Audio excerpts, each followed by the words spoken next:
God, not me fucking up and like not putting the music on. Everybody just sitting in silence. Oh, you gonna be like that? Okay. Too busy to be here for me, but not busy enough. Just make me shut up. I see how it is. Well, guess what? You get no voice and no audio. No game audio.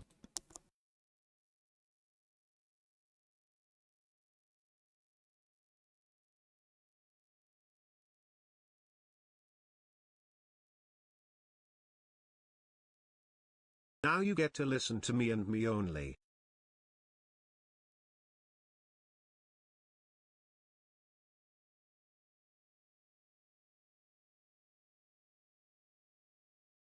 Which as you all should.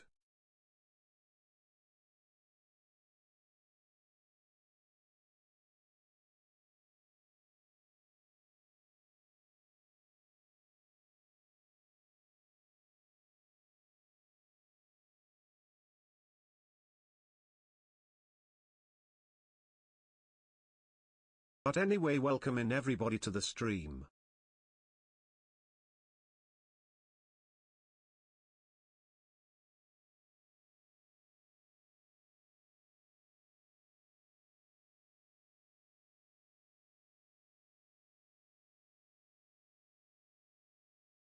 Congrats to the 3 speedy bear buds, ear 9-inch nails and Jack.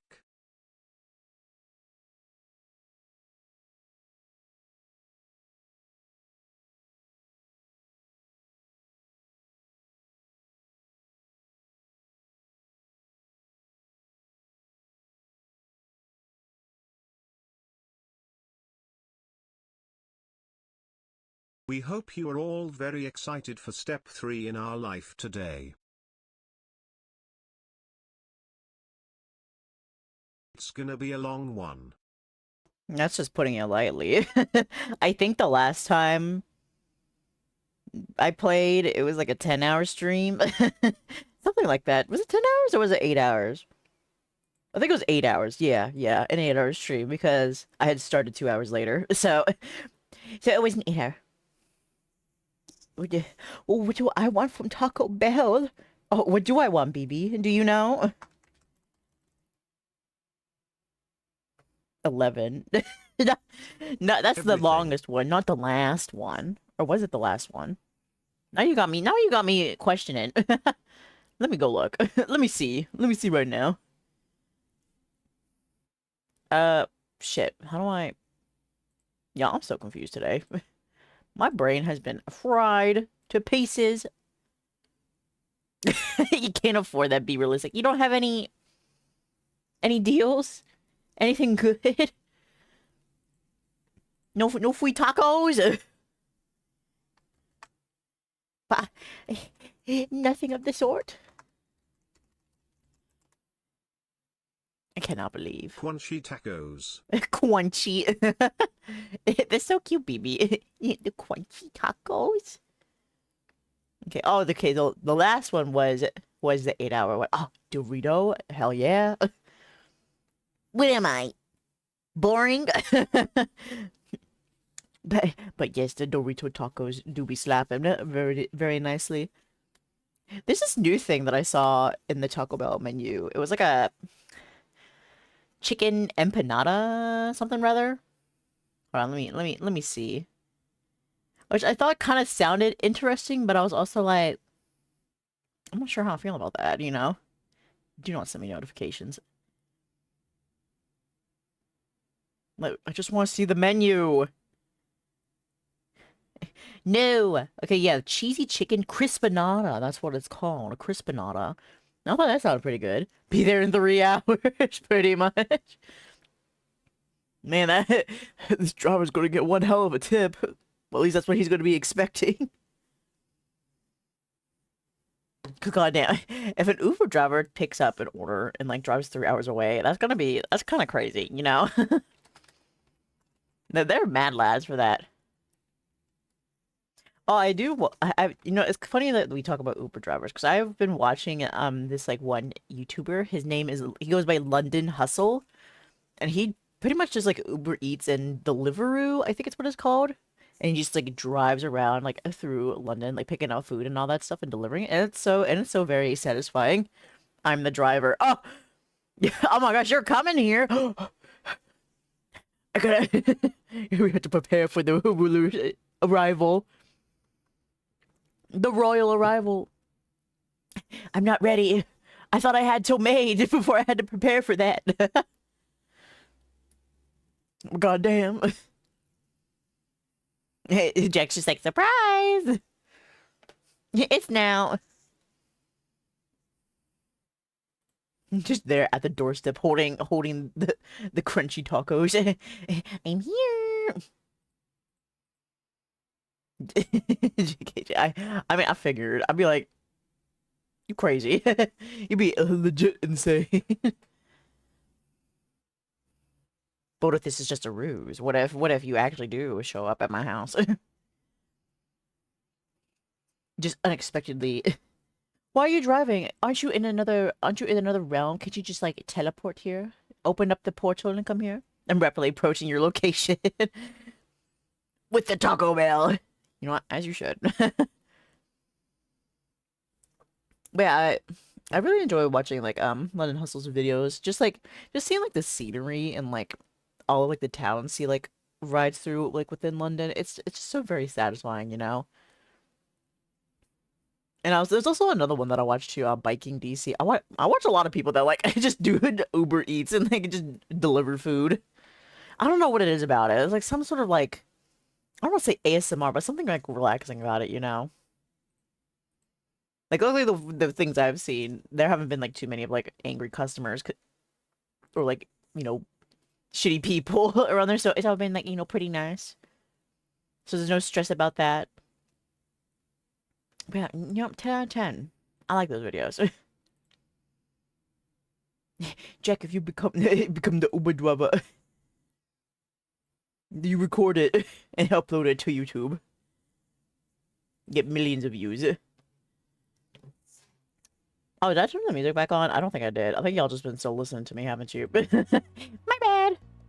Hear me like heavy breathing into the mic. But alrighty, yes, we are playing through the third step of our life today. Pretty much our slow burn is still burning very ever so slowly. Pretty much, but this is the last session because I am determined to get through the whole entirety of step 3. I'm not the only reason why I wouldn't be able to get through it is if I literally fall asleep at my desk while stream is running, you know? So it's gonna get done. And then next week, it'll be the moment. It'll be the big moment. Slow burning flame. Just slowly crackling. Waiting for some more fuel. We just love to see it. We love a slow burn. So we finally ended the slow burn in Sandrock yesterday. So now it's time for us to work on ending the slow burn in our life. We're almost there, buds. We just got to hold out just a little bit longer. One more summer. One more summer and then it's time. You're gonna be in the void. Hey. Can't have that. Nobody got those for you.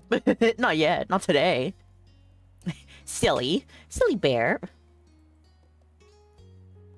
It's probably old and rotten, too. Okay, there we go. Our life. There we go. I was about to say, play! I just played out through this whole stream. without, like, the game capture. It's just, like, a black screen.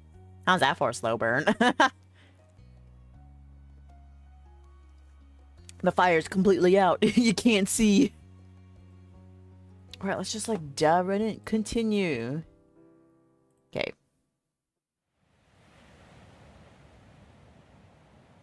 In between. Let me play with my looks. Yeah. Yeah. Oh, no. Yeah. Let's get this summer lovin' going. Summertime loving. Loving in the summertime. This summer loving is vastly approaching. No, not the color. Oh gosh, I'm so rusty. I'm rusty when I literally played last week for 8 hours. Can you believe? I want this one. Change. Yeah, that's fine. No, I changed my earrings first. I can't see my earrings. I can't fucking see. My hair's in the way. You know, we'll do this one. Glasses. Yeah. No. Oh. Oh, there we go. These look like the glasses I use. Okay, no glasses. You need glasses to see? Skill issue. Yes, I believe. I can believe. I was there. I remember it all too well. I'm a victim. You were there. You saw what had occurred. Okay, I think that's good, yeah. Nail length, nail color. Ooh, no. Me. Black, yeah. Rang, no. Okay, I think that's good. Done. Okay, now. The safest bet would to be pick Fond and go through with it. But I'm also pretty sure that you can still, like, be in love with Cove, but not have the confession happen in step 3. Because it's happened to me before. Like, I was like, oh my gosh, I love Cove. But then I picked, like, an option in the beginning that I was like, oh, but I don't want to, I don't want a relationship yet. And then I was very, like, but it was, like, worded differently, you know? It was kind of, I thought it was, like, was worded in a way that I thought it meant I didn't want to be the one to, like, initiate anything. But I think it was more so meaning as, like, I don't want a relationship, period. And then when I got to the end, the finale, and then I was like, okay, here comes the confession scene. And then it didn't happen. I was like, excuse me? Wait, no, this wasn't how it was supposed to end. My mediocre slow burn. my previous slow burn. No, it can't be. Like, the only reason why I would be afraid to not pick love is if it didn't carry over in step 4, but I'm pretty sure step 4 would ask you about your feelings toward Cove, right? So it should be fine. I could just hit end summer right away and then just see if I could do it. My half-flame ending, I know. I didn't keep watching the flame enough. It burnt out. What am I gonna do? But you know what? It's fine. No, we'll pick direct Bond. I could do Crush. Nah, Crush is pretty much like the same thing, isn't it? Wonder, do things like matter? Like, is there a big difference between love and Crush? I mean, in general, yes, but I mean, like, game-wise, does it really change anything? Yes, there is an interest selection screen for step 4. Okay. Thank you, Nin. I appreciate that. I couldn't remember, you know. I say you know. But yeah, I couldn't really remember if there was that. That's pretty much what my main concern was. So the slow burn lives on. We still just friends, somehow. Yes. I don't want to pick either. I like to be surprised. The start of classes ended the relaxed, free days of summer. It didn't take long for you to get back into the swing of the school year routine. Schedules and homework became the new normal. Derek wasn't around nearly as much. With school and after-school activities, there weren't many opportunities for him to take the trip out to your neighborhood. Sometimes you'd hear that he was at a training camp or something like that, but you weren't always sure what he was up to. You still keep in touch. Because Derek's a homie, forever and always. It's the next game. No, forever, now and forever is the next game. My bad. My reference didn't work! Shit! The Jeremy kid did disappear after that summer, and no one ever heard from him again. Where he went or what he might be up to was a mystery. Taco time in 20. Yippee! Where's my tacos? Do I still have to wait 3 hours? Oh, Derek, my baby boy. I know, he's just so... He's so precious. You saw more Miranda around. Since you had hung out with her on her birthday, she had opened up to you. The two of you talked regularly. She was the same towards Cove. After a while, all three of you developed a real friendship together. More summers came and went like the waves on the shore, coming in and out. In your second year of high school, someone new started to visit Sunset Bird.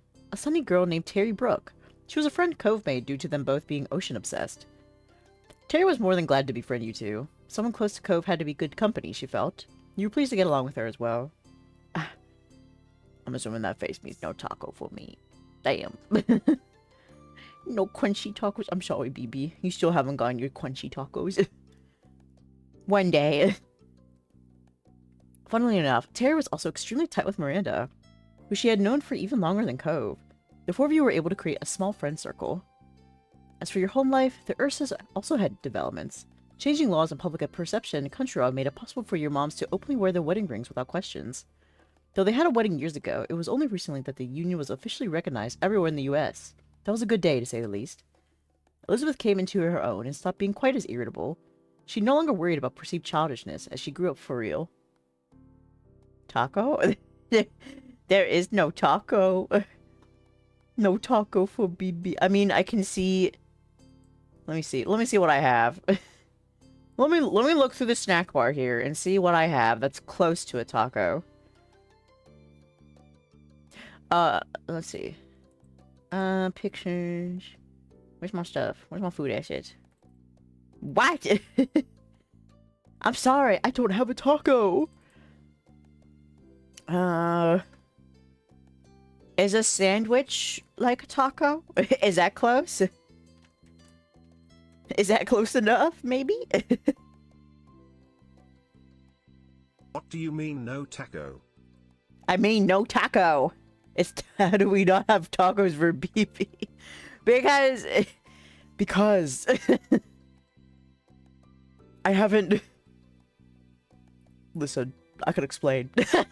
I could explain here. Let's all not get too hasty now. Everything is fine. Listen, you know, wow, would you look at this? I feel betrayed. What is this here? Wait, 1 second.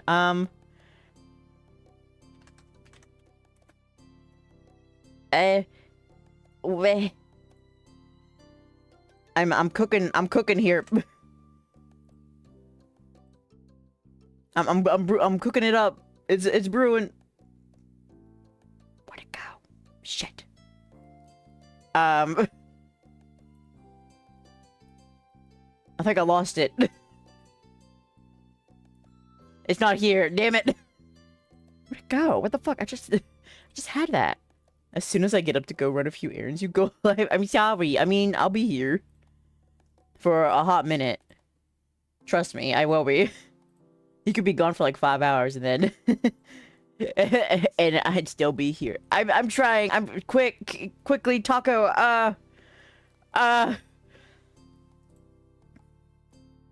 This one.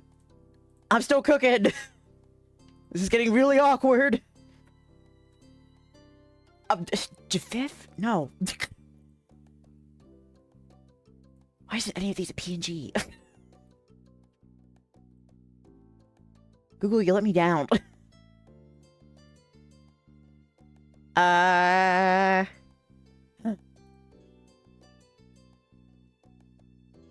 Amos does not approve of how long you are taking to cook.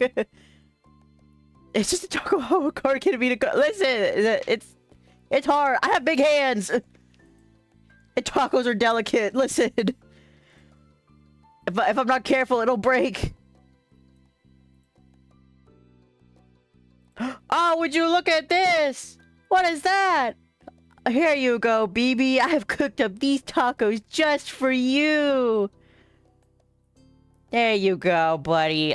No riots today. Today we are safe. Amos is now pleased. I missed something. Who is Amos? Oh my god, Jack. Who isn't Amos? Gasp. The art stream that we had on Tuesday might have gotten a little a cameo from a guest. Don't worry, you had to be there. I mean, the VOD is up. Just go towards the end of the stream.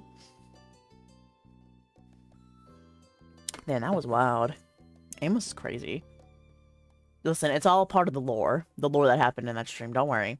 It's canon. It's 100% my fault. I mean, Zed was kind of there too. I had just thrown Zed under the bus when he's not even here to defend himself.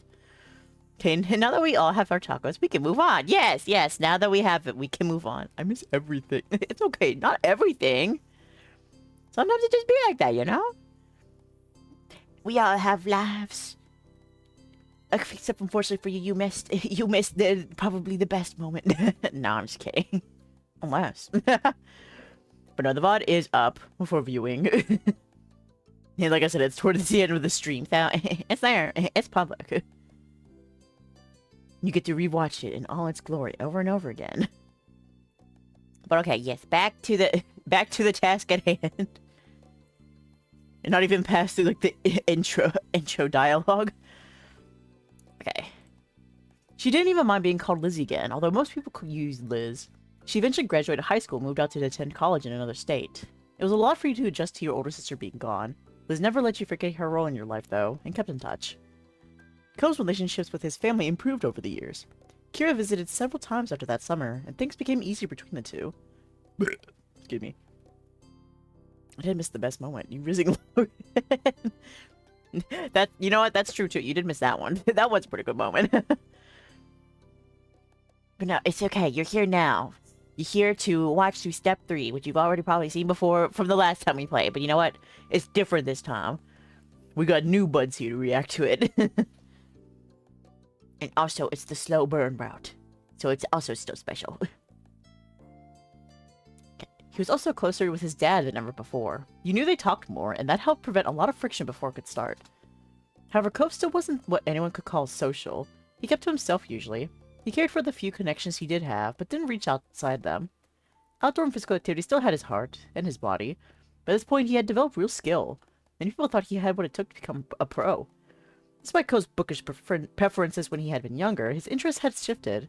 No longer were the days where he'd spend it all day curled up inside. He was smart, but now he grew stupid. A complete flame, hopefully this time. Hopefully. I gotta imagine, we could have stepped forward, and for some reason, it just doesn't work out like that. It's like, no! The flame! He ain't smart this time, no. He said, reading? Ew. Oh, actually, do you all remember, y'all remember that one, like meme image of, like, the transition of, like, this girl going and, like picking up a book, and... Wait, let me find it. Picking up book meme. Yeah, here it is. Save image. This is very important, I assure you. So if he's a jock now, does that make us the Taylor Swift of the relationship? Oh my gosh. We're Taylor? I was about to like sing a song, but I couldn't think of a song on my head immediately. What's that one song? She's upset. I don't know the song. Okay, this is Cove right now. This is what happened to Cove. He went and booked. Oh, ew. And then he became a new version of himself. A himbo. Yeah, there we go. That's what I was looking for. He said books, ew. It's himbo time. Can we sing? I don't know. Can you? I don't sing. I say that, but I sing all the time, actually. Yeah, that's what happened to Cove. That's exactly what happened to Cove right there. She wears short skirts, I wear t-shirts. She wears cute cheer captain while I'm on the bleachers. Yes, that's the song I was trying to sing. I know I can't. Children cry. Oh, that's a good superpower then. Just make all the children cry. I'm sure you could use it in one way or another. To your advantage. Okay, Cove's stupid. Now, more and more of his time went into athletic activities. The friendship between you and Cove that you had cultivated for years remained consistent. The two of you were close confidants. It was strange to look back on it all. The future faded into your present, and then it was simply the past. Even the most fundamental parts of your life couldn't last forever. You felt it the most pointedly the day you inevitably graduated high school. It was over, and you would not be going back ever again. From now on, what came next was your choice. You would be directing your own life. That was where you were currently. The summer after school had ended. The first summer of true freedom. What used to be a reprieve from the typical was now going to be your first step into adulthood. And here we are. Mamsie is definitely a singer-songwriter in my TV series adaptation fantasy. You know what? Slay. No, I work at a dick. Oh no. Yeah, actually, that probably wouldn't work. Exactly. That's right. Alright. Have a good, safe trip home, Jack. Don't chat and drive, Jack. We wouldn't want another incident. Not another one. No, no, no. Alright, one fine summer morning, you took in what had to become a very special scene. The whole family having a meal together. Don't be me typing and driving. Don't type and drive. Be safe, please. Gosh, do you really want the last thing you see before you die to be me? That'd be kind of sad. The last thing I saw before I died was this stupid bear VTuber screaming about a man who doesn't exist. Like, damn. But yes, take care, everybody. Be safe. Your big sister Liz still hadn't lived at home full-time for a couple years, but she arrived last week to spend the season here since it was an off semester for her. Okay, have a good errand thing, Minnie. She wanted to make sure she was in town because you had now also graduated high school, so who knew how much rarer these moments would become in the future? You watched on as Liz laughed good-naturedly over a comment Mom made. Her Elizabeth-only mindset had only been a phase. Nearly any nickname was welcome at this point in her life. It's only a phase, Mom, gosh. Strangely, even though she'd moved away, you lately felt closer to her than you had in a long time. You idly scooped up more of your breakfast and chewed absentmindedly. That's kind of what happened to between me and my brother. The one that, like, I pretty much grew up with because we lived in the same house together. Like, we weren't that close when we were young, but once we, like, were both in adulthood, then I feel like we became a bit closer afterward. Like, the familiar relationship improved. Because one wasn't a teenager and the other wasn't an annoying-ass bear cub. trying to hex him anytime he stepped out of his room. I mean, I still hex him from time to time, but so does he, so... he does it back, so it's mutual. Mutually ruining each other's lives. Ain't that what you're supposed to do for your siblings, though? You idly scooped over your breakfast and chewed absentmindedly. I eat everything. And the meal you had reflected that, and included just about everything your moms had made, though you had often made your own food nowadays. With Liz around, though, your parents made even more options than usual. Your sister had been vegetarian for a while, and they wanted to make sure she had choices too. The conversation had gone on idly, without you fully taking in the words, until your ears were piqued when Ma started on a bit of town gossip. Ew, spill the tea, Ma. And so that's how I heard the news. Alright, now stop burying the lid and tell us, what is this so-called news? Ma giggled as she cast a look across the table, satisfied that she had everyone's attention.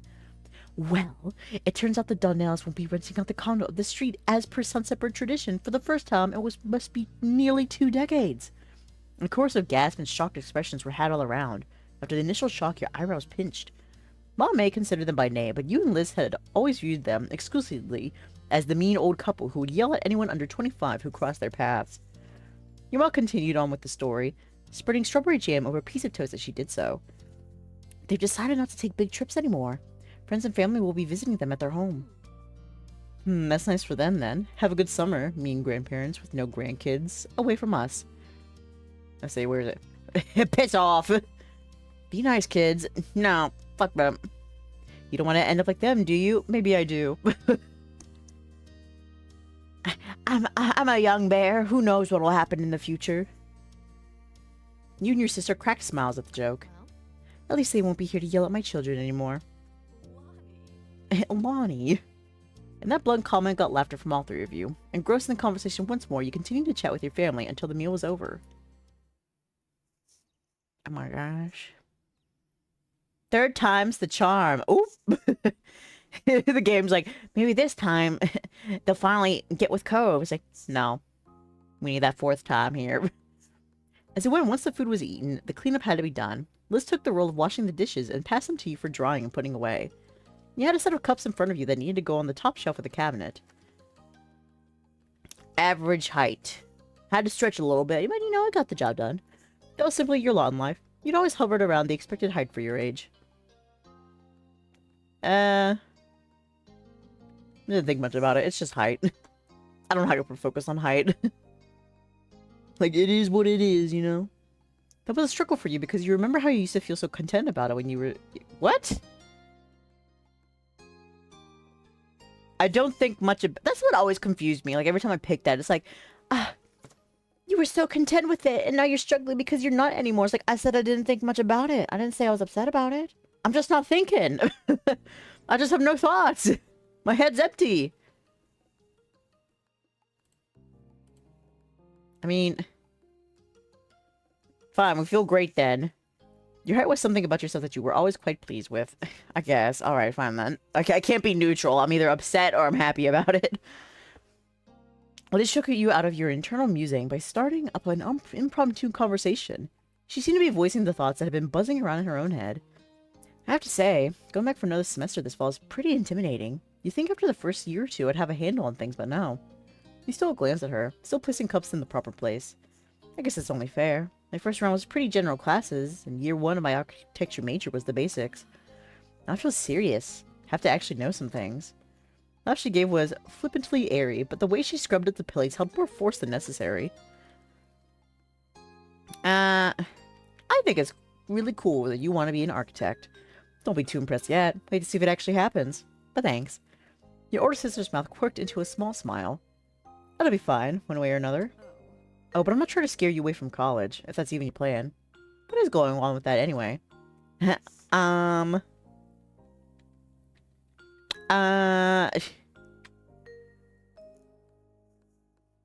Liz, you a boss. Of course it will happen. She is a boss. She gets things done. What? Do we want to be angsty? It's too much to bear. Or do we want to be like, we figured it out. Do we want drama? The best kind of drama. Internal drama. Too much to bear, indeed. It is too much to bear. You've convinced me, even if that wasn't that wasn't you picking or not. You've convinced me. You answered the question as much as you were able and willing to. Liz's smile grew more reassuring as you did. You made it through 12 years of full-time education already. You've got plenty going for you. Sometimes it still felt hard to believe your public schooling experience was over. In the end, you graduated top of class, sorted through a high mark, had to work extremely hard, but we're great. You know, we're average. Yeah, we ain't missing it. We're glad it's over. Fuck school. I was glad to get out of there. And then I had that lifetime crisis of, oh no, what am I going to do now? I don't have high school anymore. I know it's a midlife crisis, but if it's a midlife crisis, I'm going to die pretty soon. But no, my what is it? Existential crisis. That's what it's called. Oh my gosh, I'm so bad with words. Graduate, then proceeds to have an existential crisis. You passed. It was fine. Now you can do what you wanted with your time. But what is that? What do we want to do with our time? Oh no! The drama, the tea, the angst. Liz picked up on the silence her question ended up creating. She decided it was time to make a closing statement on the topic. Do what's best for you, and we'll be here to back it up. Thanks! You're a good big sister, crying on the inside. At that, Liz happily passed the final dish your way. She waved a soapy-soaked hand as a farewell and moved on to her next task for the cleanup job. You refocused on getting the last pieces put back where they belonged. You eventually moved on to a new chore, but that was interrupted by the sound of your cell phone. Wing wing hello! It is always set to vibrate. You casually picked it up from the table where you had placed it earlier. The phone was a couple years old at this point, having been a 16th birthday gift from your parents. They decided which model to get, but you got to pick the color. It was black.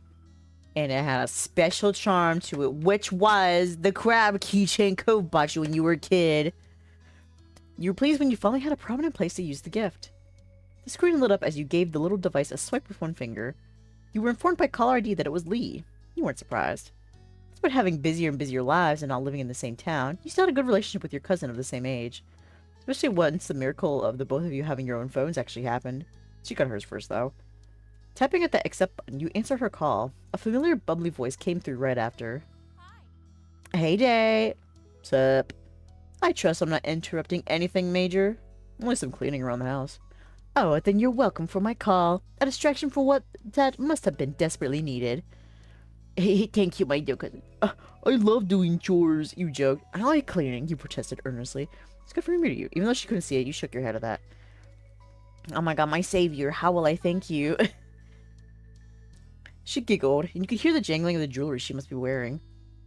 Nothing amazing is happening for me either. I'm bored and feel like chatting. My morning shift ended, so I'm free for the rest of the day. Woo! That's good. You were off from your part-time job. Like you, Lee had started dipping her toes into the workforce as of late. It made keeping in touch frequently even more complicated, but you both managed. What about you? It's been pretty normal. Cool. That's you then. So, how's Mr. Coveholden doing? There was a friendly sense of genuine curiosity in her tone. She had always thought well of him, but that name was incredibly familiar to your ears. Cove, your next-door neighbor for the past decade. At this point, you count him among your group of friends. He was a very close friend of yours. The two of you were best friends. Cove was essentially family. Ah, we're family. And one day in the future, 5 years from now, we'll make it official. You couldn't imagine him not being a part of your life. Have you been hanging out with the boy without the boy being 10 feet away at all times? Or is everything right with the world again when he's back? No, Lee. He isn't here. Just like he wasn't here yesterday, or the last time you asked, or the time before that. Sorry. My bad. Can you blame me? Doesn't seem like he should have made his grand return already. Plus, I want to visit soon. He needs to be there too. You could understand where she was coming from. This was certainly outside the norm. For the past couple months, and the last few weeks especially, Cove had been going to his mom's place in Nevada. The two of you still regularly stayed in contact over texts and calls, but still. Your mind began to drift back in time to all the prior trips he'd taken to visit her. Almost every year he'd have to go away for a while, and then he'd be back. It upset you. Your younger self worried about him leaving for good. I'm leaving the little trail, the little crumbs. The crumbs that feed into the they should have been together so much a long time ago, but for some reason they're too oblivious to actually go through with it. Until step 4. You sent him letters the entire time he was away. Your mom's helped you shut out care packages, special treasures, keep an eye on his house. You were incapable of doing anything until he was back. I mean, absence makes the heart grow fonder or something like that. That is true. You don't really realize what you have until it's gone. We sent him letters. Cove made sure to mail some back to you too.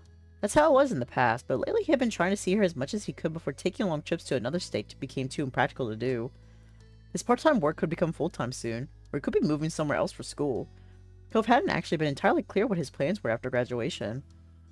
Cove was hesitant to speak on that, even with you. It couldn't be avoided forever, though. You both knew that. The foreshadowing. Ahem. Maybe we should switch this up to a non-Cove-related topic. That works. The rest of the conversation rolled on. Not much longer, though. Lee had to go, and you needed to finish with your responsibilities around the house. Both of you exchanged goodbyes, and then you went back to what you'd been working on before the call came in. As you wrapped up the last of your chores, you were approached by Liz, wearing a cheeky smile. I've got Mom's keys. Want to get out of this tiny town to do some shopping in the real city? Yeah, it's been way too long since I've gone anywhere exciting. I'm driving. That was obvious. You didn't know how to drive. Oh, it was a screenshot. I was about to say, I couldn't... What the fuck was that black bar? I didn't realize I could... What's that button? Hello? But yeah, we're going shopping! Okay, even though you could drive too, it was her plan. She could do what she wanted. It was necessary to do that. You had a license, but try to avoid driving when possible. Yeah. Go get your wallet and anything else. We're going now. With a nod, you made a quick detour to collect your stuff from your bedroom. You had money saved up from all the part-time work you'd done, as well as from gifts you'd received. After making sure you both were fully prepared for the long haul to the larger city in the surrounding area, you buckled into the car. It was a smooth ride there, with light conversation about what shops to stop at and the radio blasting. And trip there breezed by, and what felt like no time, you had gone from cruising down the road to cruising through the mall. Liz had her interest to check out, and you yours. My hobby... Sorry. Stop that! What is it? Stop saving screenshots for no reason. Why is D the screenshot? Okay. They're still the same. And turning a corner down on a new length of the mall, your eyes caught on a little gift store. Your friends and family had recently given you many presents for graduating high school. You had a gift of your own ready to give to Cove when the chance came.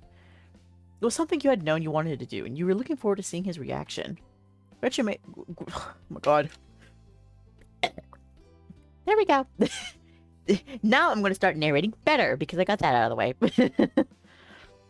And graduation may have already come and gone, but Cope wasn't really around, so you had to wait. As soon as he graduated, he was like, bye, I'm off to Nevada. I'm going to see my mommy. Eventually, the mall was explored in full, with every shop of note being checked over. Rather than going home, he decided to walk over to some smaller stores nearby. Liz had many thoughts on that topic. Honestly, malls are not a bastion of society. Even if small stores require extra distance, the brands are so much more. Then your sister abruptly stopped speaking and walking, right in the middle of the path. It was a good thing no one was behind her. She seemed to entirely shut off for a moment. Liz? The attempt to catch her attention was unsuccessful. Something else had all her focus. Before he could puzzle out what might be happening, she began to mumble out of the corner of her mouth. Hey, don't draw attention, but look. Dramatically whips around. Where? What am I looking at? Not whispering at all. What?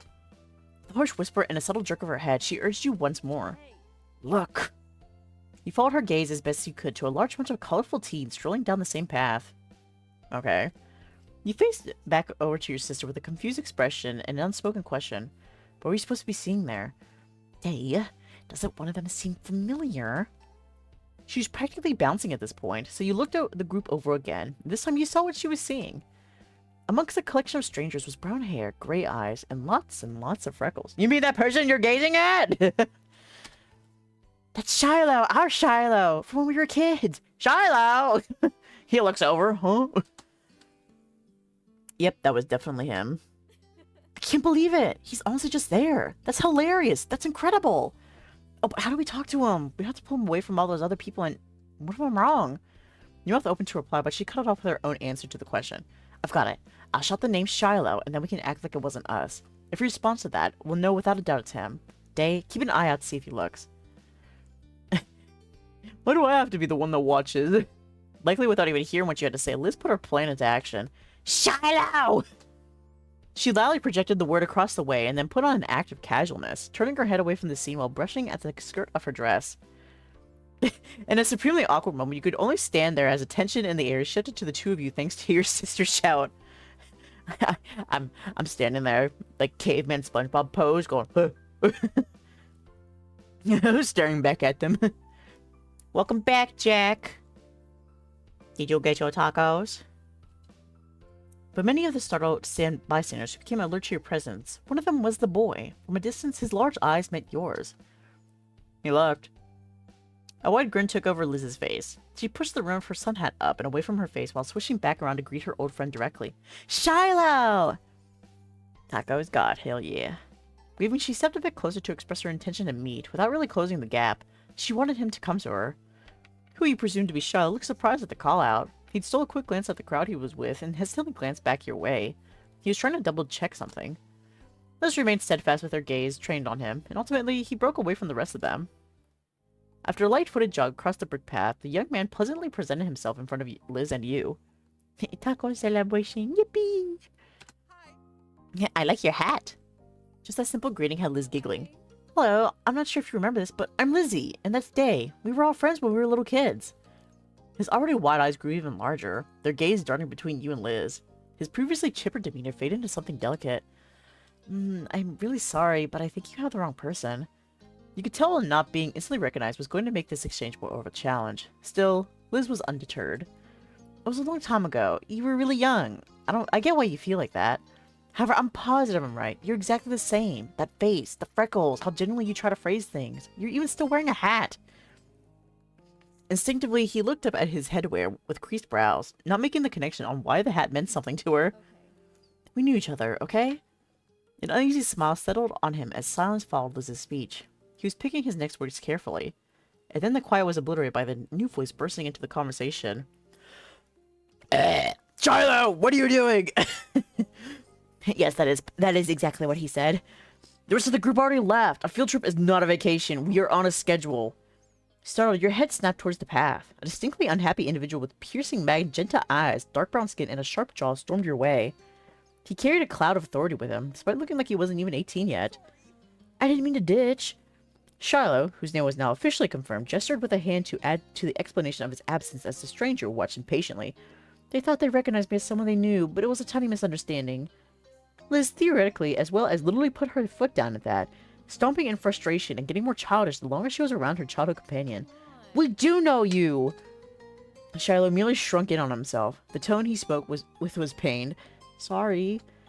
You also couldn't tell if he was apologizing for the upset feelings of your sister or the palpable dissatisfaction of his new acquaintance. That in itself was very Shiloh-like. Oh, you know him, is that it? Stringer spoke in a dismissively scoffing tone, as if the words sounded so absurd to him it was almost amusing. Almost. But the sternness of his demeanor quickly reinstated itself. Well, do you know me? I'll tell you. I'm someone who has been forced against his will to be aware of what's going on in Shiloh's ridiculous personal life for a year. If the two of you had any importance in his general day-to-day existence, it would have come up by now.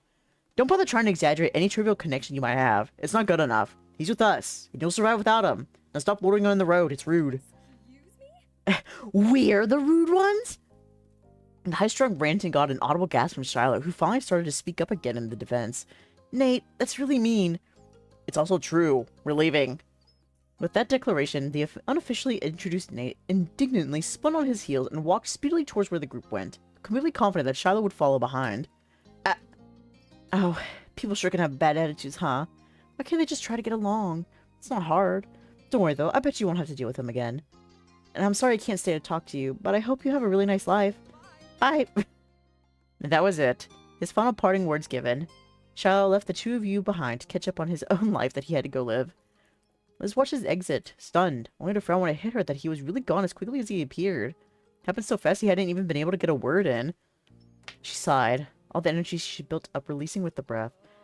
I could have told him his last name was Fields. His birthday is October 30th. I would have proved it, but no. Whoever Nate is, he sucks. What a bad attitude. He was so unnecessarily unpleasant when all he wanted was to talk to someone for a moment. Why aren't you running after him? Liz merely shook her head, pushing off childish thoughts. I think we can leave it there, thanks. He's in the middle of a high school field trip, and it was already enough being able to see him. There's something reassuring about witnessing firsthand that he's still out there, enjoying his own part of the world. He's not dead yet. Okay, then so much for public embarrassment. No more public embarrassment. Though if given the chance, I could definitely have a few words with him about the company he's got. She laughed, but you could tell there wasn't much humor to it. She was mad at the guy, even if she was happy to let Shiloh go. Maybe they're only with each other because of the trip, but it's not usually how things are. True, we can only hope for the same for him as he did for us. Have a nice life, Shiloh. Good luck. Liz smiled at you. It had the self-confidence you knew so well from her. Come on, kid. Let's finish our own trip. Yeah. No matter how either of you really felt about that occurrence, it was something you simply had to accept. People you know just disappear and reappear in those unexpected ways. Foreshadowing. The two of you enjoyed what remained of your outing until it was time to return home. By the time you arrived back, the sun was already beginning to set. You arched your back as you stretched your arms towards the ceiling. While it had been a good day, it had enough activity to cover an entire week. Now my social battery has been depleted. Liz tried to hide a yawn behind her hands. You weren't the only one feeling worn out. I'll be heading up to your room. I mean, the guest room, since mine stopped being available as soon as I was out the door. Her tone was light. She'd had quite a lot to say on the subject when you'd first taken over her bigger room after she left for college, but there have been many trips back home for her since then. The room hasn't been hers for years. It was more of a running joke now that she continued to bring the topic up to this day. Let it go. I didn't see your name on it. Thank you, Liz. It's a really great room. Thank you, Sue, for being so gracious about giving it up. I had no choice. She says it through gritted teeth. A small laugh was shared between you and your older sister. You better believe you'll be back in the guest room when you've got your own place and we're both in town for a visit. Uh-huh. Sure. Your sarcasm won't save you here. I'm taking that as an agreement. And we'll see. But just so you know, what I can do when we plan to like visit town at the same time, I'm going to say, I'm going to go on this day, but I'm actually going a day early. And I get to the room first.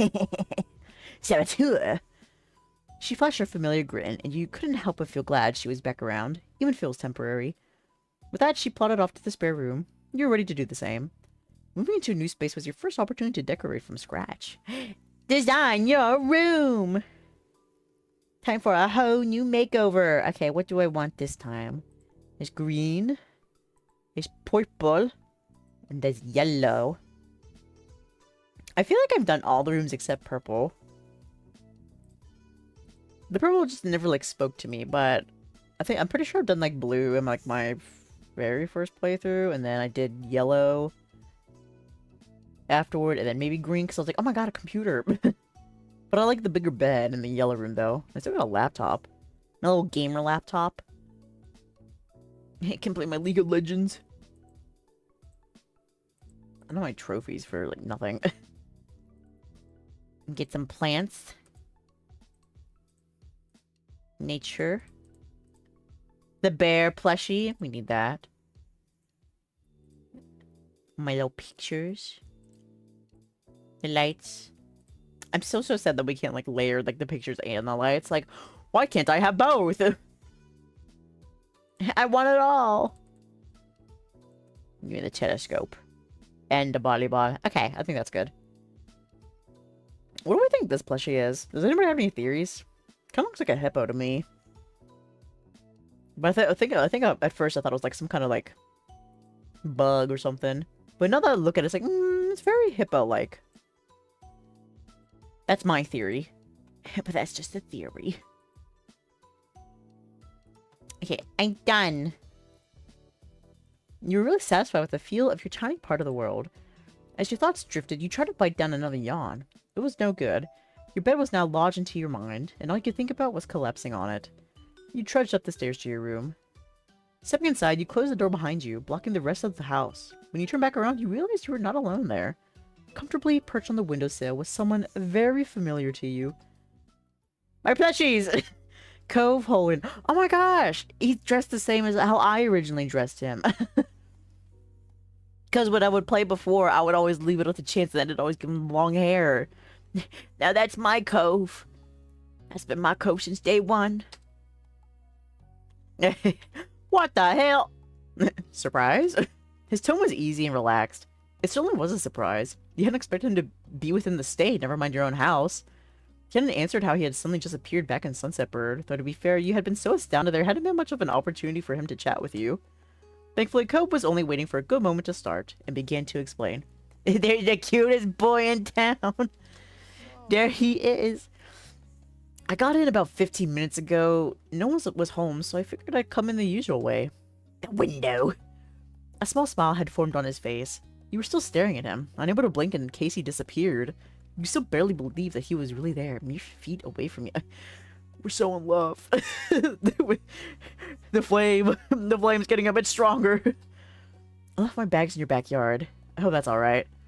That was when you truly understood. Cove had come straight to you upon getting back to town. You were his first port of call, taking precedence above all else.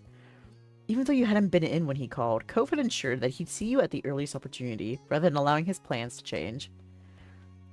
You laughed. The realization made you bashful. You shook your head at his antics. You stayed frozen, the shock yet to melt away. You walked over to Jordan. You ran to Cove. I ran to him. Every second away from him was a moment too long.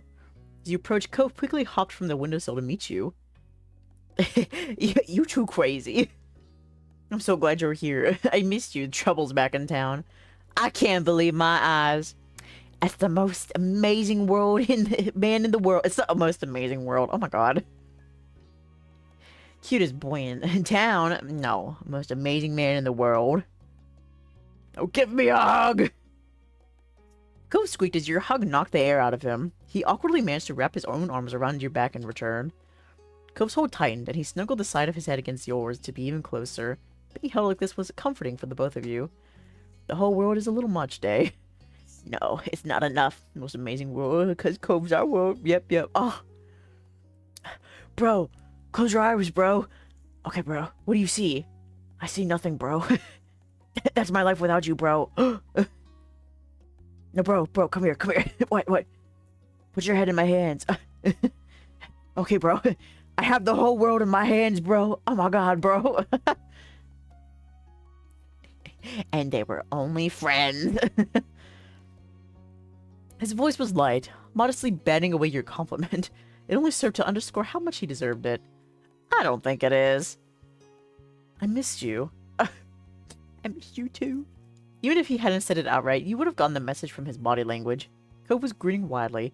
his raised cheeks bearing his eyes, which gleamed like hidden gems. But he looked at you as if you're the most exciting treasure of all. We're so in love. Listen, bromances are some of the best non-queer queer content. They really are.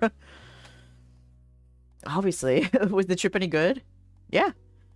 Cove told you about how his trip back had gone. His mom was doing really well. She had a project in the works that she was thrilled about. And bromance turned romance. We'd love to see it. As a result, Cove was going to be sticking around in Sunset Bird for the time being. Things were settled, as much as they ever could be. With Cove back once more, you felt at ease. Cove stretched his arms out over his head, his eyes on the window and the world beyond. None had said what he'd been busy reuniting. I should probably get my stuff, and see Dad. He glanced over to you with a familiar, expectant look. Wanna come with me? You know I do. Cool. Cool. Cove began to head to your bedroom door. He followed after him. The two of you casually went down to the ground floor of your house. In all the excitement of Cove's return, you hadn't even remembered the gift you'd prepared for when he got back. It would be best to give it to him now, before he left your house. Can you wait here for a little while? I got something for you. Cove tilted his head, intrigued. Yeah. You nodded with some eagerness, trying to imagine how he'd react when he actually saw it. It got him a gift. It's something that you can't buy, because it comes from the heart. It was... Imagine just getting him a poppy from behind the house. Ta-da! No, it's the orange shell he'd been entranced with since you were kids. You quickly went up to your room to collect the shell, knowing exactly where to find it. It had been housed in the exact same box since you were a little kid, after all. Taking great care, you extracted it from the case. Though it had been a long time since you'd taken it out, the grooves were as familiar to your fingertips as the opening line of your favorite song was to your ears. Somebody once told me... Cove had admired the shell ever since he first saw it, declaring it to be the best of all of your treasures. Despite that, he never accepted your offers to take it. You hoped that might change, tonight. You closed your hand around the shell, not wanting Cove to see it until you were ready, and headed downstairs. When you were back in front of Cove, you cautiously lifted your arm up. He looked on curiously as you unfurled your fingers to show him the gift. Please take it. I'll have to smuggle it into your house. I really want you to have it.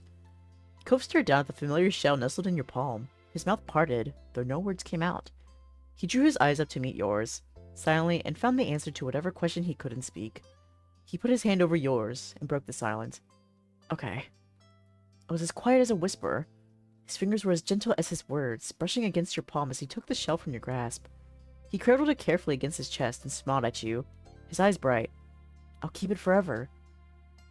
Cove reverentially laid the gift safely on the counter, but he didn't turn back to face you once he had ensured it was secure. Though his face was angled away from you, you caught his eyelashes fluttering as if batting away tears. His throat bobbed as he swallowed bubbling emotions. You knew the Cove could be sentimental. The gift, and all the memories and feelings tied up in it, seemed to have taken a toll on him.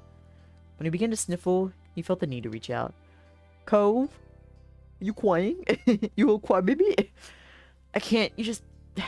Dae, I don't know what to do.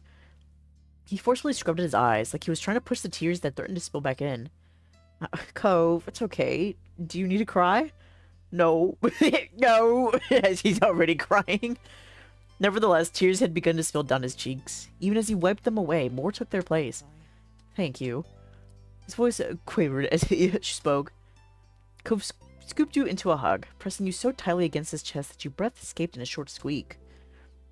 He burrowed his face against your neck. His shed tears damp on your skin. You hugged him back. You're such a widow baby. You didn't need words as you quietly accepted his appreciation. Sauce! Cacnu, thank you so much for the 6 months. Oh my god. Coming in here just to slander me. No, this is wholesome times. How dare you? This man is crying here. You think that's sus? Well, I guess, actually, technically. But yes, thank you, bud. I appreciate it. God, that was kind of jump scared me. Unexpected. Cacnu's like a cryptid. Occasionally coming into the stream. Every couple months or so. And then he leaves with it in amongst the shadows. You're welcome. Cove let out a steady breath. It was far removed from the shaky gasp that had accompanied his sniffles. The tears had dried. His eyes were a little red, but open and at peace once again. He smiled, fully recovered from the emotion that had overcome him. You're really, seriously too nice to me. You smiled back. You have no right to call anyone else too nice. Cove brushed his hand against the pale ghost of a scar on his arm. He was at a loss for what to do now. The clock ticked away, counting the seconds of silence. Once you'd had a chance to settle your thoughts, you figured you'd tell Cove the intriguing news. Oh, I have to tell you! You're never going to guess who I saw today. You didn't give Cove a chance to reply. There seriously was no way that he'd figure it out. Shiloh! Huh? Shiloh? Who? Cove repeated the name, his expression blank. From when we were kids? Cove pondered for a moment, then snapped his fingers. Oh, he was the freckly boy from that first summer, right? The one who moved. The guy was named Shiloh, and he looked just like Shiloh from back then. Even wearing a hat still. He had no idea who I was and ran off somewhere. Cove frowned. That's... I don't know. Too bad I missed it, though you knew him better than I did. That was definitely true. Not only had Cove known Shiloh for a shorter period of time, but he and Shiloh had never quite gotten along. Why'd your face go red? Probably for good reason. Not that they were enemies, either. Just kids who were only ever together because of the other people they both knew. Now, I wonder what Shiloh's up to these days. I don't have any idea. He didn't say much. Oh well. That was everything you had on that news item, so you moved on to the next big update. Also, you know the mean old neighbors? The ones who always yell at us? He cringed. Recalling those particular memories of back in the day was not pleasant even for someone as nostalgic as him. Yeah? They're not coming. They didn't rent the condo this summer. Cove's jaw dropped. You didn't blame him. The elderly couple had been in an institution for as far back as you could remember, long predating Cove's arrival. Even now as a teenager, you found your neck prickling as you walked by their condo, half expecting a scolding for breathing the wrong way in the vicinity of their vacation home. Cove's like, and how does that impact my life? Pretty much. And Cove's like, I don't know, Shiloh. I had no emotional connection to him. Well, strange to think of that coming to an end. Wow. Cove blinked, clearly struggling with the idea in the same way you had. I didn't see that coming. People being gone, people coming back. It feels like I've missed a lot. This has been a busy summer already. Well, you haven't missed the fireflies. They haven't shown up yet. Oh, that's something. We better not get left behind. There's still stuff to do. You nodded. The two of you headed out and traced the most familiar path you'd ever walked, the trip across the road over to Cove's house. It seemed that no sooner had the night begun than it was already at an end, and the dawn of a new day was soon upon you. A new day? Wait, why do you want a new day? What's wrong with the old day? What's wrong with me? The next morning, your belly was full of breakfast, and you were in a pleasant mood. You hoped the rest of the day followed suit. Later, you were meeting up with your friends Cove, Miranda, and Terry to go into town. It was all on short notice, but that was because everyone was just so excited that Cove was finally back home. Having a nice daydream? You blinked, pushing all your thoughts away and returning to reality. Your mom was watching you with a teasing smile. So, what's on the agenda today? I'm meeting up with some people. Well, I hope you and your friends have fun. Don't get into too much trouble. She winked at you. You knew both your moms wanted you to enjoy every bit of this summer before all the big changes started. Uh-oh. Hit the drama. I'll try. But before you go gallivanting around the town, could you bring the mail in? I'm finishing up putting the dishes away over here. Alright. Thanks very much. As soon as you were outside your front door, you couldn't help but see Cove and his dad standing around on the road. They noticed you too. Hey there, Dae. Cove smiled lightly and waved. When you began making your way over, he added, Hi. Give me your hair. It's probably so soft. Immediately, Cove caught that you were homing in on his hair, and he dodged your hand. He tried giving you a stern look, but he was no match for your teasing grin. No, no, that's not fair. Give me heavy breathing noises. Let me touch your head. He rolled his eyes, and I was forgiven. You noticed Mr. Holden was taking in the scene of you and Cove with a self-satisfied smile. Cove followed your line of sight and shot his dad an unimpressed look. For a moment, Mr. Holden seemed like he had a thought dancing on the tip of his tongue, but he decided to keep it to himself. You two in love? I worked hard for this hair, Dae. Let me slay. You can still slay, even with me petting it. What are you up to today? Me and Cove are meeting some friends later. We're gonna paint the town red. Exciting. They won't know what hit him. Cove shook his head disapprovingly, but she knew him well enough to tell that he was entertained by your notion. Yawning, Mr. Holden stretched his arms over his head. My boy and I have just been waiting around to see what the neighbors were like.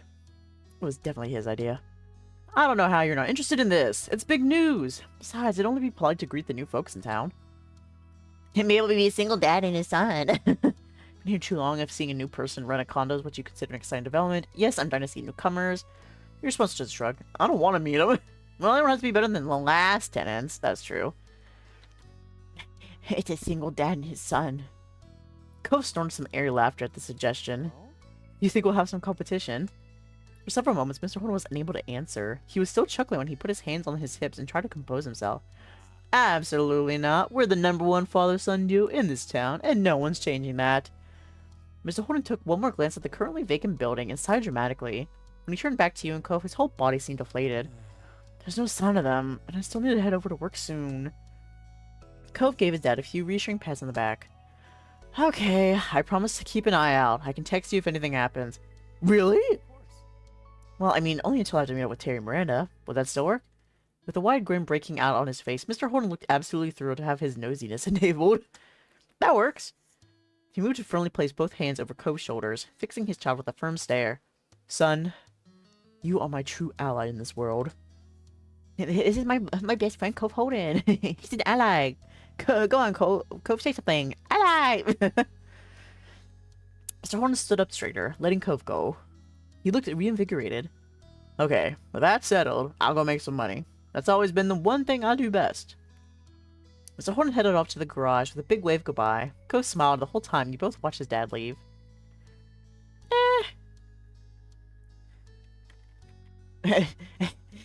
I know what Jack would pick.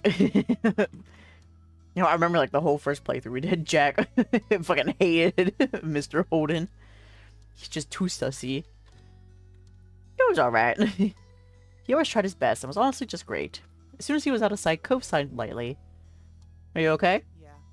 Just not like looking forward to the waiting. Guess I'll be hanging around the street a while. Good luck. Smell you later, loser. Why don't I say to see the new neighbor and keep you company? Curiosity about the new tenant was getting the better of you, and you figured that the wait wouldn't be too much longer. Besides, you just couldn't leave Cove. Really? Of course. I like keeping you company, remember? He stared at you a moment, smiling softly and thinking about his response. Me too. I like that too. Cove put his hands on your shoulders, gripping you so solidly but not enough to hurt. His eyes fixated on you just as firmly. He was serious. Dae, you're my true ally in this world. I got a fair amount of chuckles from you. He grinned, the stoicism fading into amusement. Thank you. I knew you'd stay with for me. Well, what can I say? You're lucky. Teasingly, Cove raised an eyebrow. You're the most lucky guy in all of Sunset Bird. The luckiest. For a moment, you weren't sure if Cove was laughing at your declaration or that you momentarily forgot the word luckiest. Either way, you didn't mind. Then he let go of you. Cove stepped over to his front porch steps, lazily taking a seat and leaning back on his arms. Our watch begins. Nodding in agreement, you joined Cove on the front porch steps. You both sat there in a comfortable familiarity as you settled in for the waiting game on the new tenants. The neighborhood was quiet, and you sighed contentedly, closing your eyes and feeling the light breeze. The only sound you could hear was the familiar jingle of Cove's wind chime. After all these years, it was still there, adorning the entrance outcropping of his house. Eventually, you both perked up at the sound of a car. A taxi followed the noise, turning onto your street. Cove's eyebrows raised at sight, and he sat up straight on the stoop. Well, This has to be them, right? The only people who come out here live here. It has to be. Now that they were here, you couldn't help but feel just a bit curious. You wonder what kind of person would be living in the neighborhood for the summer. The taxi pulled to a stop as you expected in front of the now empty condo. It was on the same side of the street as your house, a few buildings further up. Without getting to his feet, Cove tried leaning and tilting his head to get a view of the passenger doors that opened. The single occupant exited the cab. Huh? You could feel what Cove was in that moment. After the last renters, this new visitor was definitely not exactly what you'd expected. And there he is. Everybody's favorite monochrome bastard. There was a young man. Had to be close to your own age. He was just fully in an eclectic black, white, and gray outfit. Even his hide swooping hair matched the scheme. The only other pop of color was from something that couldn't easily be fashioned to submission. A pair of dark brown eyes, which you caught when he looked over at his audience. Hello, folks. Who might you be? We're the neighbors. The smile already prominent on his face curled further. It was cocky, but you didn't get the impression it meant something adverse. Hallelujah. You and Cove shared a familiar look with one another, bewildered even further. The color-coordinated man left it there, however, and with a firm click he shut the door of his ride. Then he turned his back to you to retrieve a large, unsurprisingly black suitcase out of the trunk. Continuing on with his own business, he strolled forward and lightly tapped on the driver's side window with his knuckles, asking for them to roll it down. When it opened, he leaned down and rested his arm on the edge. You assumed he was thanking the driver for getting him there, considering he slipped them a tip during the brief chat. They shook hands, and then he pushed himself up and away from the taxi with both arms, giving the driver room to leave. The taxi pulled away, rolling carefully down the road and out of sight around the corner. The new renter had officially arrived. Ah yes, the sexy, edgy, emo angst source of Cruella de Vil's son. That is certainly a title there. What was it that we called him when we did his playthrough? Oh, Pepe Le Pew, or something like that. What can we say? He's a man with many titles. The taxi pulled away. Okay, I already said that. Yeah. Pepe Le Pew. He left his suitcase on the ground, out of the way of the street, and sauntered over to your way with the confidence of someone who had just been invited to join. Ko finally stood up to greet this person. He followed suit. Excellent. I'm Baxter Ward. It's excellent to meet you, neighbors. You were standing on the side he was approaching from. When Baxter got close enough, he offered his hand to you first. Low five. Baxter made it work and twisted his hand to oblige your greeting of choice. Welcome to Sunset Bird, Baxter. I'm Dae. Hey, Dae. I'm quite keen on getting to know you better this summer. We could be good friends. From your other side, Cove made a sarcastically amused scoff. And you are? He lifted his hand out to Cove next. Cove instead crossed his arms to express his rejection of that idea, still eyeing Baxter carefully. Oh my god. You jealous? You jealous because I got to briefly touch hands with another person? I'm Cove. Baxter's whole demeanor lit up for unknown reasons. His eyes shone as he studied Cove a moment. Now wait, is that a nickname or your real name? It's just my name. Cove spoke mildly, having given that explanation many times in the past, but it clearly charmed Baxter all the same. He tossed his head to one side with a laugh. Your parents knew exactly what they were doing. I can't imagine a more fitting name for the face I'm seeing. Cove. That's gorgeous. It's really not. Hey! Oh yeah, I get to fluster him. Oh, I'm sorry, did I do that? It wasn't my intention. Baxter grinned welcomingly. The entire conversation brought a burning red blush to Cove's face, and he couldn't make eye contact with either of you. You noticed that Baxter looked apologetic over Cove's increased discomfort. I'm sorry, it wasn't intended to be mean more than it did. I like your name, but you don't have to mind that. I'm patently against stepping on anyone's toes. He chuckled to himself. It seemed like there was some extra meaning hidden there in his words, and you noticed Cove raised an eyebrow, picking up on that too. Baxter didn't even open his eyes to see your faces to know he had some filling to do. He stood up straighter, striking a slight pose with the position of his feet. I'm a ballroom dancer, hence the phrasing. Oh, I don't know much about dancing, but that's pretty cool. It's not hard once you get the basics down. Cove didn't look convinced at all. Baxter took that as a cue to keep talking. Well. Well... He grinned in a way that was rapidly becoming familiar to you. If either of you are ever looking for a partner, I'm available. Cove frowned at the overt forwardness. Excuse me. Oh, thanks? I'll pass, I think. I could probably show you some moves. Excellent. Oh, you can? I'll look forward to that then. After that, there was a lull in the conversation, and Cove attempted to fill it. So... What made you decide on Sunset Bird? Oh yes, well my parents rented a condo, so I had a place to stay while I'm off for a semester from college and not living in the dorms. There was a playful glint in Baxter's eyes as he continued. Honestly. Ideally, they wanted to send me somewhere that wasn't too exciting, but luckily for me, they picked the wrong street, considering the two of you live here. Cove was practically reeling over how Baxter found a way to fit comments like that into every single topic thus far. Why do you keep doing that? You don't know us, but you talk like you already do. Cove spoke, firm, yet genuinely confused, and Baxter smiled cautiously. I don't feel the need to keep words of praise to myself, and when I say something, I mean it. See? Plus, what's the point of spending my off semester alone? The best part of being somewhere new is getting to interact with new people.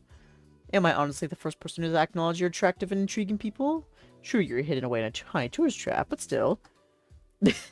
Baxter crossed his arms. After starting your faces a few more seconds, he decided to continue. Am I only trying to score a hookup or get a romantic fling started by saying those things? No. That isn't the point of speaking well of others. I was raised better than that. Though, would I be fussed if that's what my words led to? Also, no. He says that, but then when you know, like, the ending of doing his route, his DLC at the end of this step. It's kind of like, what the fuck, dude? Man, that shit still hurts. I still feel the pain. Am I flexible? Not a surprise. I am flexible, not a surprise. I can back off with the lines if you don't like the attention, but I would like to be friends if we can. Cove wasn't sure how to respond. He glanced at you, and he continued to look at your face when he spoke. Thanks for answering. I don't think I'm interested in that. Maybe not the friend thing, but the other part. I'm finding it pretty entertaining. Baxter laughed at that. Glad we're working things out. Shifting his weight to his other foot, Baxter tried to move forward. Since you were both already out here, did my arrival interrupt anything? Definitely not. You laughed in a conspiratorial way. Baxter looked... Baxter looked at you curiously. He didn't understand your response, but he chose not to question it and smiled politely instead. Well, if either of you are free, I'd be thrilled to hang out this summer, but we can save the scheduled talk for later. I should get my things inside. He gave a small nod of the head and flashed you both a dazzling smile. Hey, goodbye. Cove simply waved goodbye. Bye. Baxter then turned on his heels and strolled back to his suitcase, picking it up and bringing it to his condo. You and Cove were silent. Baxter unlocked the door and disappeared inside the house. With him completely out of the scene, Cove let out a long breath. Well, I don't know how I'm going to explain that guy to my dad. You burst into a fit of laughter, trying to imagine the conversation. At least the job is done. We saw the new neighbor, and now we can go meet up with Terry and Miranda. Yeah, we should get going. You gave Baxter's condo one last glance over your shoulder. Choose feelings for Baxter. It could be the same from how you feel. Okay, yeah. Relaxed. He's okay. We're not best friends, but he's alright. You were looking forward to seeing more of him. Baxter was different, but you liked him. Smiling, you hoped that he would become a good friend this summer. Turning your attention back to Cove, you pushed all thoughts of Baxter aside. You both started making your way towards town. A little while later, you and Cove reached the main street in town. All of a sudden, you stopped walking. What's wrong? I think I felt my phone vibrate. You dug your cell phone out and looked at it with a satisfied grin. There was a new message. Before you could read it, you were distracted by a small, amused noise from Cove. His head was slightly tilted to the side as he carefully looked at your old keychain. I can't believe you still have that. Why do you mean? You got it for me. It's special. Someone's crazy enough to get it for me, so I might as well use it. You grinned, looking at the keychain fondly. He laughed, remembering the day he bought it for you. it's nice. I'm actually glad you like it. He looked from the keychain to you. His smile reached his eyes. It makes me happy, seeing you care about it and everything. It makes me happy that you're happy. Oh my gosh, we get it. Y'all are happy. Y'all are cute. It's still a slow bird. Smiling, you focused on the task at hand. You opened the new text from Miranda, and all you saw was, I can see you. Immediately, from where you stood, you started swiveling your head around. You couldn't spot Miranda anywhere, but she did send you more messages. Haha, I see you looking. Really, Randy? Are you for real right now? The message was sent, and you were back to looking around, scanning for any sign of movement and familiar faces, but they were still invisible. Cove looked at you carefully, raising an eyebrow. Miranda! Come on out! Show yourself, criminal scum! Cove jumped a bit with your sudden outburst. He raised an eyebrow and looked at you carefully. What's happening? Before you could even begin explaining anything to Cove, you both snapped your attention to the yelling from across the street. And there you saw Miranda and Terry coming out from behind the backside wall of the grocery store. They both started waving wildly to draw even more attention to themselves. Cove took a step in their direction. He grinned and waited for them to get closer. Laughing in arm, the girl stopped only to look both ways, and then rushed across the empty street. Hi. I hope you weren't waiting too long. Hey, buddies. Hi. I'm amazed. How did you appear out of nowhere like that? They started giggling again. Terry glanced at Miranda, wondering what their story should be. It was magic. Oh my gosh. They so magical. Gesturing in a vaguely whimsical manner, Terry went along with the decision. And magicians never reveal their secrets. Ooh.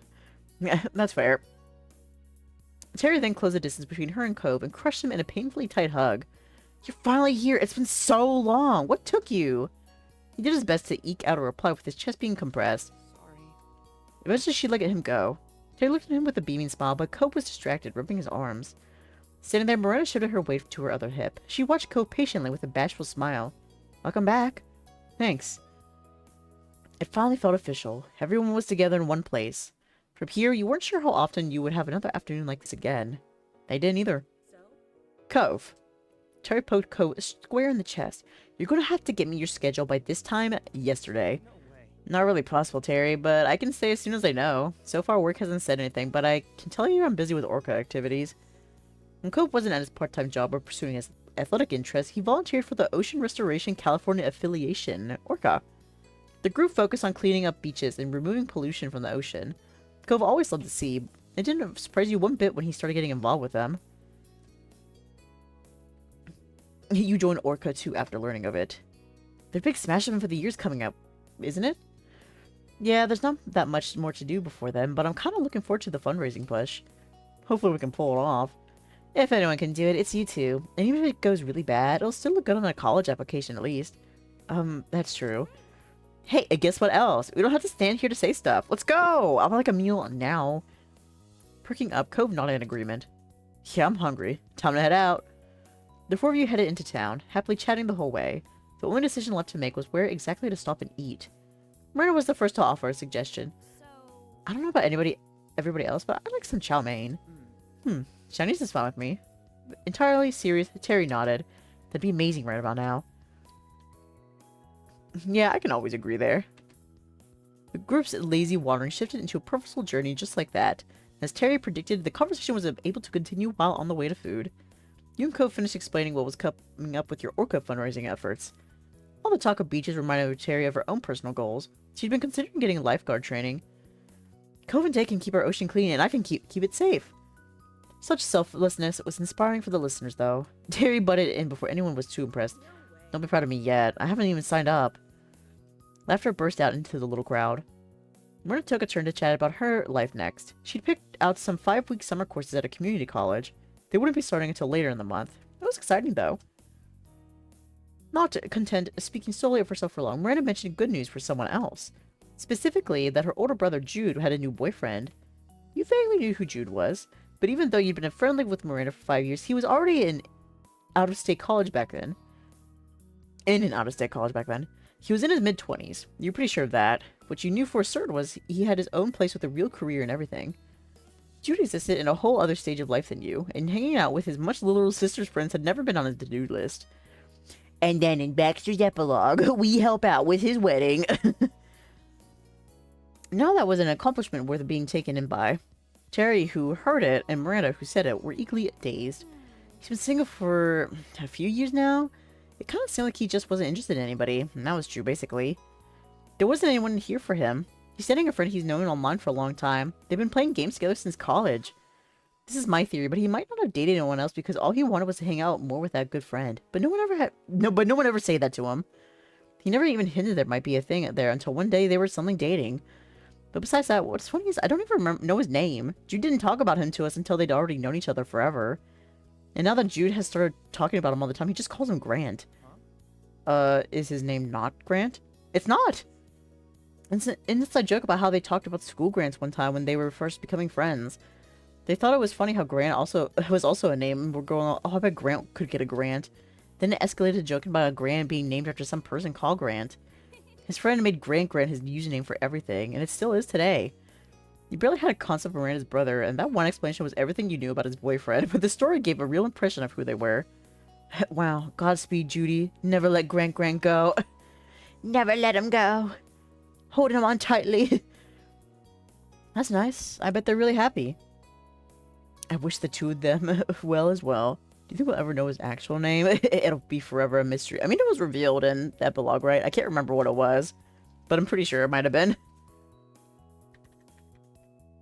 Maybe if they get married. Oh, foreshadowing. Trying to follow the incredible story of Grant proved difficult. Miranda trailed off. The current conversation was well and truly over, so Cove took a chance to speak. This has been on my mind the whole time, but there was never a good chance to mention it before. What is it? There's a new person renting a condo in our neighborhood. Really? From one tale of an unusual character to another, Cove spoke of Baxter Ward as if he was a local legend. The local cryptid of Sunset Bird. His name is Baxter. He's in college, though he doesn't look like he's much older than us. Maybe Miranda's age? He's not going to be what you expect, no matter how much you try to guess. The description put Terry on the edge of a non-existent seat, and she was about to fall off it somehow. A new man in town? Who's our age? Cove Holden has been holding out on us as usual. I won't guess. You tell me what he's like. Monochrome! What does that mean? It means what it means. Baxter dresses in all black and white, and a little gray. His hair is black and with white streaks, too. Huh? Cove had been correct. That kind of a man had not been considered in the realm of possibilities for Terry or Miranda. He added on to your initial description with a couple thoughts of his own. More explanation was required to make any sense of it. Baxter is, bold. He says whatever he wants, and well, Dae already mentioned how he dresses. But I don't care that he has a style or that he's not shy. What I don't get is the way he acts so impressed by strangers who have done nothing. He's easily pleased, you know? We love that. We don't have to put in any effort for him. He said he wanted to hang out with us, me and Dae, this summer and all this other stuff, and that was the very first time we'd met. Monochrome's name, Angst's game.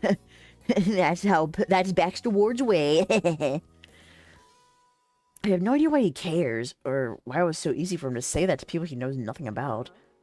Uh-huh. So you got his number? I'm so mad. No.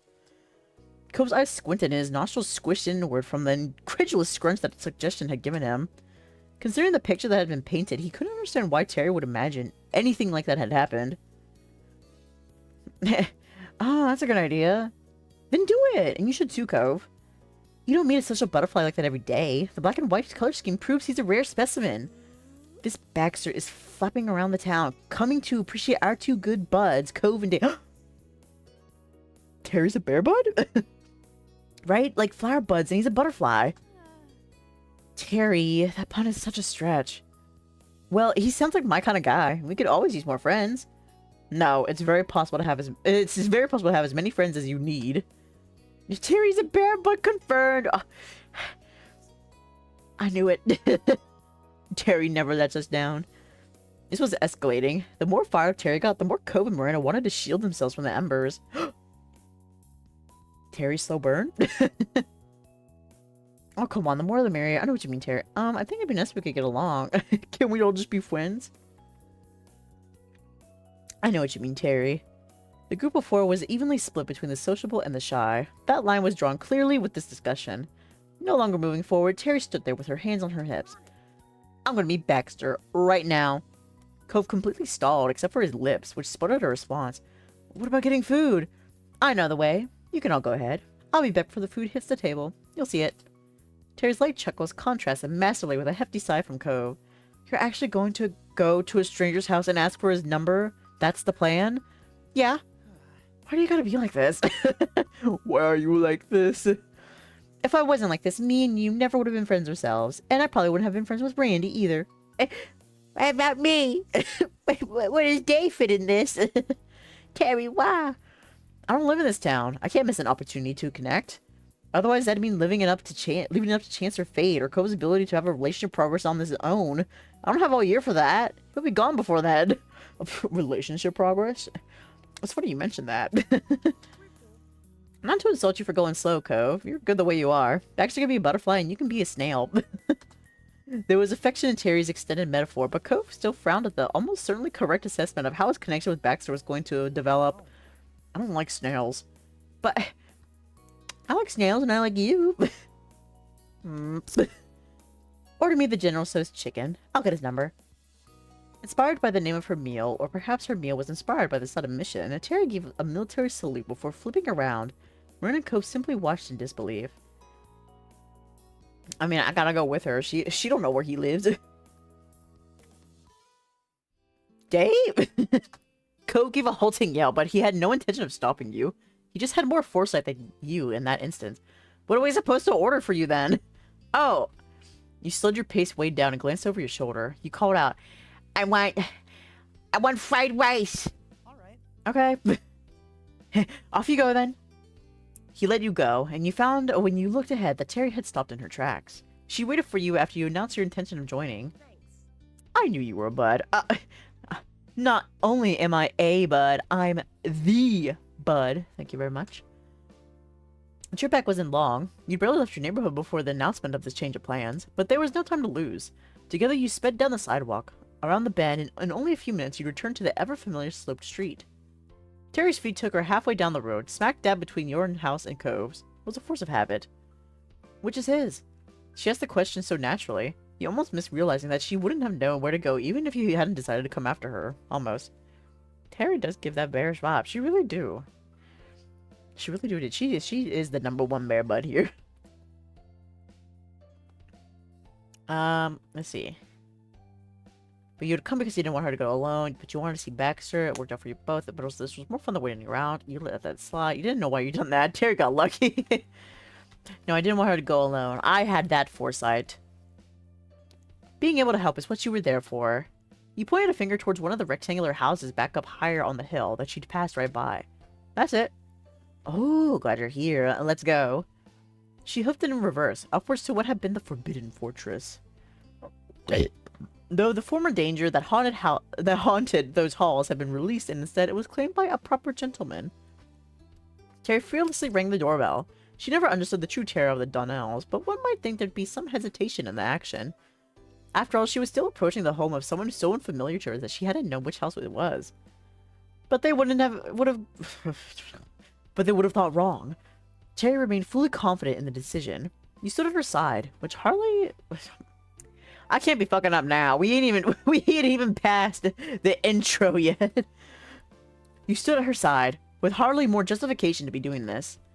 The door opened, and there was the man you'd met 30 minutes ago. Baxter had said goodbye for today when he'd left then. What an overestimation of how long it'd be before you'd once again show him your face. Oh. He must have believed that what he'd said, because seeing you raise his brow and put a questioning edge in his exclamation. Why were you back? After the initial recognition, though, his features all snoot out into his default expression, lidded eyes and a curved smile. Dae, it's a pleasure to see you. And you... Baxter's head angled squarely at Terry. It was a playful tilt. You weren't there before. He's like, Cove, you've changed. Still, keeping his face turned to Terry, his deep brown eyes shifted towards you. Dae must be popular to have such a rotating collection of company. I expected as much. Baxter blinked, and it was as if he'd never taken focus from Terry for even a second. His attention was on her so fixedly. He held out a hand decorated with sleek black rings to her, then gave a cordial introduction. I am Baxter Ward. How nice to meet you. The offered hand received a sprightly slap, a side five, in place of a shake. I'm Terry, a friend of your neighbor's. His interest was piqued. Baxter far less subtly looked between the individuals making a house call, trying to gauge the motivation for it. With no hint to go off of, he settled for asking directly. I see. And what can I do for you, my neighbor and a friend of my neighbor's? Ask Terry. This is her thing. Terry? Dae here and Cove not here talked about you moving in for the summer. It sounded cool to me. I decided to see you in your black and white hair myself. The reason people were unexpectedly at his doorstep had been revealed. Baxter's response to such an intrusion was pleased. He instinctively brushed a few strands of dyed hair, smiling all the while. Well, thank you. You sounded cool, and you are. Let's swap numbers. This town truly is neighborly. I'm not from this place. Terry's reason for seeing him was far more tenuous than Baxter assumed. She didn't live in the neighborhood, or the one next past, or anywhere in Sunset Bird. She laughed heartily over it. Baxter snickered much more wryly. Neither of them had a care in the world. Ben, it's the social circle from wherever they've come that's so friendly. Even better. Does that mean I can have your number? That would be excellent. Good, good. Terry pulled out her cracked cell. Baxter did the same thing at the same time. His phone case was black and white. No surprise there. They hovered closer to each other, bent over the screens and tapping away. After a mistype or two, numbers were exchanged. Thank you. Welcome. You can have mine too. And I can add you to my contacts. His head remained bowed, but his gaze lifted towards you. His cheeks went up as well in a sparkling smile. Of course, I'd love that. Baxter waited for you to get your own phone out, and he repeated his number. You got it down, then gave yours in return. The contact name on his list was Dae Across the Street with an exclamation point. Dae Across the Street. As in, do you know more days? Perfect. He slid his phone into his back pocket. And I must admit, I was not expecting this vacation to go as well as it has. Even with a generous estimation of my sociability, I imagined I'd need a week or more to find someone to exchange numbers with.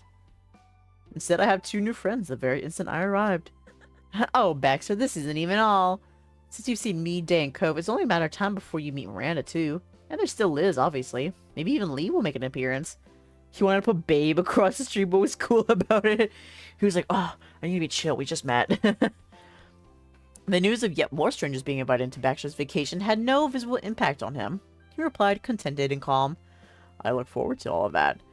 As you should. Now we need to make haste. There are other matters we must attend to. Lunch awaits. That was one way to put it. Baxter's formal tones seemed to be rubbing off on Terry. Then I won't keep you. I hope to see you again soon, though. Please feel free to text or call anytime. Have a good day. Oh god. Did y'all hear the music glitch out for a second? that was a little spooky. That was a little scary. Terry's bare buttness is about to break the game. She's such a good bud. Same. My ex. See you later. Come on, Jay. Like 2 shots, you went off up the road. Baxter didn't move an inch from the entryway as you left. Neither you nor Terry spoke on the race to the restaurant.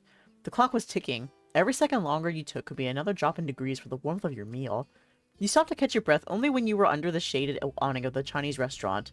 Terry wiped her fully exposed forehead with her palm. Making friends works up an appetite. Still just running across town. Yep, good thing we're about to eat. You entered the building together leisurely, pretending to be normal people who arrived for lunch in a totally reasonable way.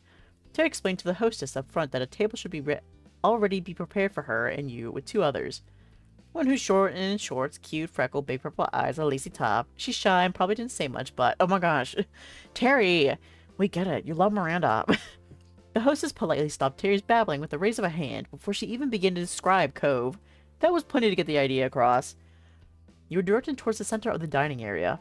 Miranda and Cove were there, speaking quietly. In front of them was nothing more than 4 cups of water and a plate of 3 spring rolls. 3? Mine! They're all mine. The dish was supposed to have 4. As sure as Baxter loved black and white, you knew it was Cove who ate the one that was missing. My future girlfriend and my friend's future boyfriend are waiting for us. She knows. She predicts it. You know the food technically ended up in Cove's stomach before the 2 of you returned. An appetizer had to be cheating. Terry meant the main course and it was not there. You could still take it as a win. She certainly did. Hey, we made it! Hey. Terry, Dae, hi! Creases lingering on Cove's face showed what he'd been worrying about the results of the unexpected pit stop until the moment you both appeared. But since you'd strode up so victoriously, he was reassured enough to already joke about it. You barely made it, you know? We ordered a while ago and this appetizer's already here. Close, but making it is making it. Did my good friends get what I requested? The sudden primness of Terry's speech was lost on Miranda. She didn't understand that a bit of Baxter had been brought to the restaurant with the 2 of you. Yeah, I got it. General Tso's chicken for you and fried rice for Dae. Thank you! Thank you. Oh, she's copying me. One of the empty seats was finally filled as Terry plopped down, satisfied after a job well done. You took the last remaining chair.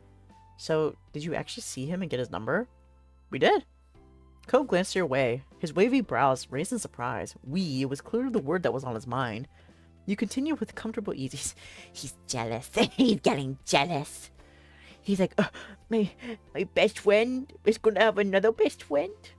I got his number too. Wow.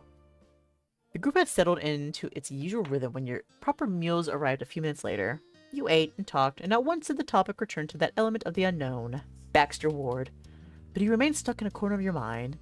After many seasons in the sleepy town, you had expectations of what the summer of 2016 would look like. It had been all too easy to imagine. Oh my god. 2016 was 8 years ago. That's so long. Sure, you'd graduated high school. Your life wasn't going to be the same anymore, but it was too soon for that to warp the existence you'd had for over a decade. At least you thought so. I'd have been like introvert panic. Can't compute how to ask for a number. Pretty much. Honestly, if Terry wasn't there, I would probably be the same way. But like, I don't know. I feel like it depends. I kind of like take the energy, copy the energy that people have, like depending who's around me. So if Terry is there and she's very confident, she's like, oh, give me your number. I'd probably be like, oh, give me yours too. You know, just like, you know, flowing off of that. But if it was Cove and Cove was like, I'm getting his number, I'd be like, oh, I'm not getting it either. Me asking for a number? That's cringe. But it's not cringe if you do it. I just get the bounce off of you. Yeah, yeah, yeah. Like, it just depends, you know? But, alternatively, if let's say, Miranda's there and she wanted the number, but she was too introverted to ask, then I would somehow gain the ability to ask for the number first, you know? I think it's like that kind of thing. Somebody like made the comparison. It's like, I don't have the ability to do the thing, but if there is someone else that also doesn't have the ability to do the thing, suddenly I am able to do the thing. Kind of like that. So relatable. Hashtag relatable.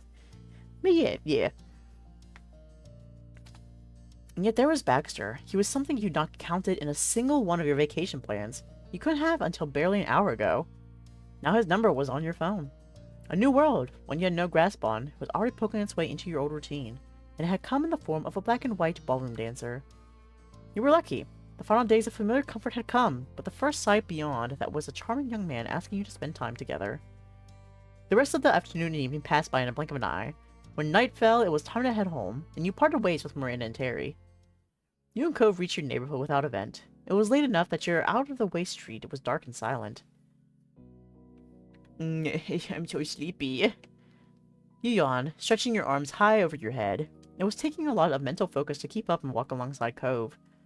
As you did so, you peered at his face out of the corner of your eyes. You wondered why he felt so distant to you. It was out of character. For a while, Cove silently stared ahead, and left you alone with your own thoughts. It surprised you when you did hear his voice all of a sudden. He still wouldn't look at you.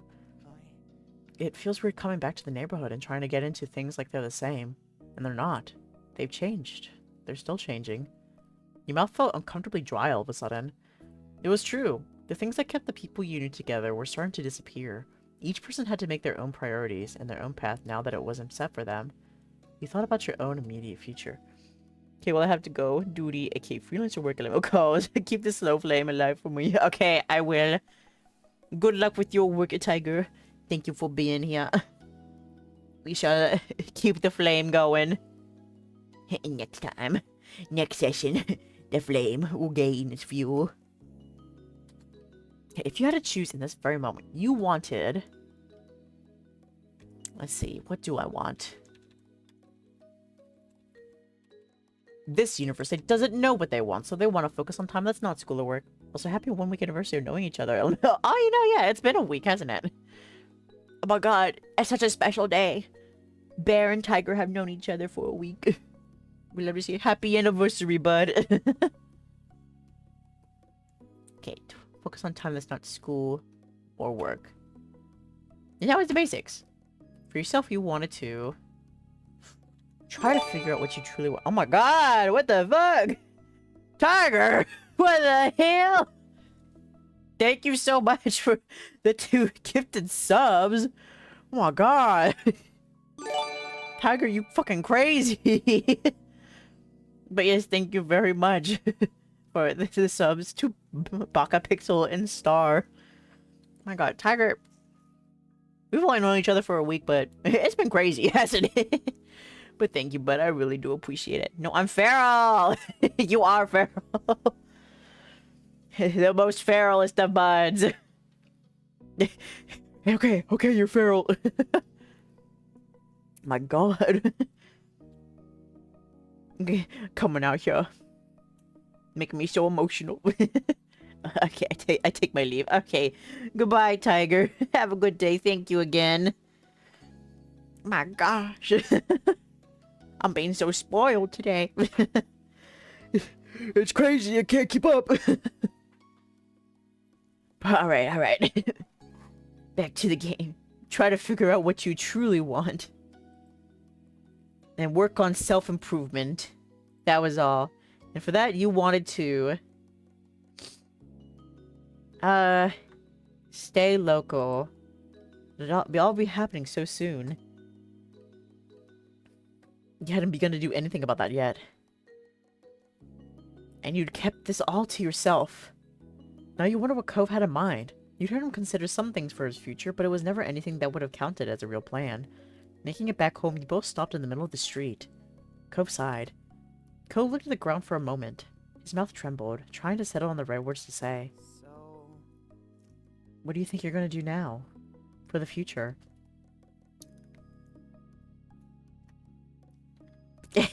how do I say I don't know, but more like I'm confident in it. You explain what you were thinking. You did your best to articulate what he could expect from you, and he listened quietly. Hmm. Cove closed his eyes and nodded while he composed his thoughts. He looked at you when he lifted his head. I mean, I decided on something. Well, kind of. He smiled slightly and rubbed his arm, and then his expression grew more serious. I'm not going to decide on a school or career. Not this summer. I'm going to stay here. At least in Sunset Bird. I'll probably move out of my dad's place. I'll keep working my job, keep doing my volunteer stuff, and everything else. oh no. Maybe I'll know what I want for myself by fall, or next year. Or maybe I'll never have a plan. Life will continue on with whatever's happening. I'm not going to crush myself trying to have everything figured out by a timeline that someone else has set. I just can't do it. His brow furrowed, and his tone was tense. It was clear how much expectations were weighing on him. I guess it'll be me and you, right here for a while longer. Just a little bit longer, but we know what will happen. His eyes were glossy. You weren't going to be separated, and that meant a very great deal to him. I tell. You know, I'm not surprised things turned out like this. Cove laughed. All the tension and thoughts that had been weighing on him seemed to momentarily melt away. I'll see you tomorrow, Dae. I'm already looking forward to it. Night. He pulled you into an unexpected hug. It knocked the breath out of you, yet couldn't have been a more reassuring feeling. You returned his embrace and stayed that way for as long as you could. Good night. Night. He finally let go, giving you another smile. Then Cove started walking away, but you remained there, frozen in the middle of the street. You watched him and wondered how many more times will he be able to say that he'll see you tomorrow. You hoped for countless more times. Finally, you turned towards your own house. You vowed to yourself that you would make the most out of every moment you have this summer. And here they are, the moments indeed. We finally made it past the intro. Oh my god, Jesus Christ. But alrighty. And now that we have made it to the moments, I'm gonna go to the bathroom. I've been drinking tea. I need to get some more tea, actually, while I'm at it, too. I'm gonna need a lot of liquids if I'm gonna be narrating for the next 8 hours. But yeah, I'm just gonna disappear. And well, I'm gonna let BB sit here and take over. And you guys can decide if there is a particular moment that you would like to see done first. And if not, of course, I can just, you know, whip out the good old number picker. So that would work out too. But yeah, I'll be right back. Behave. BB, please don't cause any unnecessary chaos while I'm gone. Alright.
Where am I? There I am. I'm back. I got me not one, not two, but 3 drinks. I got me I have a cup of tea, a cup of homemade iced tea, sweet tea, and then I have a bottle of water, and then I have a Burger King tea that I had gotten today during my lunch break. So, I think we're gonna be good on the liquids tonight, hopefully. I also got 2 cookies here as well. Oreos. So it's gonna be delicious. But alright. I see no one has voiced what moments they would like to see, but you know, that's all well and good. We're all just vibing here. Time for the number picker. Let's see. Random number generator 1. Let's see. Is there one that I want to save for last? Honestly, a lot of these could be saved for last. Like, drive, charity, happiness, I think are like the big ones I would consider. Maybe reflection. I don't know. I think I'm more connected to like the other 3. So you know, I'm not gonna save one this time. Generate number. I'm not looking. It is number 3. It is time for talks. Another placid summer day was drifting by. Your daydreams were chasing each other, none sticking around long enough to become a firm plan, but you really didn't mind that right now. A tapping worked its way into those dreams. Focusing more, you realized it was coming from your window. A grin popped on your face as though it had been waiting all day for this moment. Heading to the window, you could see Cove outside. His habit of climbing this way really was a true Coveism. He'd rather scale your house than wait a couple extra minutes for you to come down. He's impatient. He says, "Let me in now!" Can you take my hand? He offered Cove a hand to help him. Once he was mostly inside, he took it to help steady the last bit of his entrance. Though considering how many times he'd done this, he'd hardly needed the help. He just wants to hold my hand. Hey. Hey, Dae. Sup? Welcome home. You think my mom should invest in some bigger windows? Cove laughed at that, took one last look at his exclusive entrance. He palmed with a teasing look on his face. Maybe. I mean, you are over like 6 feet tall, aren't you? Cove's voice came out quietly, with a strangely pleased smile on his face. Did something happen? Cove opened his mouth to answer, only to have your phone vibrating cut him off. You both turned to where it rested, a little further up on your bed. It was still face down, so you couldn't tell who was calling. It's okay. Your attention shot back to Cove. He smiled at you awkwardly. Don't worry about it. Go check it. It could be important. I'll wait. Thanks. You shuffled forward and scooped the little noisemaker into your hand. You flipped it over and checked the caller ID. It's Miranda. You should answer it. I want to say hi, too. Miranda! With a nod, you accepted the call and set it to speaker. Hi, Miranda. Hi. There was something off about her tone. Cove met your gaze, and you saw the same confusion in his expression. Have you heard from Terry? Or did you hear about her from Cove? No, she hasn't called me, but Cove is with me right now. Hey. Oh, hi, Cove. Is that what you were going to say? He shook his head no, before realizing that it wasn't a good enough answer when one person couldn't actually see it. No, Terry hasn't called me today either. Is something wrong? At that, Miranda couldn't hold herself together any longer. The muffled sobs from the other side of the line were unmistakable. Terry doesn't like me anymore. If she ever did. What? That doesn't sound right. You're probably her best friend out of all of us. Yeah, why do you think that? She sniffled, and there was a pause as you could hear her shift the phone to her other hand. Terry was here the other night watching movies with me. We were up super late. She realized her parents probably went to bed, so they couldn't pick her up. My mom and dad were definitely asleep then. Dad works early. I tried telling her it was okay to just spend the night and she could text her parents what happened, but Terry really didn't want to. You glanced at Cove. He looked equally unsure as you about where this story was going. It didn't sound like a friendship-ending situation. I suggested things to make it easier if she was nervous, like she could sleep by herself in my room while I stayed somewhere else. Yeah. And I said we didn't have to sleep at all. We could have kept watching movies until one of our parents woke up. I wouldn't have minded. I know not everyone could do sleepovers, but Terry wouldn't even tell me what was really wrong or what I could do to help. I thought we could tell each other anything. Guess I was wrong. Did she stay in the end? No, we got too loud in the kitchen. My dad woke up. He offered to drive her home when he heard what was wrong. She texted me apologizing for my dad having to do that when he needed rest, but that was it. She isn't talking to me anymore. You could hear every bit of the tears and heartbreak in Miranda's voice. This continued to be a shock for your neighbor, but Cove recovered and spoke gently. I'm really sorry. I mean, There's no way Terry wanted to make you feel this bad, or that she's just done with your friendship because of this. Miranda's sniffing continued. You hope she had plenty of tissues handy. It'll be okay. I hope Terry's alright. It's really weird that she reacted like that. It's not a big deal, honestly, no. But it'll be okay. We'll figure it out. It had to be. You couldn't imagine any alternative. Miranda's voice sounded a little bit more collected after finishing her story, but you knew that the crying was far from being done. I thought she'd have reached out to one of you by now. Maybe she's not talking to anyone. Yeah. Sorry for bothering you, Ko, about this.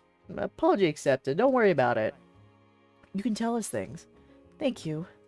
Her shaking voice finally conveyed a little optimism, or at least relief that she wasn't dealing with it entirely on her own. If you do hear anything from her, could you let me know if she's alright? We can. Thanks. Let's talk later, okay? Bye. Bye. Bye. That didn't really seem like an especially productive point to end the call, though you also weren't sure where to go from there. Looking to Cove, his face seemed as lost as yours. With no alternative, you hung up and put your phone back on your bed. Cove crossed his arms, a frown creasing his face. He began to pace the length of your room, clearly trying to put the pieces together in his head in a way that made sense.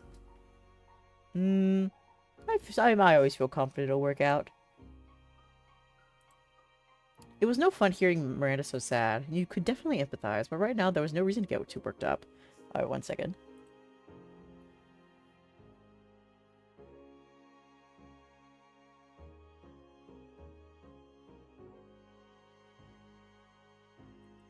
Okay.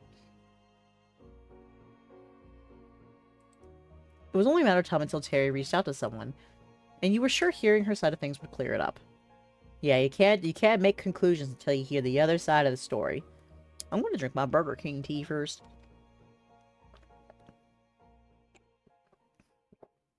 Delicious. Now, the reason why I have both the Burger King and the sweet tea, homemade tea, is because we don't have any homemade tea left. I literally poured out the last cup. I was like, uh-oh, this isn't gonna be enough for me. So I grabbed the other cup instead. Oh, also, along with it, my bad. Instead, it doesn't, not the proper word here. The empty state of your head before learning this was not helping you now, but you couldn't put two thoughts together. Flopping back on your bed, you stared into space. We should probably try calling Terry. Code's voice managed to drag you back into some grounding. He'd stopped pacing, but you still saw a perturbed look on his face. Is it really something we should get involved with right now? Code's mouth pressed into a hard line. At the moment, it seemed like the two of you were on very different wavelengths as to how to deal with this. I want to talk to Terry. She's my friend too. Fine. Then let's call her.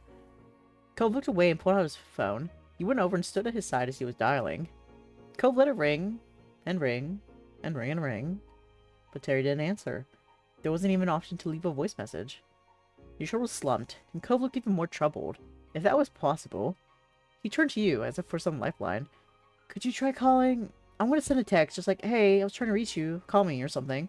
Yeah. You took up your phone once more. Unfortunately, another set of interminable rings. The line went dead. No answer. No voicemail. Hanging up, you saw Cove visibly deflated. He rubbed his arm, eyes distant, openly struggling with the whole affair. I don't like this at all. They're fighting. We barely know anything, and we're supposed to just wait and see? Despite it only being a minute since he texted Terry, Cove checked his phone again. He was desperate for progress, for something, and you frowned as you watched him.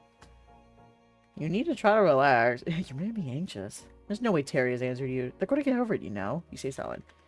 Listen, just try to relax, alright? It's going to be okay. Cove stared hard at the screen, as though he was trying to will a new message to appear. As your words sank in, his gaze slid over towards you. Just a little bit? Come on, you're working yourself up. Closing his eyes, he took a deep breath and released it slowly. It wasn't much, but you could see him ease up slightly. Yeah, you're probably right. Cove was still gripping his phone with both hands, as though it might fly away if you let go. He looked to you with almost painful earnestness. Should we... What do we even say if we do hear from one of them? His pacing resumed, as he attempted to answer his own question, but it was written all over his face that he had no idea how to tackle any of this. He slowly came to another halt, like a gear winding down. We should find out Terry's side of the story. We should just comfort Miranda and let it up with Terry. I don't know. We should only tell them to work it out between themselves, that's it. I wonder why you always had to come up with things. the true issue. the ever-growing problem for main characters is that they always have to come up with the solutions, you know? It's like, why can't you figure it out? But no, we need to figure out the other side. We need to figure out her perspective. Nothing could be done until you knew what she thought of this. That much was certain. Cove nodded slightly in agreement. For several minutes, you both remained there in silence, drowning in your thoughts. Eventually, Cove turned around. I'm gonna text Terry that we already know what's going on. Maybe she'll have an easier time talking to us because she won't have to pretend or explain. Okay. I want to save here. And I want to ask, do we want drama? Do we want drama, or do we want this to work out? As well as it does. I'm gonna do a poll for like a minute. And I'm gonna eat a cookie while we wait. Okay, new poll. Okay, the question is, should we have drama? It's like, yes. And then the other one is no. Please let things work out peacefully. Why can't I like type a whole sentence? Okay, I'll do it for like a minute. Start poll. Then if no one answers, I will flip a coin. As my usual methods. Okay, I'm gonna eat a cookie.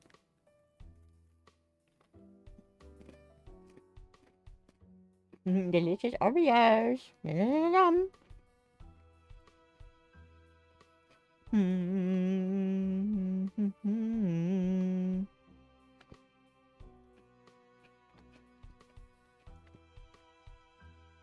It's gotta be the double stuffed Oreos too. Any other Oreo? No, absolutely not.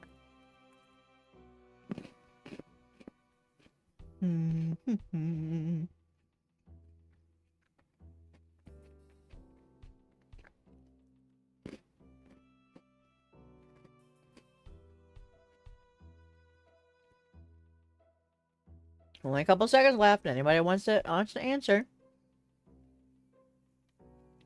Like I said, if not, that's okay. I can leave my fate to the coin. Alright. What are the results? Nobody answered. Okay. Coin time. Okay, coin flip.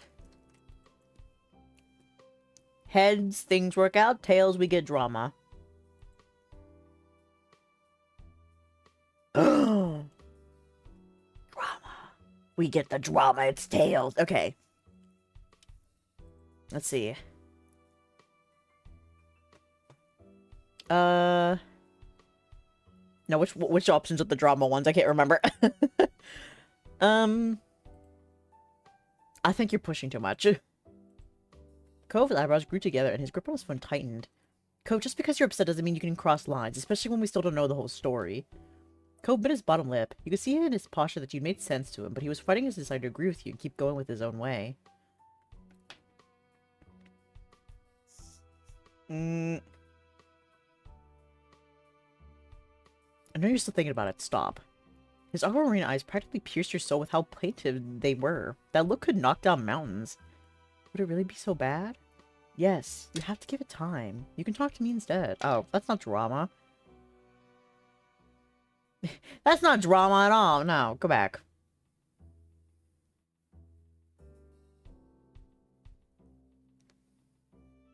Maybe it's one of these two options. You can't do that. Miranda didn't say it was alright to admit she talked to us. Oh, there we go. He's mad now. Miranda called you, asking if Terry had opened up about it, and then she told us about what happened in private. She didn't know if Terry would be okay with any of that. That doesn't make it fine to do that to her. Terry isn't talking to Miranda at all. If you want to tell Terry, we can still talk to Miranda about it first. I get it. We could, but if Miranda wanted it to be a big secret, then she should have just said that. And if she does want to hide it, I don't think we should. My god. You're being really mean right now. Being just doesn't mean it's okay to act like this. Act like what? Stupid. Yeah, I said it. You drop those. You stop going into what is it? The books. You stopped hitting the books. You stopped studying, and now here you are, being a little dum-dum. His eyes grew wide. The word had escaped like a caged bird seeing freedom, and you felt liberated by it too. You can't just step on everyone else's feelings, so you can force things. Cope's eyes narrowed into sharp slits, a look that was almost unheard of for him to direct at you. His tone of voice was equally as cutting. Is this what you want? For us to start fighting too? No, I don't. If that's what's happening, you can't just blame me for it. That's not what I want, but that doesn't mean it isn't what's happening. No, I don't. You could only look back at him. You were sad and angry. Come on, Cove. This is not worth it. Go home, Cove. Go home. You can't just blame me for it. You're part of this conversation too. But I'm trying to make things better. You're making them worse. I am not. And how do you think that what you said has helped? By bringing your nonsense back to reality. Somebody has to do it. Coastal Wellness looked at his messageless phone and put it away. He ran a hand through his hair and shot you a cold look. Those aquamarine eyes turned into twin stones. I'm done. I don't want to talk about this anymore. I'm going home. Cove showed his back to you and briskly walked out of your room. Without thinking, you followed a few steps behind and watched him speed through your house and then out the front door. Your feet froze on the threshold. Cove started crossing the street. He didn't look back once. Cove was actually leaving to surprise you. Wait, stop, I don't want you to go. If that's how you're gonna be, don't come back. Cove didn't stop or flinch at your words. He kept going. That only made things worse. There was a burning volcano inside you, and all you wanted was for it to pour out. Cove reached for his front door, promptly opened it, and stepped inside. The sound of its shutting reverberated through the neighborhood. Well, I said we wanted drama, and we got the drama. You retreated back to the safety of your house. You ran into your room, shutting the door as softly as Cove had closed his loudly. A silence stretched on like hours. The uncertainty left you in total agony. But it likely wasn't that long before there was a knock at your bedroom door, and Mom peeked in. Hey, Dae, just want to check in on you. When she saw your morose expression, she opened the door all the way. Mom was standing there as well. She slipped past her wife to come inside your space. What's with the long face? Are you okay? I'm okay. Your body language could not have contradicted you more strongly, and you knew it. You couldn't even lift your eyes off the floor, as though the weight of your worry was dragging you head down. Maria called earlier. She and Terry are fighting, but none of us know what's going on with Terry. Your parents exchanged a meaningful look, though its meaning was lost on you. I'm so sorry to hear there's trouble with your friend, sweetie. Is there anything we can do to help? No, I'm just waiting to see if Terry calls, or texts, or if Miranda does, or if something else happens. Well, we can at least help you take your mind off of things while you're waiting. Yeah. Another great idea, Lonnie. We can get the whole gang together for some quality time.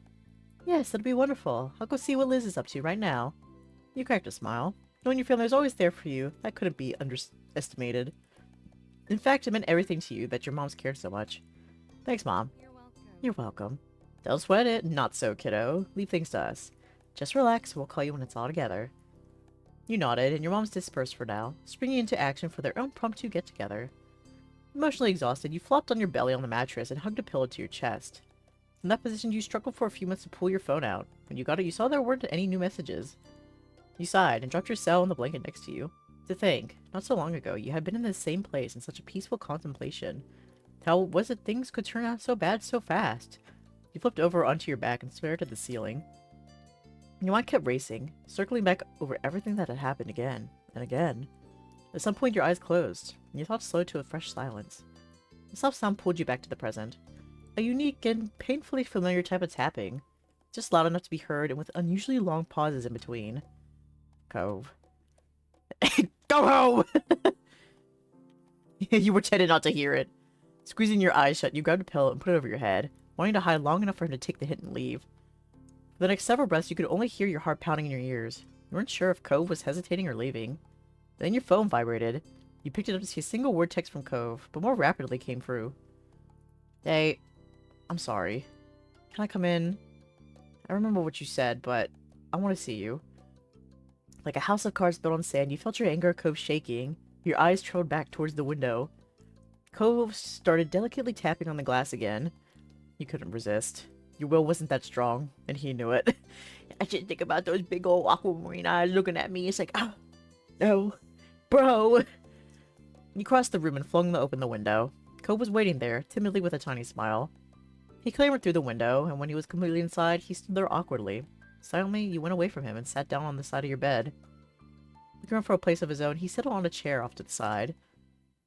His hands fidgeted, and his mouth opened and closed a few times before he could make any actual words come out. Thank you for letting me in. You took a keen interest in a loose thread on your blanket, yanking on it slowly, though you did nod. Not sure what else to say. You pulled the thread again, unraveling it slightly more. I really didn't... I didn't mean for things to dissolve the way they did after Miranda's call. I know it wasn't your fault, but you're the one I got worked up at because you were there. I'm sorry. I get it. It's alright. You said earnestly. I'm over it. You said insincerely. Thank you for apologizing. I'm sorry too. I know what I said upset you. I don't want to make you feel bad. You really hurt my feelings. Okay, no. We've had our drama. We've had our little fun. And now we're gonna be excellent, bros. In our slow burn, we're gonna have good communication skills. We're gonna take accountability for our actions. We're gonna apologize for what happened. You were truly apologetic. Having such harsh feelings stay between you would be horrible. The breath escaped him like a dam bursting, and the smile that followed was a little broken to match. I mean, Everything today, it's just really crappy. Cove chewed the inside of his cheek. He was carefully trying to put his thoughts in it together this time. He spoke in a fragile voice. When people you care about, when they're unhappy with each other, there's nothing you can do. At least when you're in a fight yourself. You have some responsibility, some control over it. I wish it didn't have to happen, but that isn't possible. So, oh well, I guess. His attempt at giving a nonchalant shrug of that was pitiable. Yeah, it makes me feel horrible too. In your lap, your hands momentarily curled into fists. This kind of powerlessness. It wore you down. You looked at Cove and were reassured by his understanding nod. There was a question you had to ask. Is it because of what happened with your parents? Is it because you're a child of divorce?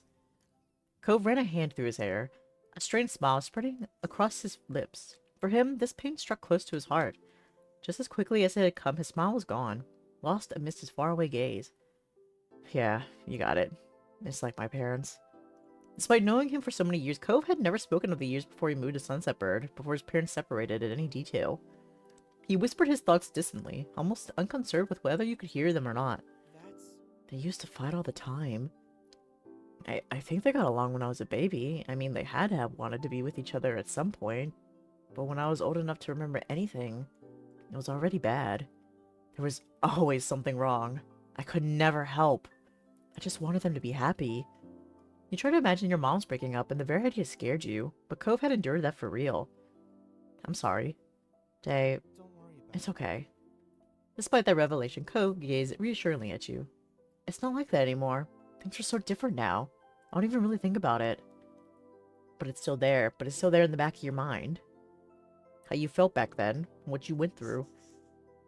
Again, the sorrow reasserted itself. When he continued, you could barely hear him. I guess it's pretty obvious I haven't forgotten either. Let's take a hug. Let's hug it out.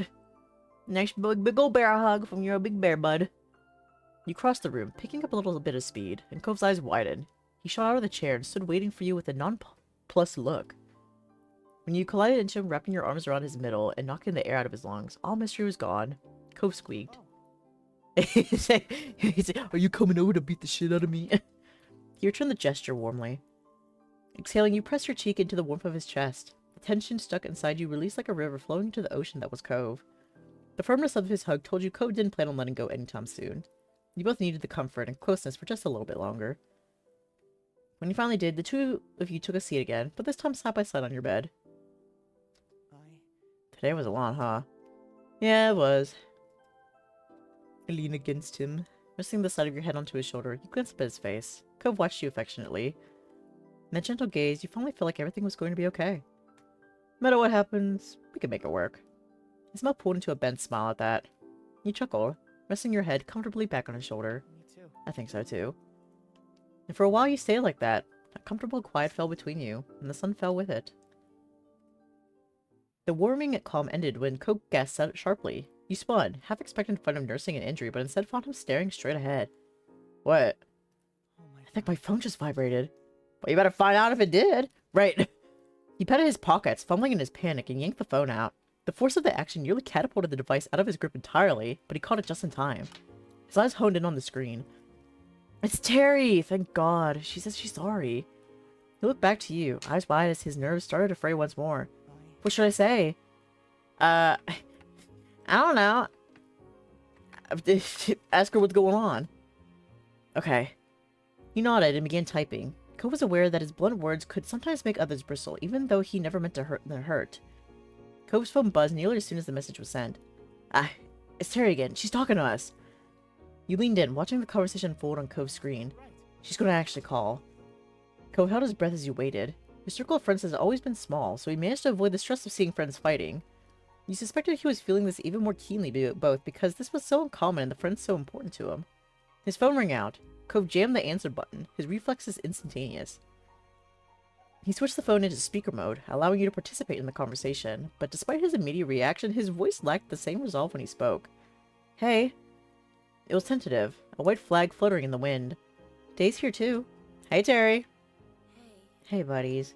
Terry's voice was barely recognizable without her usual quick patter and energy. Are you okay? Are things okay? I don't know, probably not. Cove tensed, his free hand coiling into an anxious fist. What happened? You heard Terry sigh over the phone as she unburdened herself. Pretty much, I was at Randy's house. We decided to watch some movies she super liked that I'd never even seen before. Turns out there's a lot of those. Which one, then another, and another. We were having so much fun. Each time one finished, she had another one to share with me. I didn't really think about the time. I only wanted to say yes to Randy and watch her movies. She spoke wistfully, but her words were full of affection. It was Randy, you know? I wasn't thinking about my schedule or what time it was. Totally. Then I finally saw the time, and oh no, it was way too late. I already knew I couldn't stay. She took a deep breath, her voice becoming softer when she resumed talking. I was so stressed out. I just couldn't deal with it. Miranda wanted to help. She kept coming up with ways to make it better and trying to figure out why I was so upset and stuff. I was trying to answer her questions. There were so many, but I couldn't really answer all of them. I didn't even know why some of her ideas didn't work with me. It made my head ache. I still had the first problem. Randy was there, trying to help, blasting all these questions and suggestions at me faster than I could even think.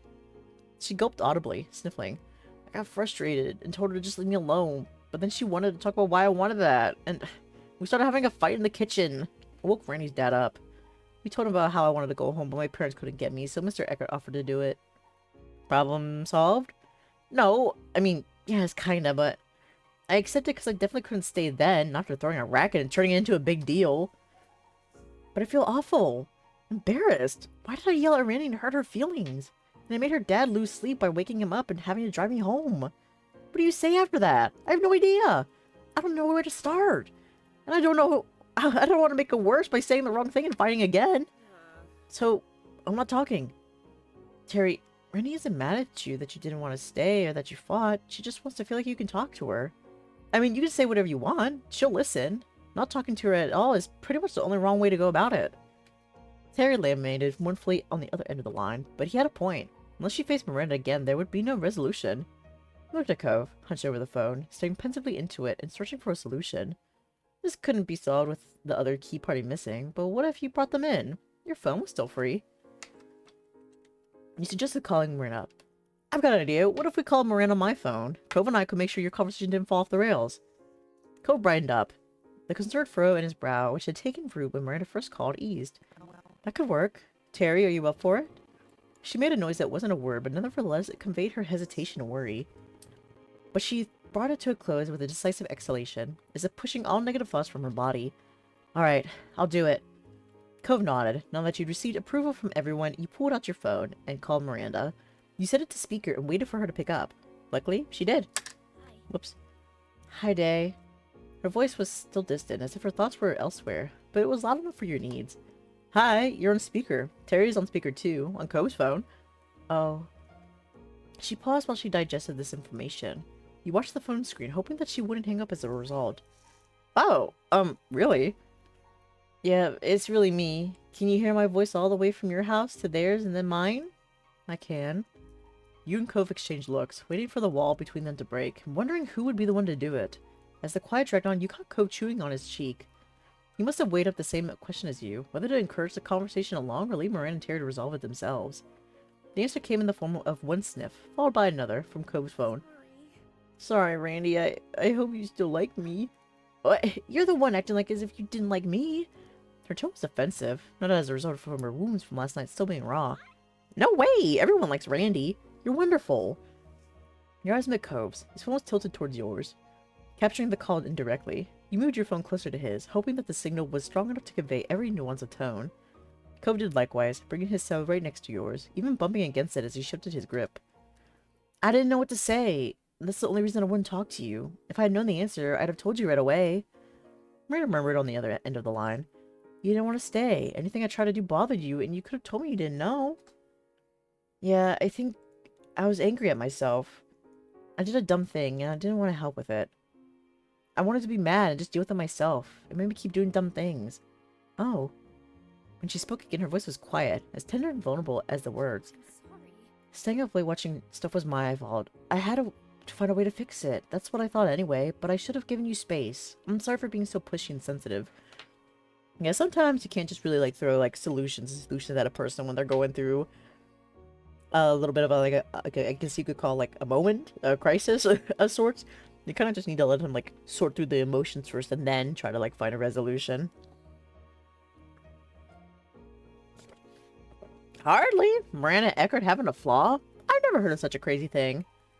Miranda let out a ghost of a giggle. Cove cleared his throat. Maybe you should call each other now? Sorry. Can do. Thanks for giving me the kick in the butt to do this already. Manny, I'm gonna call you right now. Bye, Dae and Cove. She hung up after squeezing in another quick bye, though not giving you or Cove room to respond in kind. Miranda laughed, the noise tinkling gently like wind chimes in a summer breeze. Really nice. Thank you for listening and helping. I'm gonna hang up now so I can answer Terry's call. Bye. Bye. Bye. You got this. Miranda hung up, still chuckling softly as your call ended. The room felt emptier without the other voices in it. Cove expelled a sigh that crashed through the newly fallen silence. He dropped his arms to his sides, letting his head hang down like a puppet at rest. Thank God. You should have involved us in like that. I'm relieved it's okay. You were simply happy your friends had made up, the days have been that drained you. You were content that now that Cove seemed at ease again. Yeah. Cove scratched his face, his expression cloudy. I think I need to find a better way for dealing with conflict because that was awful. We could all probably do better at that. I mean, I wasn't the best either. I was kind of causing drama here. Intentionally. Not in-game, out-of-game. In-game Dae would never. Cove meekly smiled as he rubbed at his eyes, weariness creeping over him, and he mumbled his next words.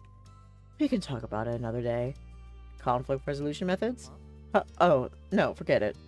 Your eyebrows rose and then a light bulb went off in your head. Before Miranda called, didn't you say there was something you'd wanted to say? Cove's original visit had been thrown so off-kilter that it was a struggle to rewind your memory back to when he'd first turned up. Now you did, though. You remember that he had been perky when he'd arrived this afternoon.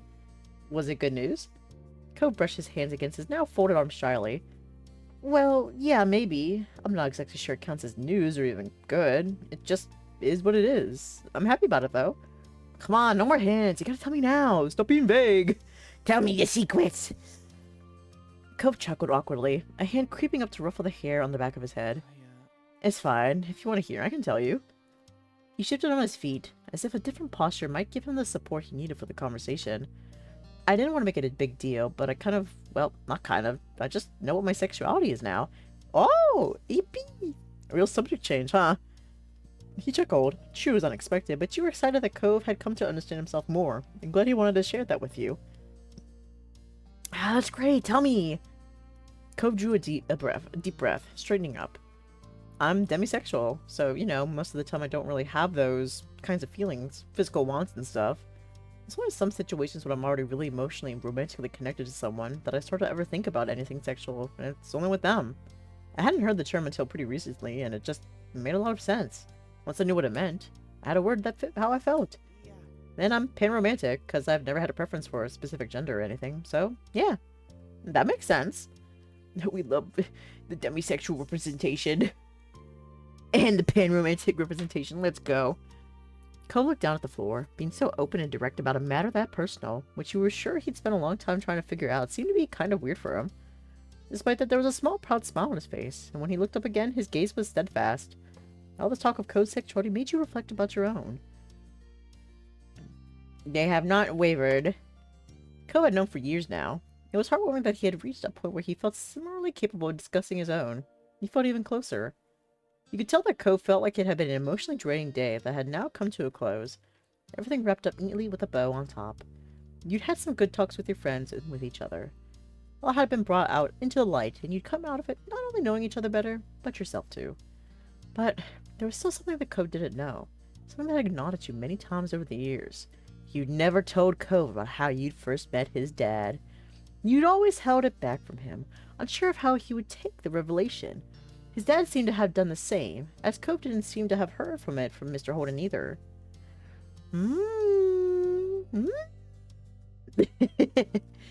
What do you think, buds? Do we tell him? Do we tell him the secret?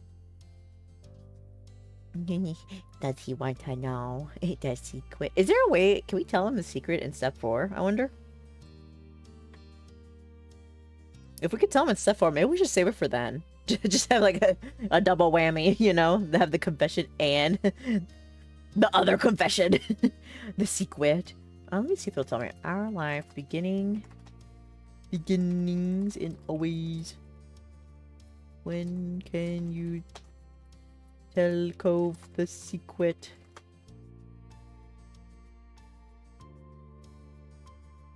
The main character develops a crush on love Cove. It's both fun. No, not that. Yeah, when do you tell Cove about the money? Yeah. Last week, I do it while I was playing a question started in my head. You see, my first couple playthroughs of me telling Cove I was dead, trying to buy me in part 1, even though I never took the money. CG were great, and I honestly thought that if I were told Cove when we were older, it would be just be the CG and nothing more. But then I told him part 2, and I love that as well. Even more because I think it helps Cove address things more at the end. Man, there's now a torn which I like more. Haven't even tried it in part 3 yet, so I have no clue how that will go. But I started wondering what other people thought about it. Is there another part? I just need to know. I need to know this information.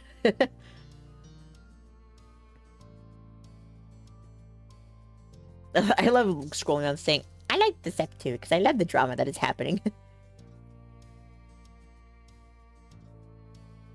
I'm reading, don't worry.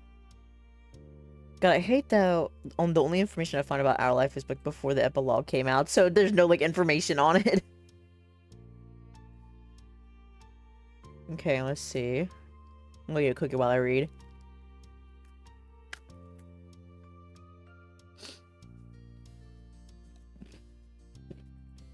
Okay, everybody, yes, I love that you loved the step 2 confession, which we didn't do, but I want to know. What's step 4? Oh.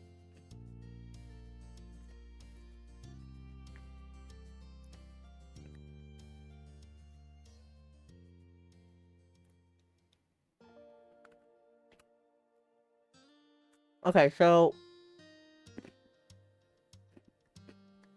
Okay, I think there is a confession in step 4, so you know, we'll save it for then. Someday, but not today.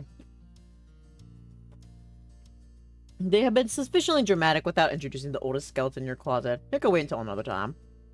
Oh, when you were gone for a little while, my mom said they wanted to get everyone together to hang out. Can you join? Go smiled shyly, still bashful about what happened before, though he tried not to let it show. Sure. I can do that.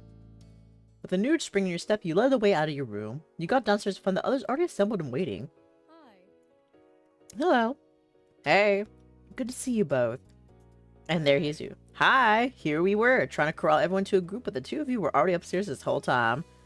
Hey, Dad. We had some stuff to talk about. Yeah. But we made it. So what's the plan? How about cards? There was a murmur of interest from the others. I'm keen to play. It was very nearly, but not quite, unanimous. Mr. Horn demurred. I think I'll set this one out. Where's the fun in that? Join in! Yes, I know there's a lot of people, but we can make it work. Mr. Horn shrunk into himself, embarrassed by their attention. Dad, you love playing cards. We do it at our house all the time. Co's right. Remember that time I played over there? We played for real, for cold, hard cash. Dad? Mr. Holden broke under the combined force of everyone's attention. Cove and Dae, you're adults now. You deserve to know the truth. Oh, he's gonna tell his truth. I used to throw the card game so you could win. I put up a good fight, but I always made sure to lose a lot more rounds than I won. He tore at the end of his ponytail, clearly distressed at revealing this bit of info. He did have a history of bad surprises, so that may have been why. I know people want to be taken seriously, and fake wins don't mean as much, but I couldn't help myself. It's so much better when everyone else got the chance to be victorious. Kira knew, and went along with it. Cove laughed in disbelief, that this was the thing his dad stressed about hiding, after the other stunts he'd pulled over the years. So what? Lots of parents do that. I hadn't guessed it, sure, though looking back it makes sense. That's right, what's the big deal, Cliff? You can finally take the kids' gloves off and give them a run for their money. Mr. Holden smiled coyly, his gaze lowering. I'm not sure that's a good idea. Hi. And why not? He waved his hands expansively, the movements fluid and vague. It's just, actually, I am something of a card shark. I used to make lots of fast cash off games. Casual players don't have a shot unless it's a game of pure luck. Cove's jaw hung open, his wide eyes fixed on his father. Really? There was a touch of amazement, even admiration, nestled among the shock. The other members of the Ursa family exchanged looks, ranging from Liz's disbelief to Mom's intrigue, with Mom somewhere in the middle between the two. You can't simply make a claim like that and expect us to go along with it. Let's see you back it up, Shark Man. Him sort of gave her a crooked smile, his demureness quickly being replaced with the confidence of someone very skilled or very misguided. You sure about that? Definitely. We've got to see the so-called non-casual player in action. Well, I might be able, though who knows? Maybe I've gotten rusty. His coyness continued to rile the gang up, and he was getting a kick out of it now. Come on, please. Alright, I can dust off the old tricks. Don't go easy on us.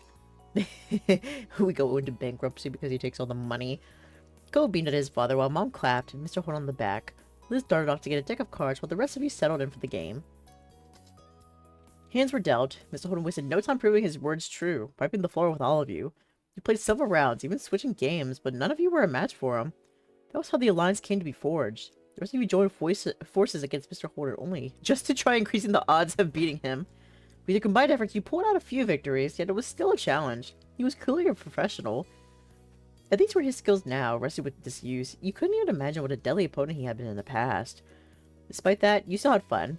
Working cooperatively actually fostered a sense of camaraderie with the others. Mr. Horn didn't appear fazed by the strategy. You actually wondered whether the increased challenge made it more interesting for him. You spent the rest of the afternoon together with your family in the Holdens, having fun. It was an interesting evening for sure, with many discoveries for everyone. It was freeing, yet simultaneously you felt more tied together than you had before. Cute. Yeah, all the other times we did talks, Oh, it's all so nice. Let's not fight, Cove. Let's just work this out. Because, like, the bros we are, the best bros that we are. No, I want drama this time. You're stupid, Cove. Like, switch it up a little bit, you know? Let me eat this last bit of cookie, and then I'll generate another number, and we'll see what's next.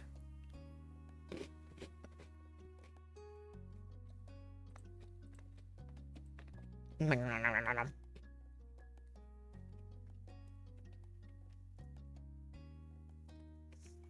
going to take another sip of my tea.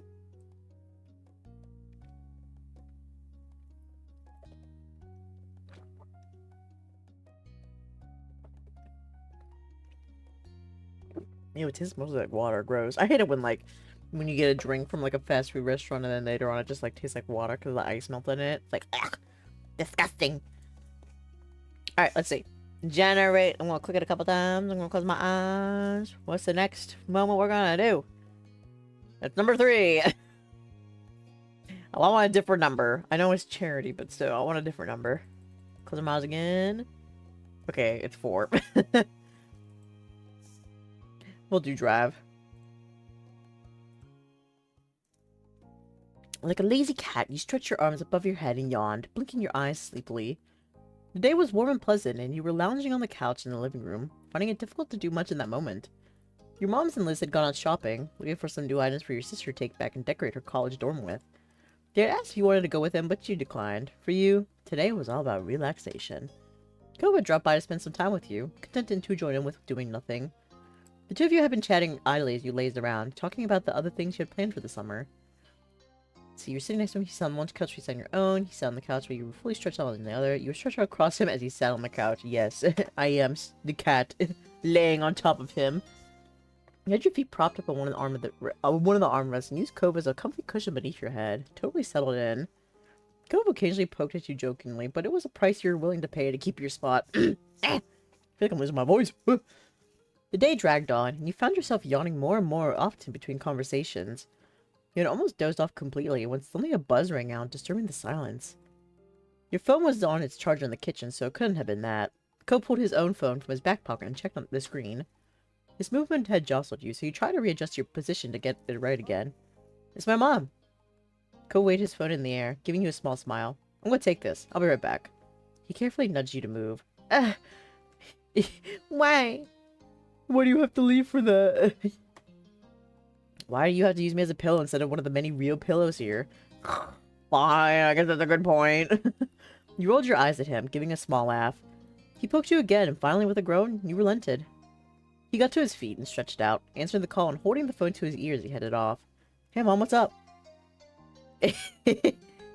Blew him a kiss. He turned and chuckled, throwing you a look as he walked backwards towards the door. The lock clicked behind him as he exited the house, and you sank back onto the cushions, idly trying to decide what to do next. After electing to grab your own phone with its charger, you resumed your position on the couch, tapping away at the screen. Your mind drifted away from thoughts of Cove and his phone call with all the many ways your device could distract you. It was an effective enough way to kill the time, and you had managed to do various little things when the door opened again and Cove returned. Hey. I'm back. You watched as Cove strolled over to where you were still sitting. So, good or bad news? He sighed dramatically and let his forehead fall against the couch back. You know how I always just fly there and back whenever I visit my mom? Well, there's a lot of stuff still at her place. I could never take it all with me on the plane. Now that I'm going to be visiting her, not going to be visiting her like I used to, I'll have to go get it at some point. He looked at you, his forehead creasing as he thought the situation through. Some of it is pretty big, so it's not really practical to have it shipped. You can drive over and pick it up. When will you go? That's what my mom wanted to know. She thought it'd be best to do it soon before things get even busier. He paused and let out a soft sigh, his shoulders dropping, knowing it was something of a stressful job to handle. I think that's probably the idea that makes the most sense too. It'd be good to get it over and done with. I'll be setting out as soon as I can. Oh, another trip already then. He gave you a grim smile and shrugged. I know. I'm sorry. Are you just trying to get away from me? Never. You cracked a smile, but deep down you were sad that he had to leave again so soon. Looking up again, you met his bright aquamarine eyes, finding a sad smile tugging on his lips. Oh! Suddenly his eyebrows jumped and his eyes lit up like a lamp. You could come with me. Huh? You should come. My visits to my mom's are usually special, so she and I can spend time together, but this time it's not like that. It's an errand. My plan is to drive out one morning, spend the night, and then we can pack up the car the next morning and turn right back around. It'll only take 2 days for the whole thing. You thought to yourself for a moment, amused by Cove's excitement. Are you sure it'd be okay if I go? Yeah, why not? I probably could use the company. It's a pretty long drive for one person. Plus you'd have a chance to see my mom in person. I know she'd be happy to see you again. You bounced on the spot as you radiated excitement. When should we leave? I'll have to let my moms know, but as long as we got nothing else important on the days we pick, then there's no reason I wouldn't be able to go. Cove's face brightened, and you were sure the prospect of having a travel buddy made the task seem less tiresome. I'll call my mom back and tell her. You can pick a time right now. You spent some time together going over your schedules and making plans for when you could take the trip. You needed to fit it in around both your work schedules, which took a bit of doing, but it came together in the end. Luckily, it was only a 2-day trip, so finding a couple free days in a row wasn't impossible. It wasn't long for the dates were finally set, and all the plans were made. Excited! A short trip sounded like the perfect way to spend some time. You could listen to music, eat snacks, and enjoy the open road. No matter what you thought about things, the morning when you were due to leave arrived. Doesn't matter if you like it or not, you're going. It was cooler than usual, the sun barely peeking over the tops of the houses. You stood outside your house, on the footpath near the road, waiting for Cove. You were feeling refreshed after a good night's sleep and an early wake-up. With your travel bag clutched in one hand, you watched as Cove finish packing up his car. He had organized all sorts of things, water bottles, snacks, and who knows what else. Cove insisted he had everything under control and didn't need help. At least you could rest easy, knowing that it was all taken care of. As you waited, you glanced over Cove's car. You knew it well. It used to belong to Mr. Holden, and when Cove had learned to drive it passed to him, his dad had taken the opportunity to get a newer one. It was pretty old at this point, but had served both of them well so far. You just hoped it had enough life left in it to survive a trip as long as the one you were embarking on. The sound of a door closing made you jump. You snapped back to focus and saw Cove while he was walking towards you. He dusted his hands off his pants and tilted his head towards the car. That's it. Ready to go? Yeah, I'm ready. He smiled and stepped aside, giving you space to situate your own bag where you wanted it. Once everything was safely inside, he glanced back at you. We should get started. It's going to be a ways to go. Ahag!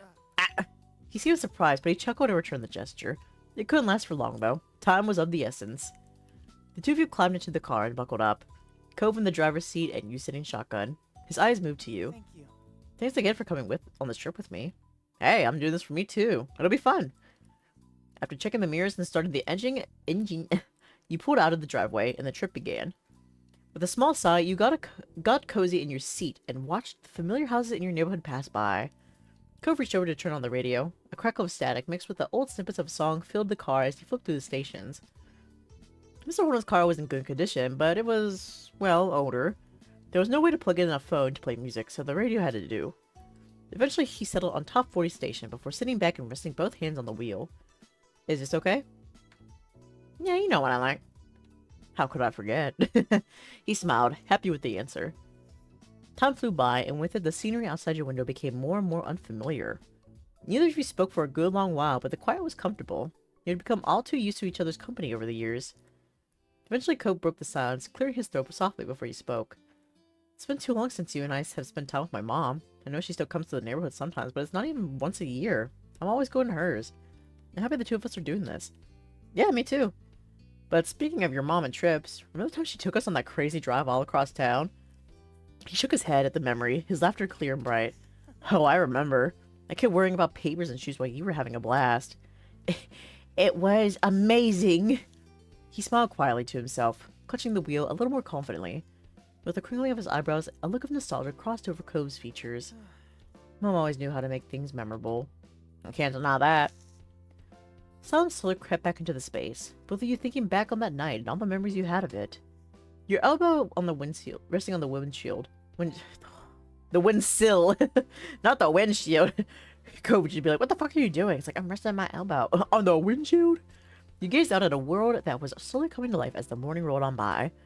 The sun climbed higher in the sky, forcing you to adjust the visor overhead to keep it out of your eyes. Hey, do you mind reaching back for me? Cove gave you a sidelong glance as he drove, indicating with a nod of his head and a tiny smile. I want some chips, the salt and vinegar ones. I don't have a common selection, chips are just chips. Stretching out the seatbelt to give yourself space, you twisted it in your spot and reached into the bag holding the snacks. It took a bit of effort to sort through the collection of goodies stuffed inside, but eventually the bag of chips crinkled beneath your fingers as you pulled them out and sat back in your seat. Here. Thanks. Do you mind opening it? His eyes lit up at the prospects of the snacks, and you shook your head in amusement, popping the top of the bag. Do you want me to feed them to you, like your little horsey, at the petting zoo? He chuckled, giving a playful roll of his eyes. I don't think I want to risk us crashing because your hand is in front of my face. Can you just pour a few into my hand? Yeah, sure, fine. Thanks. Cove held out one outstretched hand. You did your best to have the chips fall into his palm, but some did end up on the floor. It's okay. I'll eat them. 5-second rule.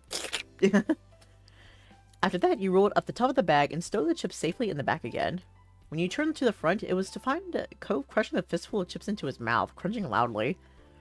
He wiped his hands on his pants absentmindedly before gripping the wheel and spilling crumbs all over the place. Oh my god, why the fuck are you so nasty? You're a child! He snorted and pulled a hand from the wheel once more to flick the salty residue from his fingers at you. Assault! With a gasp, you raised an arm to defend yourself. You shook your head at the mess of the crumbs that fell from his mouth as he chuckled. See what I mean? They're proving my point. The hours drifted by much the same way as that, with the two of you snacking and chatting as the day stretched on. It was a fairly calm and quiet, traveling along the open road, and you found a little in the way of your interruptions. At one point, you passed a Welcome to Nevada sign, and Code gave a tiny cheer. He was in disbelief that the two of you were seriously all the way in another state like this. Eventually, you had to stop for gas, and made a detour to a small diner to grab a proper meal that didn't consist of chips and candy. Listen, chips and candy is just girl dinner. When you're on the road, girl dinner is the best dinner. As it always is. After refueling both the car and your stomachs, the drive back was back on. Just as the sun began dipping beneath the horizon and bathing the sky in a wash of orange light. Cove informed you that there wasn't too much longer left to go. You were almost there. Ooh. I ain't Robin. I'm helping him stay awake. He appreciated it, and you managed the journey together. When I eventually fell in a blanket of darkness, the drive finally came to an end. Cove pulled into the parking lot of Kira's apartment building, the glow of the car lights disappearing as he turned off the engine and let out a heavy sigh. We made it. We're here. The two of you exchanged tired smiles, having successfully and safely completed one half of the trip. You were relieved to have actually arrived and eager to get out of the car and stretch your legs. You took the stairs up to the building together. After a knock, you were abruptly met by a flash of green hair as Kira opened the door and immediately took her son in her arms. Wait, that me? There he is, my gigantic baby boy. She squeezed him for a moment and then pulled back so she could examine his face. Are you even taller than last time I saw you? Cove gave you a look and rolled his eyes amusedly as she patted the tops of his shoulders proudly. You say that every time I'm here. It doesn't even make sense right now. My last visit wasn't that long ago. Kira simply laughed before letting him go fully and ushering the two of you into her apartment. Then she turned to you, a wide grin pulling at her lips. Dae, it's so nice that you came along with. And as a bonus, you both arrived in one piece. It's good to see you, Kira. It's been too long. Kira beamed at you both, and while you would have loved nothing more than to settle down and rest after the drive, you could see she wasn't going to let you go that easily. Oh my gosh, she's like my mom. And it's like, I had a long day. They like, imagine, it's like, let's say I had like a long day of travel. I came home, and she's away. She's gonna want to know all about it. I'm gonna be there like, I'm tired. I want to go to sleep. So how was the trip? I admit I was just a pinch worried. Oh my gosh. We barely made it. Cope gave you a dry look, a small smile tilting his lips. We handled it just fine. Kira clapped her hands together, the bracelets around her wrist jingling. I'm so proud. I can hardly believe how mature you both are. Where did all those smarts come from? Cove ran a hand over his hair with an awkward chuckle. Ooh. Too soon, Kira. Don't say smarts yet. I don't know. I don't know. Maybe I got some from my parents. Not Mr. Holden. His mom looked at him deeply, her eyes glistening as she shook the sentimentality off with a wave of her hand. He's like, I'm a dad. And she's like, no, you did not. You had to be half asleep already, huh? I don't want to keep you up much longer. Early morning in any whoosies. How do you want to deal with the sleeping arrangements? I've only got my own room in Coves, though the living room couch isn't bad. You can keep your bed, Mom. Dae can use mine. I'll sleep on the couch. Or the floor. Whatever's easiest. It doesn't matter for one night. I mean... I'll take the floor. Cove shook his head, dismissing the idea immediately. No. You're the guest. I don't want to take your bed. Well, I still don't want to take it from you, and I said it first. The two of you narrowed your eyes at each other stubbornly. Kira took that as her cue to step in. My house, my rules then, and you know who I have to side with. I'd like you to take the bed, Dae. Fine, if you insist. You hesitated a moment, but it seemed you had to accept the hospitality. With a small sigh, you gave in. Alright. Cool. So would you be okay with me sleeping on the floor in the room? I'd rather be there than out in the open in the living room, even if there is the couch. Yeah, you can sleep there. It's still your room. Kira giggled softly, drawing your attention back to her. I'm not sure if, in good conscience, I can allow the two of you to stay in the same room together. You'll stay the night up having fun, and then you'll have to make the trip back on no rest. Come on, we're not little kids having a sleepover. We're responsible adults, right, Dae? Well, I am, of course, but... Kovo. Hey! You chuckled quietly to yourself as Kovo gave you a disapproving look. I'll leave it at that then. For now, just remember that the walls are thin in this apartment. If you can't settle down and sleep, I might have to separate you. We'll be good. Perfect. Kira clasped her hands together, her bracelets softly tinkling against each other again. It's only getting later, so I better let you prepare for bed. She nodded towards the hallway and gave you a small smile. I'll play hostess for a sec and show you where the bathroom is first, Dae, and where you'll be staying the night. Thank you. You hoisted your travel bag back over your shoulder and followed behind Kira and down the hallway. Ko shuffled along behind you, disappearing into the bedroom while his mom had you go to the restroom. The apartment was small but nicely decorated in soft, cool colors with plenty of artwork hanging on the walls to give it character. It was stylish and exactly what you would have expected from someone like Kira. After being shown to the bathroom and wishing Kira a good night, you headed into the room and found Cove already there. He had changed into his sleepwear for the night as well and set aside his glasses already. Looking around, you found the bedroom to look much the same as the rest of the apartment, but with small ocean elements you were sure Cove must have enjoyed when he stayed there. All in all, the room was pretty and clean, though it almost looked more like a hotel guest room than a bedroom. Cove only spent a few weeks out of the year there, so it made sense that it wasn't especially lived in. So? What do you think? It's pretty nice, huh? Mom always keeps it clean and everything, even when I'm not here. That's sweet of her. Yeah, she's good like that. He seemed pleased enough with the response and gave you a small smile before opening the zip on his bag.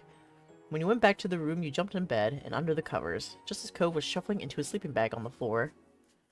You waited until he was settled in before you flipped off the lights, and a soft glow from outside peeked through the blinds, casting shadows over the floor.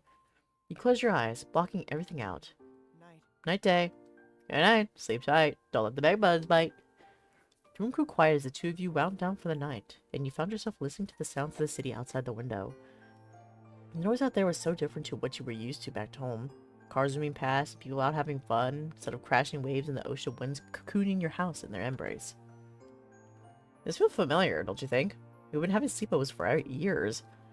Cove mumbled quietly and wrestled in his bedding, turning to face towards your location. Right? Feels like I've had this view so many times, looking up over as you tucked into bed. He trailed off a little, and you assumed he was drifting off to sleep, too tired to continue the conversation. Actually. But then, as if a switch had been hit, he sprung up, startling you as he shot upright in his sleeping bag. Wait a minute! Why am I always on the floor? What? You raised your eyebrows at him through the dark. The times I slept over at your house, you gotta stay in your bed. It was your bed after all, but when it was my family house, he thinks Dad always made sure you got a bed there. Well, sucks to suck, Cove. The words spilled out of him faster and faster, the pitch of his voice rising as the revelation spiraled. He'd say that you were the guest, so it was only right. No matter what, I've always been the one who takes the floor. Every time. This is a racket. Well, them's the breaks. His eyes wide in disbelief, his hands thrown up in the air. I can't believe it. This has been going on for 10 years. He stopped suddenly, and you could see through the limited light that his eyebrows were angled in disbelief, his frown wobbling in shock. That's how it is in my family. My mom's always thought that it was more fun and comfortable for the guests to use their own sleeping things rather than a stranger's bed. And in my family, the guest gets the bed because it's good to make sure your guest has a proper place to sleep. We were opposites all along, but I never even thought about it. When a look at the situation was going to stall there, he suddenly scoffed. It's okay. At least you were comfortable all those times we shared a room. Even though he meant the words, he was being snarky about it. Despite looking on the bright side, he was still pouting. You went over to cheer him up. Slipping out of bed, you kneeled down on the floor beside him, though he promptly turned away from you and continued moping. Oh, Cove, you little kiss on the cheek.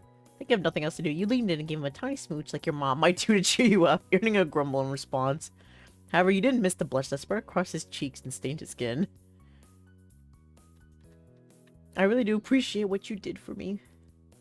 He made a sound of acknowledgement, and you took that as a good sign. With a slight smile, he gave you a playful nudge to go back to bed, which with a small sense of satisfaction, you did. With a tired sigh, he flopped back down. I can make do at the floor, for all time's sake. Some real humor came back to his tone. It's basically a tradition by now. I mean, why don't we share? It's big enough. He made a thoughtful noise, as though he were considering it. It wouldn't be as comfortable with two of you in the bed, but you wanted to offer anyway. No, it's alright. Thank you for offering, though. That was nice. Don't worry about it. You're already doing me a big favor by coming here in the first place. Just let me do this one thing and give you the bed. But you've been doing this one thing for 10 years, pretty much. I would also like to point out that the very first sleepover we had, I actually didn't sleep in the bed. I slept on the floor next to him, so he needs to get his facts straight. That's what I want for this trip, okay? Pursing your lips tight, you gave a small nod and admitted defeat. Alright, I'll have the bed. Thanks, Cove. He made a small noise but said no more. With an accepting sigh, you pulled the covers up under your chin and got comfortable. The next day dawned, bringing with it the sounds of birds chirping happily outside the window. You opened your eyes slowly, letting them adjust to the lights as you tried to recall where you were, and remembering the unfamiliar sight of Cove's second bedroom. You nudge awake. Rise and shine, Dae. Cove shook your shoulder, and you groaned dramatically and buried your head beneath your pillow. 5 more minutes, please. No way. No way, we gotta get started. Sitting up in bed, you let out a yawn and stretched your arms above your head. You felt refreshed. There was a lot to do, and you were ready and willing to get into it and get ready for the trip home. Good morning. How did you sleep? Pretty good, thanks. You? Yeah, it was fine. You say, fine, after I let you have the bed and I took the floor. You pulled yourself out of bed, grabbing a fresh change of clothes and your toiletries before heading to the bathroom. After all that, you met Cove back in his room. Honestly, the times where I had to like sleep in a situation where I was in a sleeping bag, I hated it. I was not comfortable at all. So, you know, if this were actually me, I'd be like, I'm taking the bed. I'm not gonna switch. That's why I was like, let's just share the bed. How about that? Even though I also don't like sharing a bed. But I'd rather share a bed than sleep in a sleeping bag on the floor. My back can't handle that nowadays. It already hurts. It's like started hurting like so much more than usual. I really need to... I have a doctor's appointment next week, so I'm probably going to go ask her, like, hey, my back hurts. And they'll probably say, stop sitting like a gremlin in your chair. And I'm like, but it's part of my character. But we'll see, we'll see. Did I read this? I'm going to read it again, I'm sorry. You pulled yourself out of bed, grabbing a fresh change of clothes and your toiletries before heading to the bathroom. After all that, you met Cove back in his room. He was sitting on the floor when you entered, sorting through a bunch of stuff in a box, determining what to bring and what to leave behind. Hey. Hey, can you pull out this stuff in those drawers? You nodded, though he hadn't even looked up from his task, so you knew he wouldn't have seen. Heading over to his drawers, you started the task of taking out various items and setting them on the ground in front of Cove. Oh hey, look at this. When you turned towards the sound of Cove's voice, you found him digging through one of the drawers beneath the bed. Neat. Here's something I definitely need to bring. Neat. Craning your head, you got a better glimpse of what he was holding. A small stack of papers. You immediately recognized the handwriting as your own. Those were the letters you had sent him when he was away. He kept them the whole time.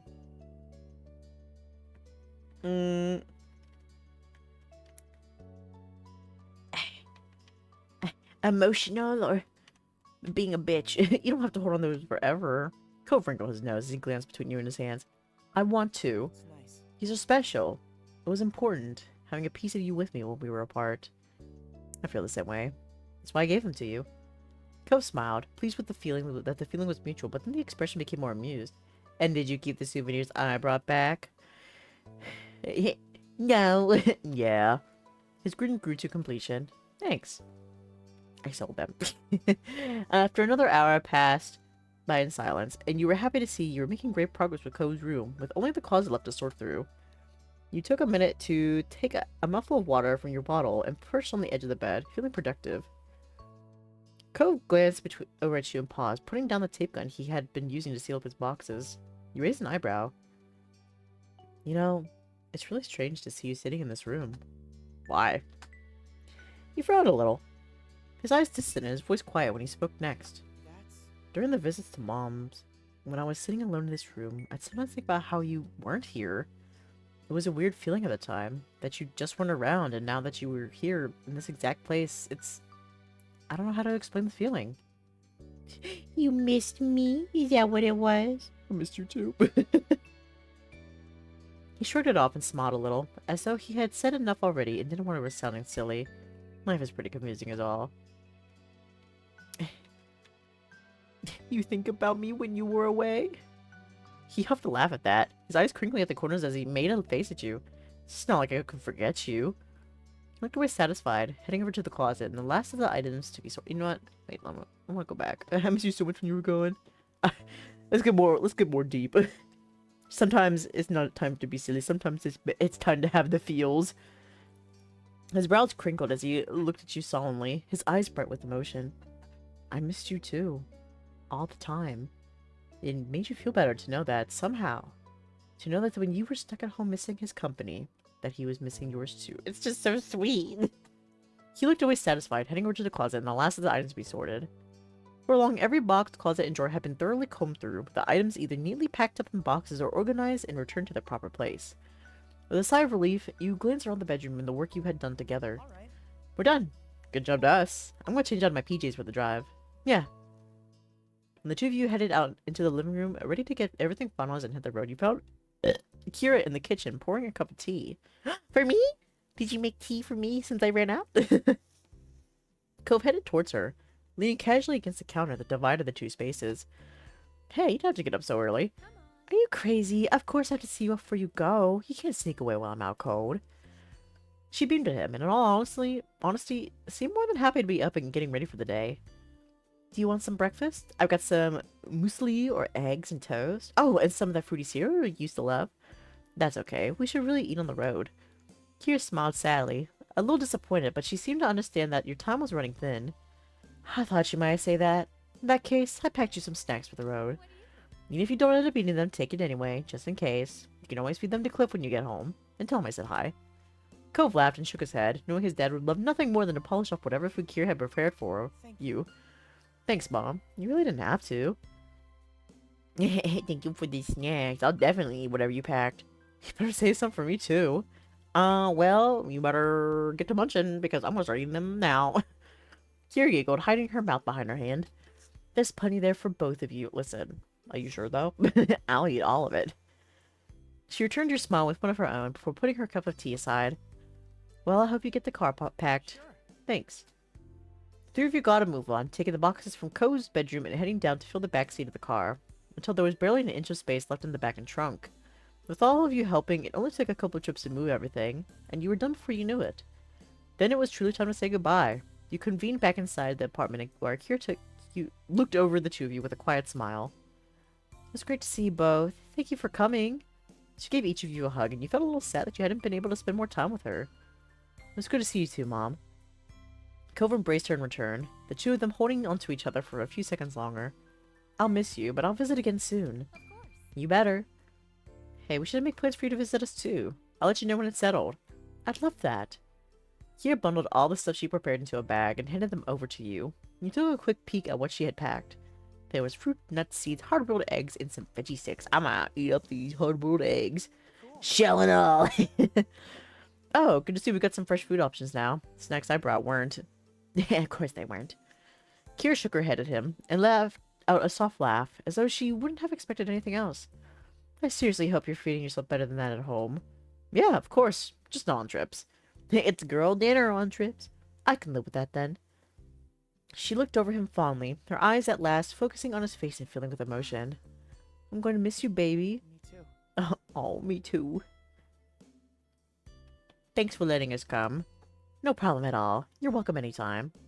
He put an arm around you both, pulling you in tight to her sides for one final squeeze. Have a safe trip. We will.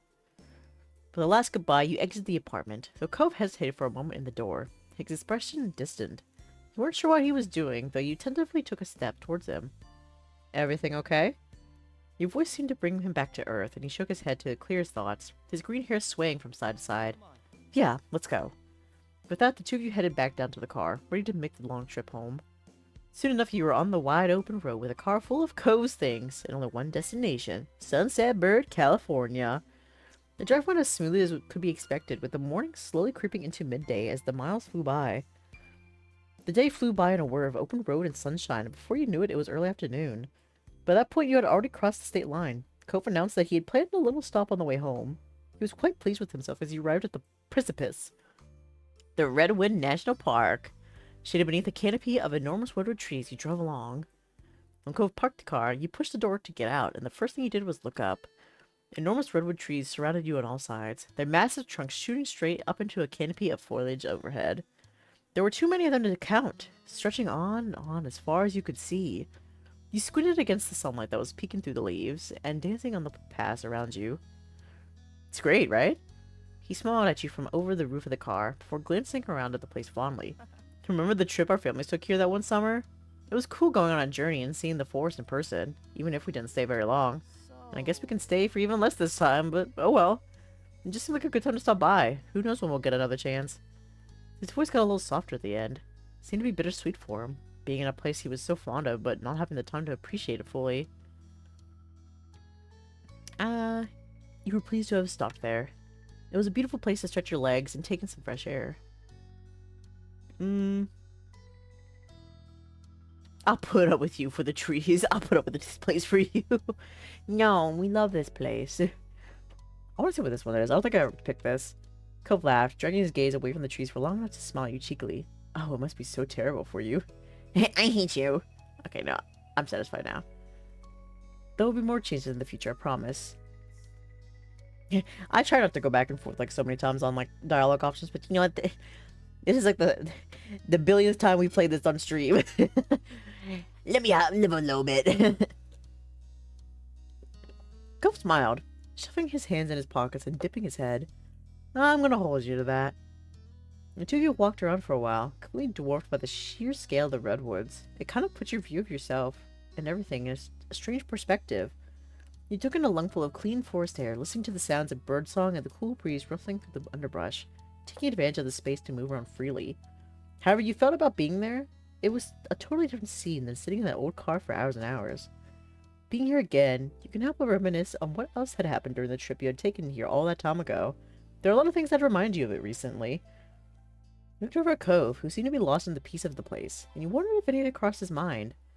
Smiling at the sight, you thought back on what had been a highlight of the long-gone vacation. Oh god, it's either the loft or the anklet chat. You know what? I'll save.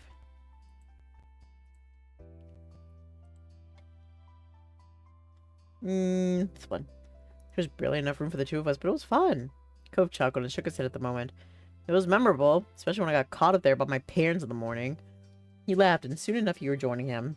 It had been pretty embarrassing for him at the time, but you were glad he could look back and laugh about it now. You continued chatting about the trip a little while longer, but the things you had seen and done and even eaten. A lot of the memories Cove had of the trip were similar to your own, but you were also surprised to hear of a few other things from his point of view. So much had happened that there was no shortage of things to talk about. The place certainly had a nostalgic quality about it.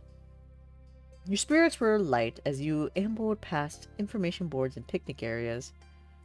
But before long, you decided it was time to bring this short stop to an end and head back to the car to get on the road again. Cove sighed when you finally reached the vehicle, jangling the keys in his hand before unlocking the doors. Well, I wish we didn't have to go, but we're going to be responsible and not stay longer than we should. How grown up of you. He smiled slightly, and with that, the two of you jumped into the car, buckled in, and he put it in drive. Let's drive. Bam, bam, bam, bam, bam. You were getting closer and closer to town as the sun started setting, though you were still far enough away that the radio stations were unfamiliar to you. Cove twisted the dial this way and that before stumbling onto a channel with a song he seemed to like. That was a rare gift from the fates in the sea of static, strange radio jockeys, and greeting tunes. His face immediately brightened to the sound of it, and he drummed his fingers along the bottom of the steering wheel happily. Sitting back in his seat, he bobbed his head along in time to the tune. Let's sing along. Cove raised a pleased eyebrow at your vocalization. Emboldened by you, Cove decided to do a little lip syncing. Every now and then a part would be stumbled over, and by the end you're both laughing too much to continue. The song ended, and Cove reached over to start cycling through the radio stations again. Upon finding nothing tolerable, he flipped the dial off in defeat, and leaned back in his seat with a sigh. You rested your head on your hand, and stared out the window as the sky darkened, watching the landscape slowly mount into more familiar views. The miles went on, and any energy you had earlier was beginning to drain away. You imagined home and your family. You'd be there together soon. You know, I've spent all these years living in Sunset Bird and taking a few weeks each summer visiting my mom in that second room. That's not going to happen anymore. Not really. I mean, I can still see my parents, but the way it all works between us has changed. Forever. He paused, silence stretching. A serious look settled on his face, his thoughts far away. Yeah, lighten up! That's the first thing I saw. I'm worried about how things will be in the future. More drama, more angst. So many things will be different. I hope I'm ready for it. Cove's mouth pulled into a tight line. He gave a small nod. You got the feeling that he understood how he felt. Cove stared straight ahead, down the long, long road. The path looked like it'd never end from where you were. But that wasn't true. Eventually he found a few more words to say. so glad. I think it's good we were able to do this trip, without any parents or chaperones. It was just us. We did it all. I don't know, I feel a little more independent now. A little more ready for what's ahead. I'm not sure I'll ever be ready. The thought of leaving home, my mom's. Scary. Cove sighed solemnly. The sky outside grew ever darker as the hours passed by, the stars blinking on like tiny fireflies painted onto a canvas of blue. The scenery continued transitioning between open roads, industrial areas, and beach towns, becoming increasingly recognizable as time went on. You felt somewhat disconnected from the world around you as you watched it through your window, your tired mind growing hazy. It was a strange, reflective feeling, but peaceful nonetheless. Soon enough the world would return to you, and you'd find your feet firmly on the ground. It couldn't be helped. The adventure would end, life could continue, but your memories would linger on. Unless you have a goldfish brain. Yeah, I like Drive. I always appreciated how like we got to like revisit like the redwood forest since that was like such like a core memory in step 2. Oh my gosh. Bao revealed her VTuber design today? I didn't even get to see. I didn't even know. I thought, oh my gosh, everybody's like debuting their stuff in like March. Like, everybody has something going on in March. It's like new outfits, new models, and stuff like that. It's like, what's going on here? Everybody's just straight up vibing this month. That's great. I love to see it.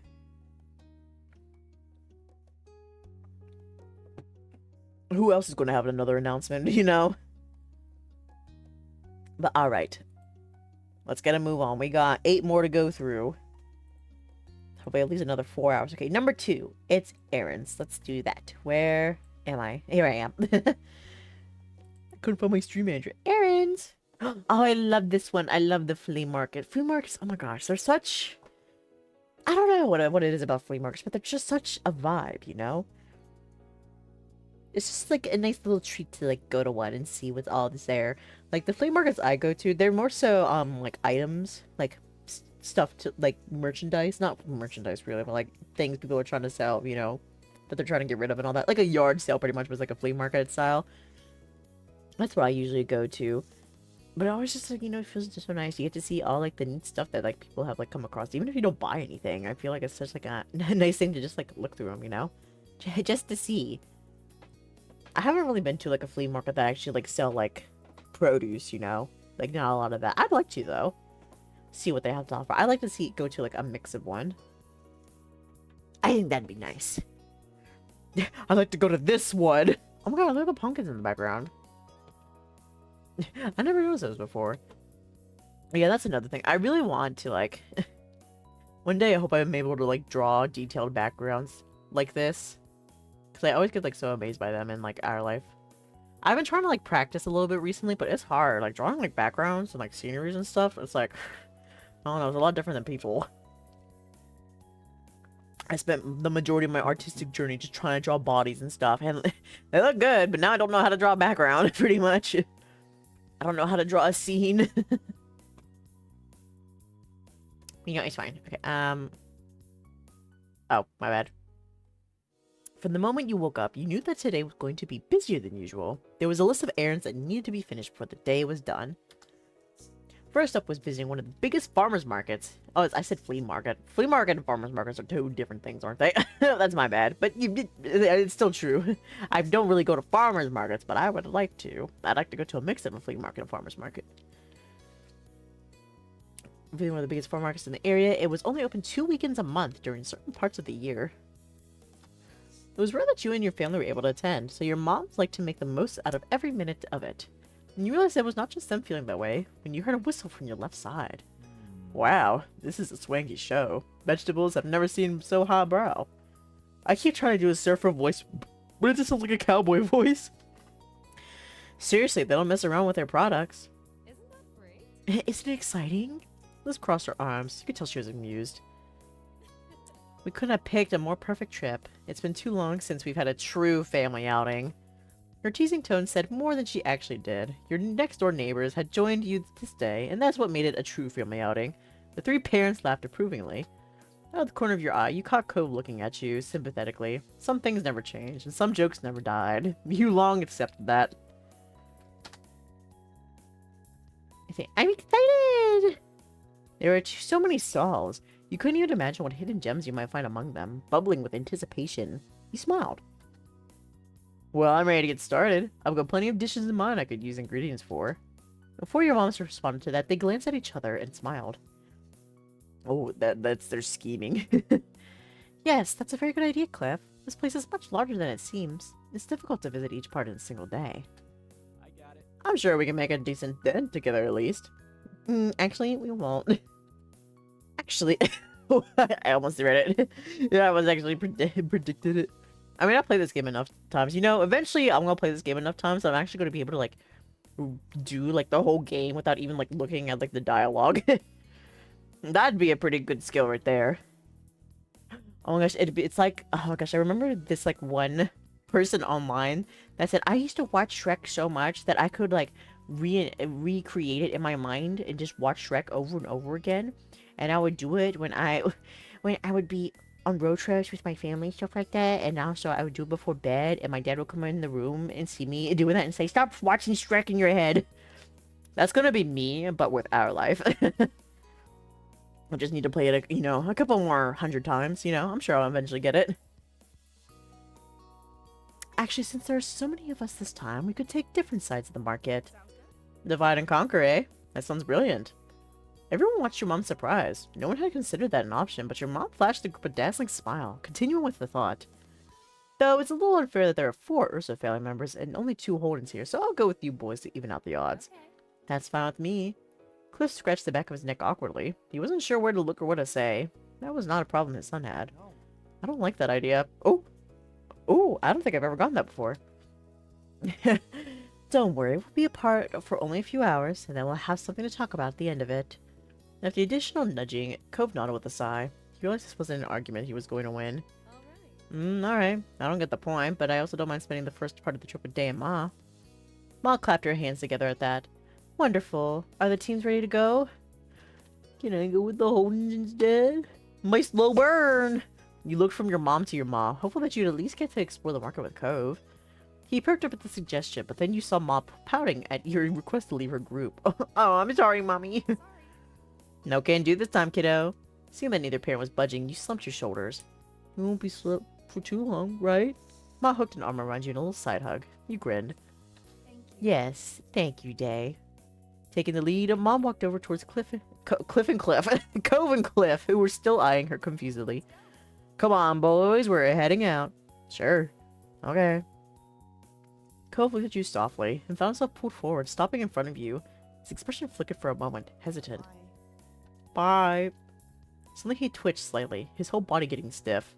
He jerked his gaze back at your mom, and you realized that she had grabbed the hem of his shirt. She gave it a small tug before letting go. Time's a wasting, Cove, and I've known you long enough to be aware that you're one to linger. If I don't stop you now, you'll only drag your feet on parting ways more. The two of you can survive one morning apart. Probably. We have important shopping to do now. Cove gasped at what he felt was truly obscene thing to say. His face burned red, but that was ignored by him. He spoke with an unimpressed roll of his eyes. You don't need to literally pull me away from Dae. I'm not that clingy.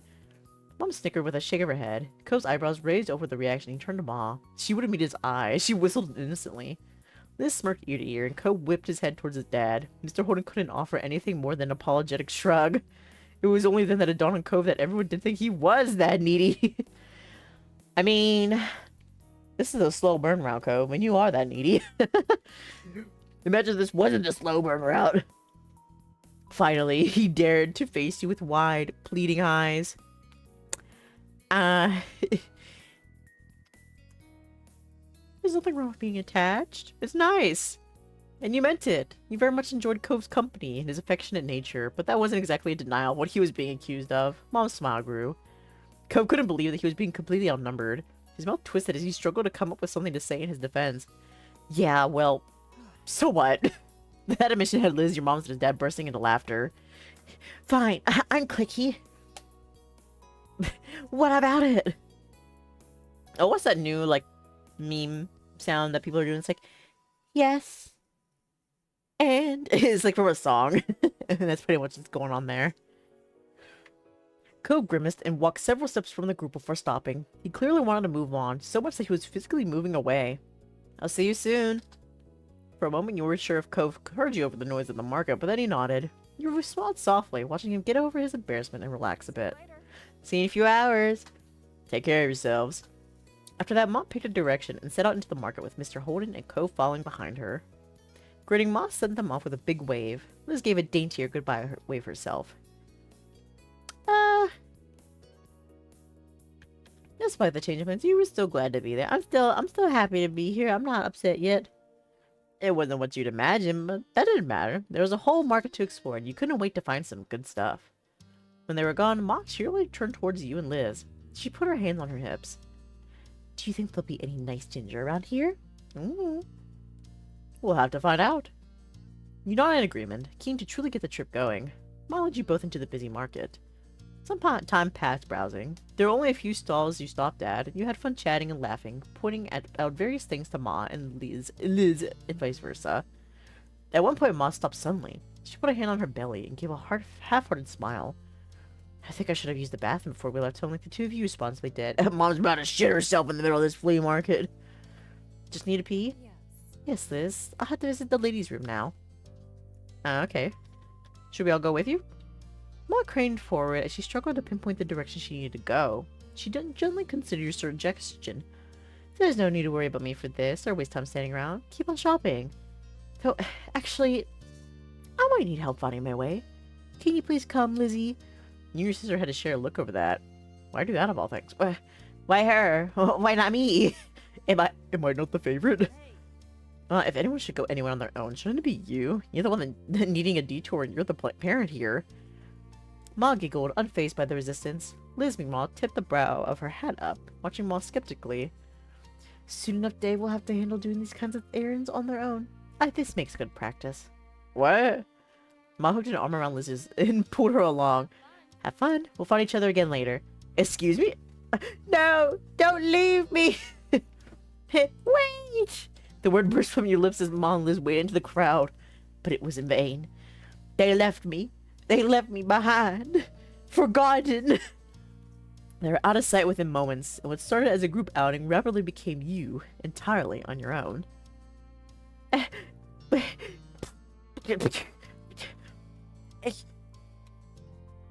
Screw them! Your jaw clenched. Fine. This wasn't the shopping trip you had wanted in the first place. Well, I guess we'll walk off on our own. Resigned to your fate, you picked up where you left off browsing the stalls. One hooked your attention. It's the fudge. While most stalls were selling various garden-grown foods, this one had an array of homemade fudge. There were even vegan versions of every option. Get closer. You sidestepped past a few other people and got yourself right in front of the counter for a better look. There was a wide spread, dozens and dozens of delicately cut squares of decadence. Beryl smiled and approached you to explain their shop. The fudge is sold in boxes of 4 pieces. They either can be all the same, all different, or any mix you like. Are you looking to buy any today? Yes, I wanted to get a box.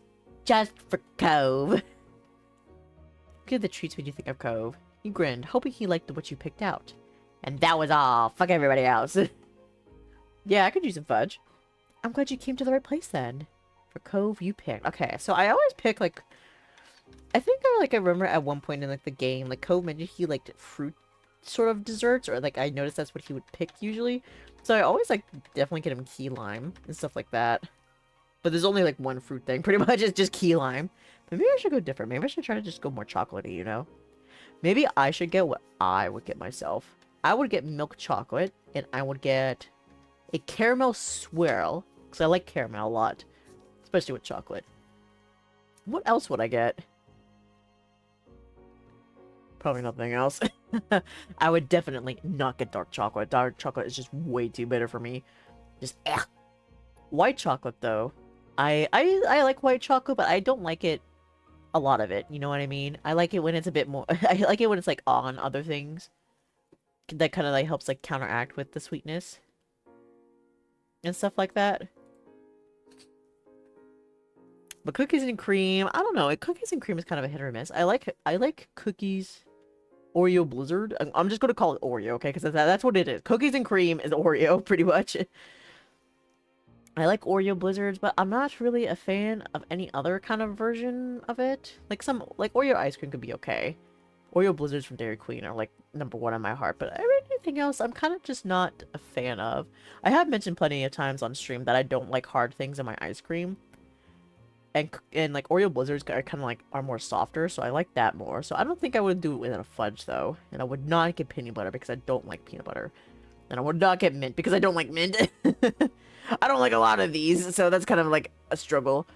I could probably stand a toffee, a chocolate toffee, and a key lime because it's quirky. Is it really considered fudge if it's chocolate in it? Because key lime's not chocolate. Right? Now I'm confusing myself. But alright. The shop owner carefully put your order together. You couldn't help but try to imagine how Cove might react when you presented this to him. You paid and there was no stopping the large grin going all across your face. Pivoting on your heels, you rode your way back to the center of the path. You pondered for a moment what you should do now. None of the stalls were catching your eye. What did grab your attention, however, was a head of familiar seafoam hair sticking out above the crowd. You knew instantly it was Cove. No one else got that beautiful hair. He hadn't noticed you yet, but he was walking your direction. He held a couple bags tightly in his hands. Strangely, you couldn't spot your mom or his dad anywhere.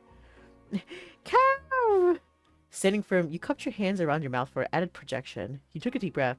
Cove Holden, get your ass over here right now! He instantly stopped dead in his tracks.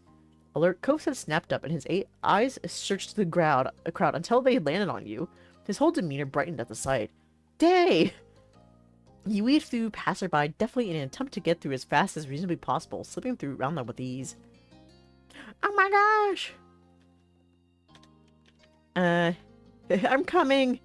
He took off full tilt toward Cove as he continued his own approach. It was undeniable that he was shopping by himself. You stared at him confused. Did you ditch your group? Cove crossed his arms defiantly, the bags twisting in front of him. Your mom took my dad and I ended up alone. Why are you by yourself? Mom lives bearing me too. What? I can't believe this happened to both of us. They planned it. They had to. I don't know why. Were they pranking us? I don't know either. And you meant it. You couldn't fathom what your moms were up to. Cove shook his head, trying to clear his mind. Well, I guess things are just up to us now. Yeah. So, his gaze wandered off as if one of your parents might simply appear if he kept checking, and you could tell he was still processing the situation. He scratched the back of his head, looking sheepish. Did you want to forget about whatever's happening and go shopping together? Hell yeah, definitely. There was little care in your mind for what your moms had planned. You were ecstatic at the thought of spending the rest of the trip with them. don't worry about it. Even if we have to make our own fun, we're gonna have a good trip. Ko smiled at you encouragingly. It made you feel happy. Having him there was already comforting, and now he also seemed determined to improve your day by any means. That had you looking forward to what was coming next. So, where to first? I don't mind going back the way I came if it's new to you. It's not hard to miss stuff even if I've gone past it. What have you gotten? Cove shuffled his bags around and started pulling them open so you could peek inside each one. You recognize the array of things he picked up around the market. I mostly got typical things I can use pretty easily so far. Nothing super exciting. And, well, I picked up a few things I figured you might want to have too. For me? There are a few tomatoes, some lemons, and zucchini, among other things that were wrapped up so you couldn't discern what they were. You chose perfectly, thank you. What Cove bought made sense, but it was far from a complete selection. You glanced around at the nearby stalls. Want to start over there? Cove followed your eyes as you pointed at one of the larger stalls. It was full of several kinds of staple fruits and vegetables. Yeah, let's go. Once a few people finished paying mood, you and Cove got yourselves directly in front of the shop. There were so many things to pick from. Okay, now it's time for me to make my selection. I would like some oranges, and I would like some... He already got tomatoes. Because we're sharing, right? Spinach and potatoes. And that's it. Because he got the lemons. I don't really use limes. I don't like carrots. I don't like cucumbers. He already got tomatoes. Lettuce, I don't know. I feel like lettuce is just kind of like something you would more so just get from a grocery store. It's not really like a sought after thing when it comes to farmers markets, but I could be wrong. I mean, I've never been to a farmers market really. At least recently. I'm pretty sure I probably have, like in the past, but it's been a long time. I don't like peppers. I don't like onions. I don't like strawberries. I don't like peaches. I don't like apples. Maybe I am picky. Maybe I am a bit picky. When it comes to produce. That was everything. The shop owner put your selection together and handed it to you all in a single bag. Happily, you paid and waited for Cove to make his purchase. Ready to go? Cove grinned, satisfied with his new choices. He had added another bag to his small but growing collection. You nodded. All right. Okay, let's go. Together, you and Cove wandered the market on the lookout for any stalls that caught your attention. Cove was walking around with a springless step, talking about the various meal ideas he had in mind. I'm gonna make me with my spinach and potatoes. I'm gonna make me a nice. Sometimes I make. Well, I don't make it. Sometimes for breakfast here at home we have like a skillet that we make. That's pretty much like cheese, spinach, and potatoes, and it is really good. We like have like pair it with eggs. We used to put tomatoes in it, but like it was like those like small round tomatoes, and when it's in a skillet and you bite into it, you just get like that juice in your throat, and it's like that's not good. I can tolerate a tomato pretty good, but that one's definitely not. But that's what I'm gonna make in this universe. That skillet. Ew, I got like the... You know how like in the like tea bags, they have like the little bits of like the tea filling, you know? And then like when you like heat it up in like a boiling pot of water, it like turns into tea, but like some of the filling still like leaks out into it. That's what I just like drank off a good chunk of. Yeah. I have to like angle my like straw. There we go. Almost out of tea. Got to start drinking water now. After a while, you had to go greater distances to find something of interest. Several of the stalls were selling the same goods. It was only a matter of now of which you wanted to buy from. You continued ambling down the path until Cove disappeared suddenly from your peripheral vision, pulling you away from your thoughts. No, don't abandon me now, Cove. Cove? You spun around, spawning him some steps back. He was standing still. You followed his eye line past the crowds. Immediately you knew what grabbed him. Homemade jams and local honey. The stall was glittering with quaint glass jars, stacked high, each encasing gels of varying colors. Cove's eyes were practically sparkling at the sight. His feet automatically began to take him there, likely without being fully aware what he had made in an unexplained detour. When you got closer, you're surprised there were even more varieties than you thought. There were even different honeys based on what type of pollen the bees used. Cove's focus seemed torn between a bottle of blackberry jam and one of clover honey. Did you want some honey? Honey? You said just to tease him. I wonder, what on earth could you possibly want at this stall? Maybe it was really good. Yeah. You want some honey? Dumbfounded Cove got in response. His face was burning red. You grinned, way too pleased with your own joke. You thought things over for yourself, too. I would like some clover honey and some honey butter. Hell yeah. And I think that's it. I don't think I'm really too interested in anything else. Yeah, that's everything. You paid, and the shop owner started putting together your order. They carefully packed it in a single bag with paper. Thank you very much. Amused, you watched Cove give in and just buy both the clover honey and the blackberry jam. He also went all in, getting spring wildflower honey and plum jam, too. Yes. Splurge. Treat yourself. The shop owner thoughtfully wrapped each in a brown paper to protect them before putting them away in the bag. He handed the purchases to Cove. Thank you. You both stepped away from the stall. Cove didn't fail to notice the look you'd been giving him since he agonized over his toast toppers. Hey, this doesn't go bad for a long time, so why not stock up? I could have chosen one if I wanted to. For a moment I thought you were going to buy the whole stall. Cove laughed, but he still tried to shake his head in disapproval. You hoped he enjoyed every bit of what he bought. As you began to stroll, Cove looked up at the sky. He smiled. It was sort of unexpected, considering all of this was technically an errand, and unexpected changes often upset him. But he was happy, and Cove liked doing this kind of normal thing. You could tell that Cove especially enjoyed doing these kinds of things with you. Oh my gosh. Cove's pleased attitude annoyed you. Why are you so fucking happy? You were feeling better than you were earlier. It was going to take a while before you could completely move on from being left in the middle of the market, but with Cove, you were happy. You could smile along with him.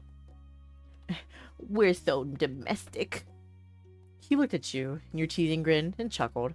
Yep, I guess we are. Later on, when you spotted a less crowded area, you took a break from browsing.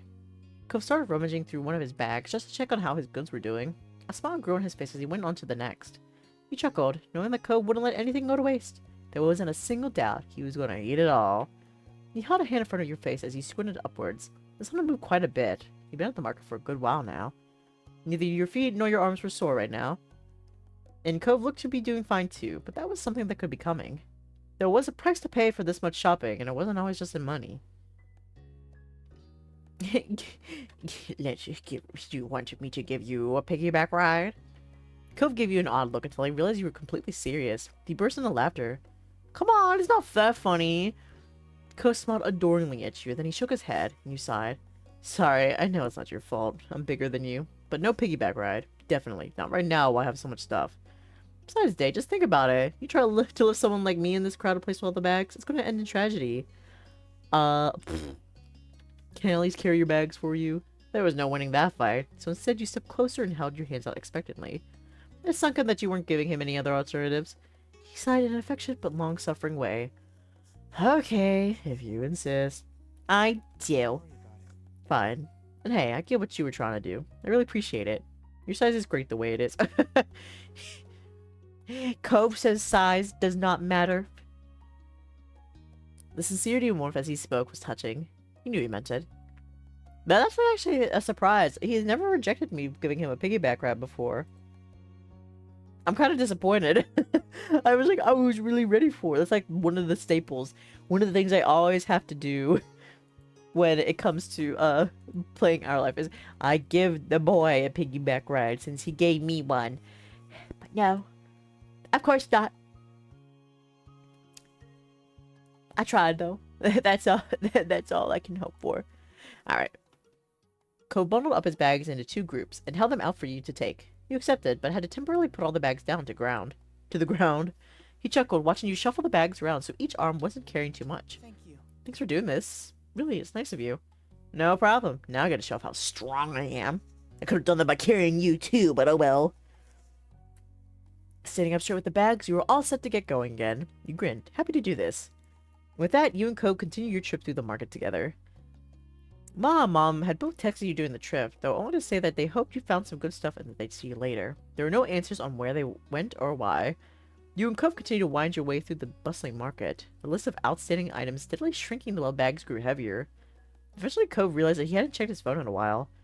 The two of you came to a stop in the nearest alcove, where you'd be out of the steady stream of people pursuing the stalls, and he pulled out his phone. Cove pulled out his phone. You watched his eyes dart over the screen as he read the waiting messages. Not important, I can reply to that later. He mumbled his verdict under his breath, and Cove's face scrunched up with confusion. Wait, I've got a message from my dad. Listen to this. Cove, I wasn't a part of the plan. I didn't know what was going on when I left with Dae's mom. Where are you? He sent that ages ago. I didn't hear it come in. He sent another one since then. Says he hopes I'm alright and that he's not bothering me. The newest one says everybody's going to the parking lot soon and we can meet up there. He lowered his phone, eyes narrowed. The same conclusion that was settling on you had landed on Cove as well.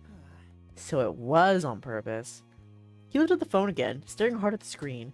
Didn't my mom pull this stuff when we were little? You know, that time she took us to the mall? At least your mom said that she was leaving.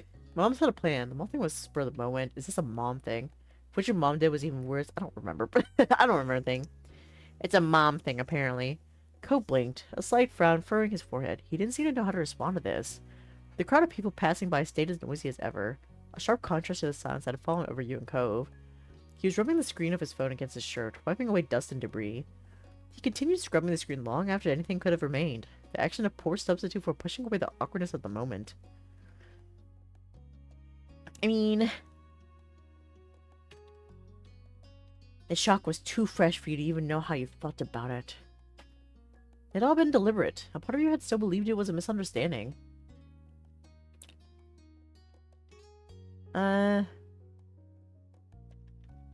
Okay then. Alright then. I kind of do that. I kind of do that when I get a little frustrated or angry at something. I just go, alright then. Cove leaned down, making his eyes level with you. Am I short? Am I something like 2 feet tall? Why is there something about my size? I'm just average. Cove leaned down, making his eyes level with yours. He laid his hands on your shoulders, grounding you. You okay? You alright? His voice was gentle. I'm peachy. I mean it. That's good. Abandoning us without a warning wasn't really a cool idea, even if they meant well. Which they probably did. He looked you straight in the eyes. Not making a big deal out of this is nice. I'm not exactly thrilled, but personally. So if you do want to complain to me, you can. You can be kind of annoying to me. He starts attacking. I can't. Well, even if you don't feel bad about it right now, and you don't want to talk to your moms, I just want you to know that you can still at least talk to me about it. That's all. Cove closed his eyes and took a deep breath. His brows creased, then furrowed deeper into a scowl, his arms tightly coiling together. So they did do something stupid. I knew it! His voice had taken on an exaggerated quality, but what truly distinguished it from Cove's typical speaking tone was the abundance of rage. This is such a chore. Parents are so dumb. Why do people have to go places with family members anyway? I hate them. And I also hate flea farmers markets. You got it instantly. It had been years since the boy with the bowl cut had been in town for the summer, but Cove had never forgotten. To this day, he continued to unleash his impersonation whenever the moment felt right. Sometimes you wonder if the act had grown more exaggerated over the years, where the kid really was always that ridiculous. Oh, he was. He definitely was.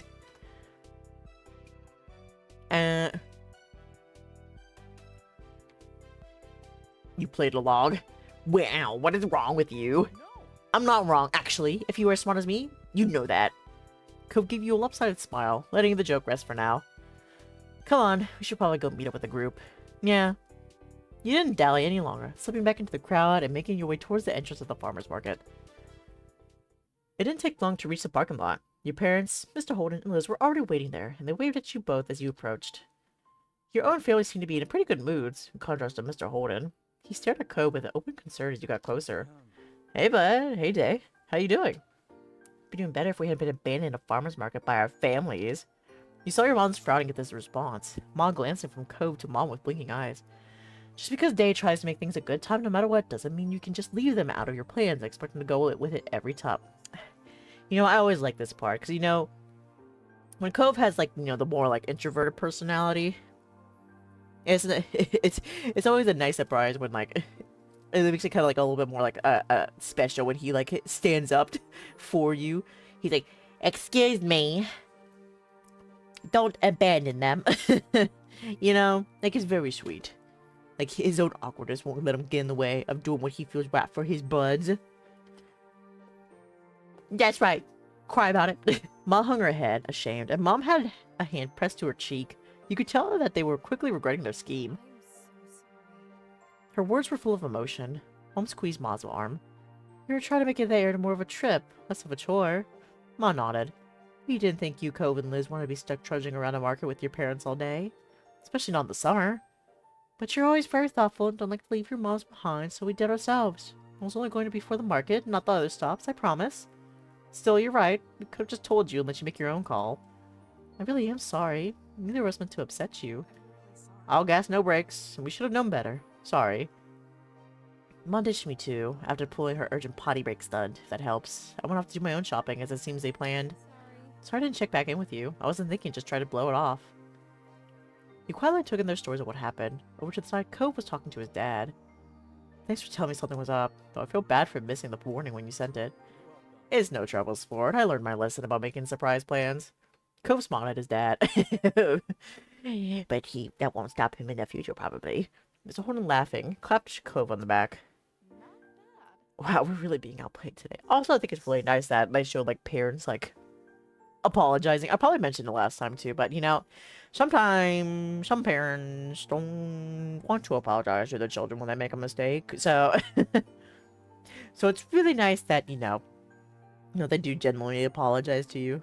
And I can see where they're coming from, but yeah, they could have just, like, said something, you know? They could be like, "Hey, we think it'd be more fun for you if you did it by yourself." And be like, "Oh, okay, I guess." Like, even not, like, be like, "Or you can come with us if you want." You know, just explain what you're thinking, you know? Don't be like, "I have to pee. Goodbye forever." Pretty much, you know what I mean? Like, communication is key here. You realized you hadn't been the only onlookers to the Holden's moment. Your moms were exchanging rueful looks. Liz had her arms crossed over her chest, patiently watching it all unfold. "Yes, looks like it. We better find some way to catch up. Maybe we can do Dae's chores for the next week?" Mom jabbed Ma on the shoulder. "You might be onto something. Dae, how'd you like the sound of that?" They looked at you hopefully. Make it 2 weeks." Mom laughed, despite your totally serious words. "I hear you. And at the very least, we can make sure everyone stays together for the rest of the stops we're making today." You all nodded at the suggestion.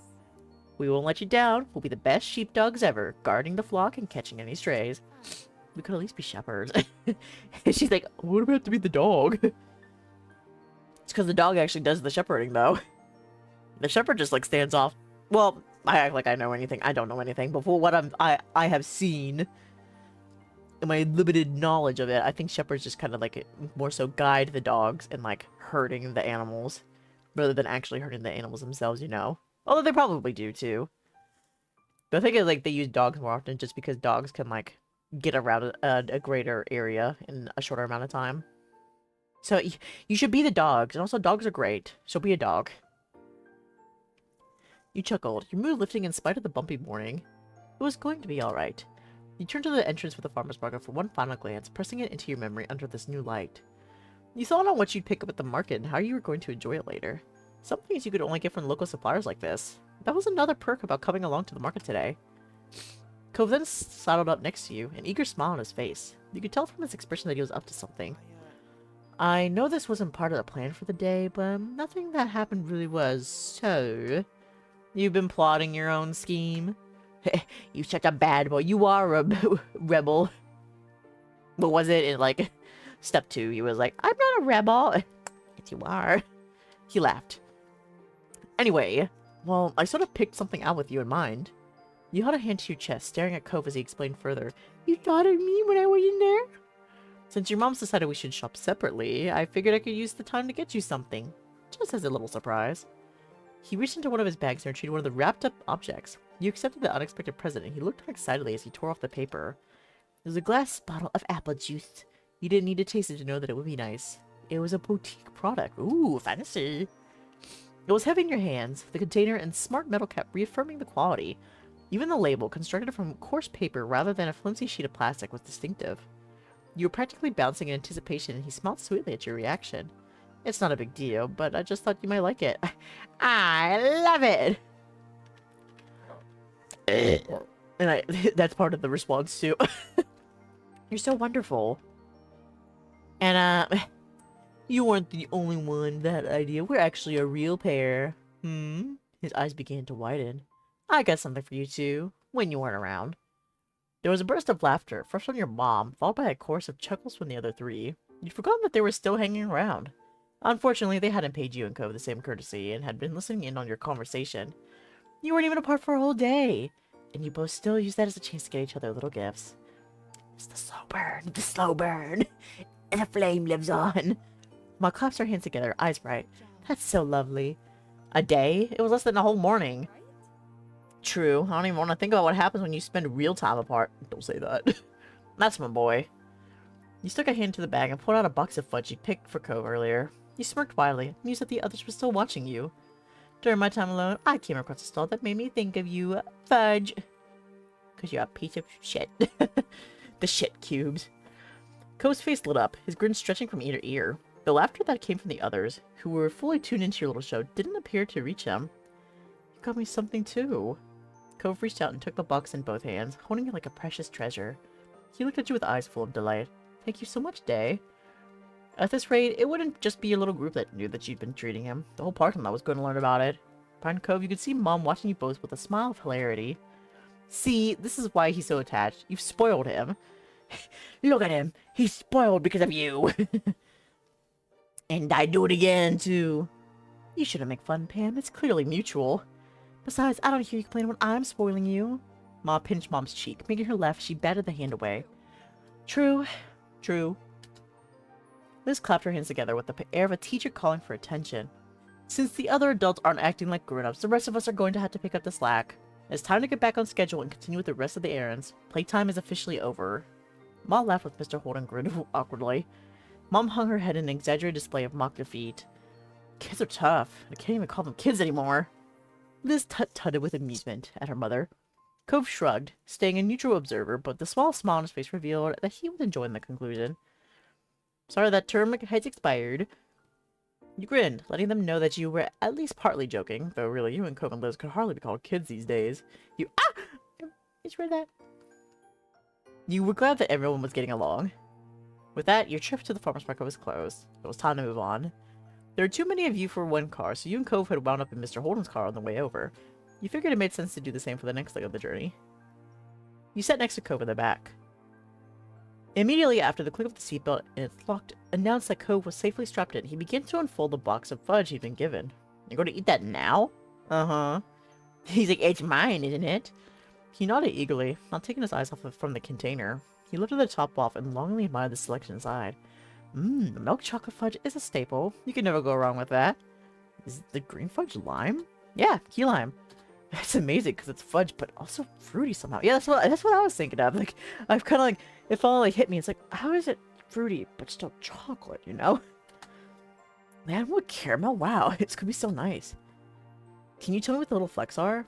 It's toffee. Once Cove had finished bestowing praise on what you'd picked, he promptly started sampling the selection.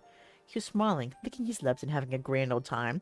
I remember I would always try to pick the ones I thought he would, like, love the most, but I think he just has, like, the same reaction with all of them, pretty much. He just loves fudge, you know? He's easy to please.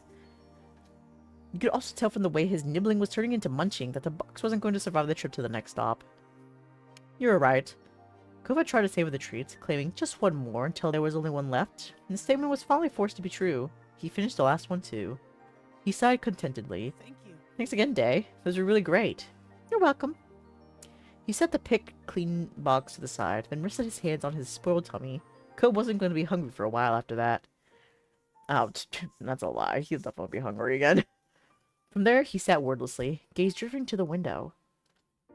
You knew Cove well enough to spot the signs of when he was physically present but mentally elsewhere. The way he would fall quiet, staring without seeing, the long blinks, all of which he was doing right now as he looked at nothing in particular. He licked his fingers absent-mindedly, getting the last of the melted fudge off his hand. You were pleased how you enjoyed it so much. You close your eyes as he pulled up the resolve to speak. You waggled your eyebrows at him jokingly. So, what were you so lost in thought about? Cove idly rubbed at his face. Honestly, I was just thinking about how nice it is to know you. It, makes life better. And everything. Though he was turned away from you, his eyes were round and sincere. Not that this is a new revelation, but today was another reminder. I'm lucky. Oh. Stunned. He peeked at you from the corner of his eyes, still too shy to look at you directly.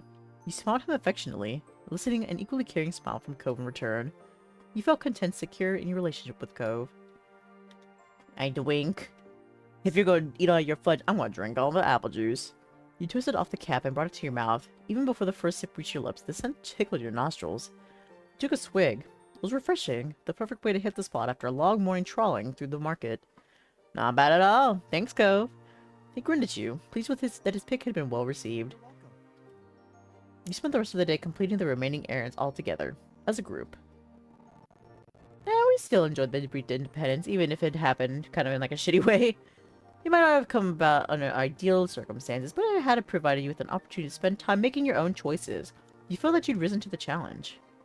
And we did. Alright, to the next one.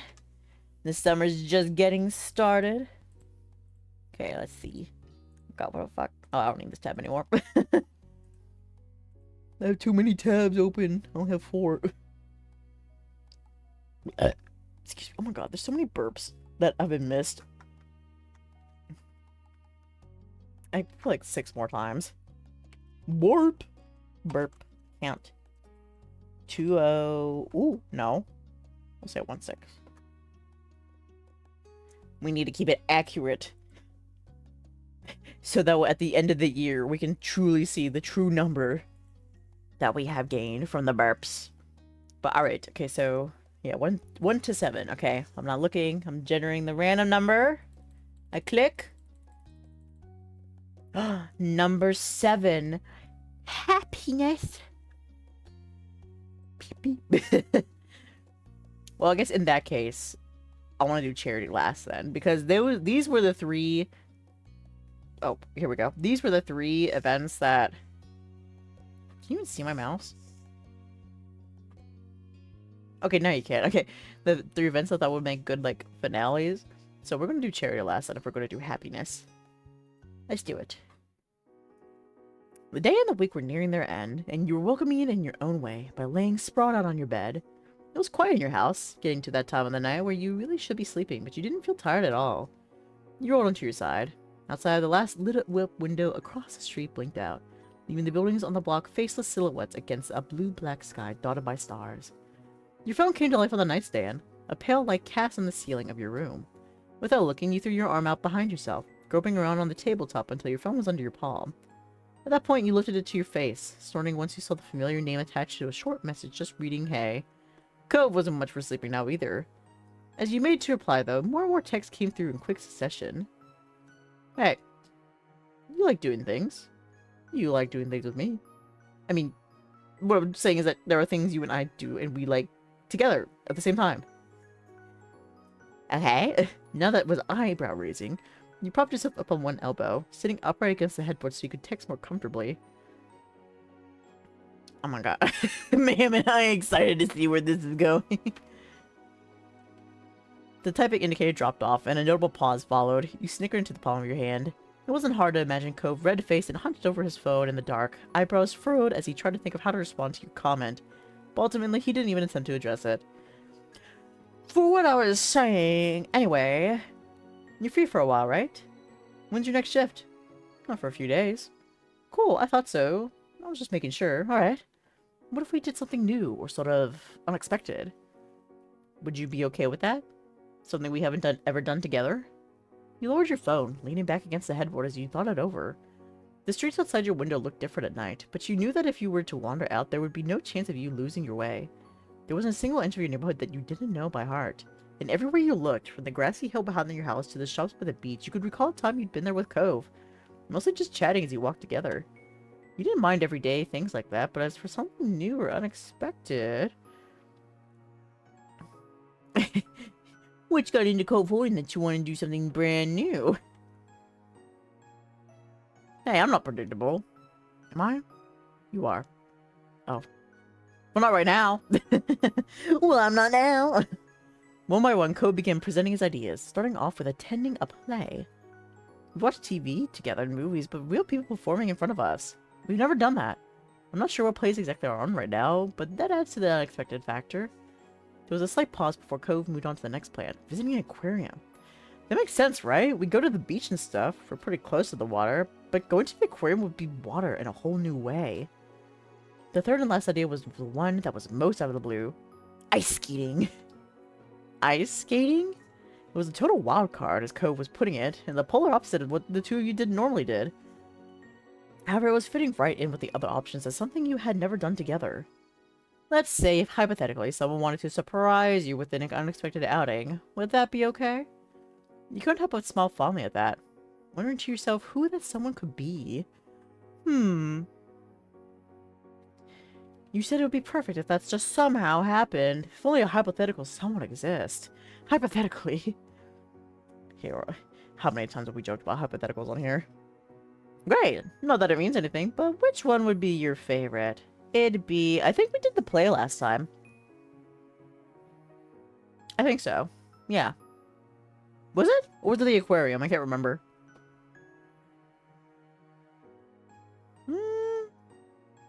No, I think it was the play. Should I go back in the VODs? Would they go into the YouTube and look at the VODs? I almost did the aquarium, that's what I was thinking. Honestly, that's what I would pick. For real. Like, the others sound fun, but like, the aquarium... Number one. You'd heard that in recent years, the aquarium had been making efforts towards conservation programs. It seemed like a perfect, obvious fit for Cove. Alright, cool. Don't think too hard about this talk. It doesn't mean anything. Sure. Whatever you say. Yeah. Good night, Dae. It's really late now.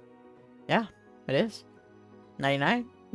And with the final send-off, you put your phone to sleep and lowered it with a sigh. You had no idea when Cove was going to invite you to the aquarium, but your mind was buzzing with all the possibilities the coming days might bring. Your phone went back to its place on the nightstand, and you resumed your snuggling into the mattress, one hand thrown to the side and the other shoved under your pillow. Somewhere between this day and the next, you finally found yourself asleep. Good morning! The next morning, after washing up from breakfast, you had just climbed the stairs to your room, ready to tackle the day, when you heard the ringing of the doorbell. You turned towards the sound, angling your head in confusion. Was someone expecting a visitor today? And again, you weren't even sure if anyone else was around, judging by the lack of footsteps you were hearing. You raced back downstairs to answer the door. As you pulled it open and saw who it was, you were only further confused. Cove? He was standing there with an unsure look on his face at first, like he didn't know who would answer the door, but the moment he saw it was you, a shy grin spread across his face. He raised one hand and gave you a little wave. Surprise! This is a surprise! Don't you normally use the window? You found it funny how you had grown so used to hearing him tapping the glass pane, that showing up at your front door was what it took to get a reaction. Cove turned his head to the side with a considering lift of his eyebrows. I guess I do, but not today. I got you something. For me? He slid his hand out from behind his back, holding it up in front of your face as he offered the present to you. Your eyes widened once you saw what it was. A mixed pack of new art supplies. Oh, ooh! You hadn't expected a gift at all, let alone something as thoughtful as this. Taking one look at your face, no doubt a complicated mix of happiness and shock. Cove let out a laugh. Surprise again. It really is. Hey, you know, I just got an idea. If you're free today, would you want to go to the aquarium with me? That sounds like it could be fun, right? Oh my goodness, what a surprise and completely unexpected invitation! I really got you, didn't I? The snort, you shook your head at him. So is that a yes? Even though you had just talked about this last night, there was still a hint of uncertainty in Cove's voice. Well, it's probably not a no. With his big question asked and accepted, Cove raised the gift towards you again, gesturing with his other hand for you to receive it officially. You carefully took it from him. I'll put the bad boy somewhere safe, and then we can get going. Cove had no problem with that. Still grinning, he stepped back, his body angling away as he waved a hand in the air. I'll get my car ready then. Meet me there. Okay. As soon as the door clicked shut, you dashed upstairs to your room, preparing a spot first for Cove's gift. Then, satisfied with your efforts, you grabbed your bag, tossing in whatever else you thought you'd need for the outing before heading back outside. Cove's old car was parked in front of the house. You went straight to it, hopping into the shotgun seat. As you buckled yourself in, Cove leaned forward to watch you with an eager expression, his fingers tapping the dashboard to a lively sort of rhythm. He was ready to start, but trying to tone it down so you wouldn't feel rushed. I'm glad we're doing this together. Me too! Once your seatbelt was secured, Cove checked his mirrors to make sure that the street was clear before pulling away from the curb, and like that, the two of you began your trip. You settled in fully for the trip out to the aquarium in the city. It would be a bit of a drive, but you didn't mind. You made an attempt to start a conversation. It's kind of funny we've never done this before now. Why haven't we? Probably because I never thought about going to the aquarium with anyone before this. What? Our local ocean enthusiast has never gone to the aquarium? Yeah, that's right. Never. And not just this specific one either. I haven't been to an aquarium, period. Wow. This might be pretty new for Cove, but you've been to this aquarium before. You have more experience with aquariums than Cove Holden. That simply sounded wrong. Okay. What is the story for this? Cove tapped the tips of his fingers against the steering wheel, his face scrunching in contemplation. When I was growing up, my dad did try to take me, but I'd never been before because I was so little. I said no. Whenever he tried to talk about it, I'd tell my dad I'd rather go to the actual beach on my own. Or he could at least take me to the fish part of this pet store, but not the aquarium. Eventually, he didn't ask about it anymore. He must have figured I had something against it. When he stopped mentioning the aquarium, I stopped thinking about it. It just never came back to my mind. His expression shifted to one of a bemused confusion. Thing is, I don't know what I had against it, if I did have a problem. Maybe I didn't like the idea of seeing water I wasn't allowed to go in, or to meet fish I could never bring home. That sounds like the kind of thing little me might have gotten upset over. Or maybe I just wasn't okay with doing a new kind of trip. It'd be to someplace new and with only my dad. Mom wouldn't be there anymore. I guess that might have made it seem not worth doing right off the bat. That's 8-year-old me for you. Cove shook his head with a pained smile. Then his tone dropped to a distant whisper. There was only one thing about stuff I could do with you that I finally remembered I could go to an aquarium. Oh? He pulled his mouth into a bent smile and straightened his shoulders. He didn't want to bring the mood down. That all worked out in the end, because I got to really surprise you with the news, huh? I mean... Totally got me there. It was a long game if I've ever seen one. A long game. It was like less than 12 hours. The conversation continued on with idle chat about what you do when you got there. Then the large, angular building decorated with ocean-themed cutouts came into view. You arrived at your destination. You hopped out of the car and headed over to the imposingly large guest entranceway. Cove's head swiveled around to let his curious eyes take in every view, and you weren't even inside yet. You could see the realization of what he'd been missing out on dawn on him in real time. Cove bounced on the balls of his feet as the two of you stood in line to get tickets. His excitement continued to build. When you finally were face to face with the tanks, you could hear Cove quietly gasp from your side. He briskly took some large strides to get further into the room and to get closer to the glass barrier. There he stood still. After taking a moment for himself, he whipped around to look at you. Cove was outright vibrating with excitement. His mouth opened in a large smile, but all that came out was tiny squeaking giggles. They bubbled over to a full-on giddy laughter before he was able to speak in earnest. Each word was full of joy. It's amazing! I love it here! Of course you do! There's no way someone like you would hate a place like this. He cheered back without hesitation. Yeah, the aquarium is great! The two of you wasted no time before rushing around the place. You went every which way across the aquarium. Cole was enthralled by each new sight. His eyes alight like a kid in a candy store, and a perpetual smile made its home on his face. No metaphorical stone was left unturned. He viewed all the tanks from his tallest of heights on tippy toes as well as crouching as low to the floor as he could manage.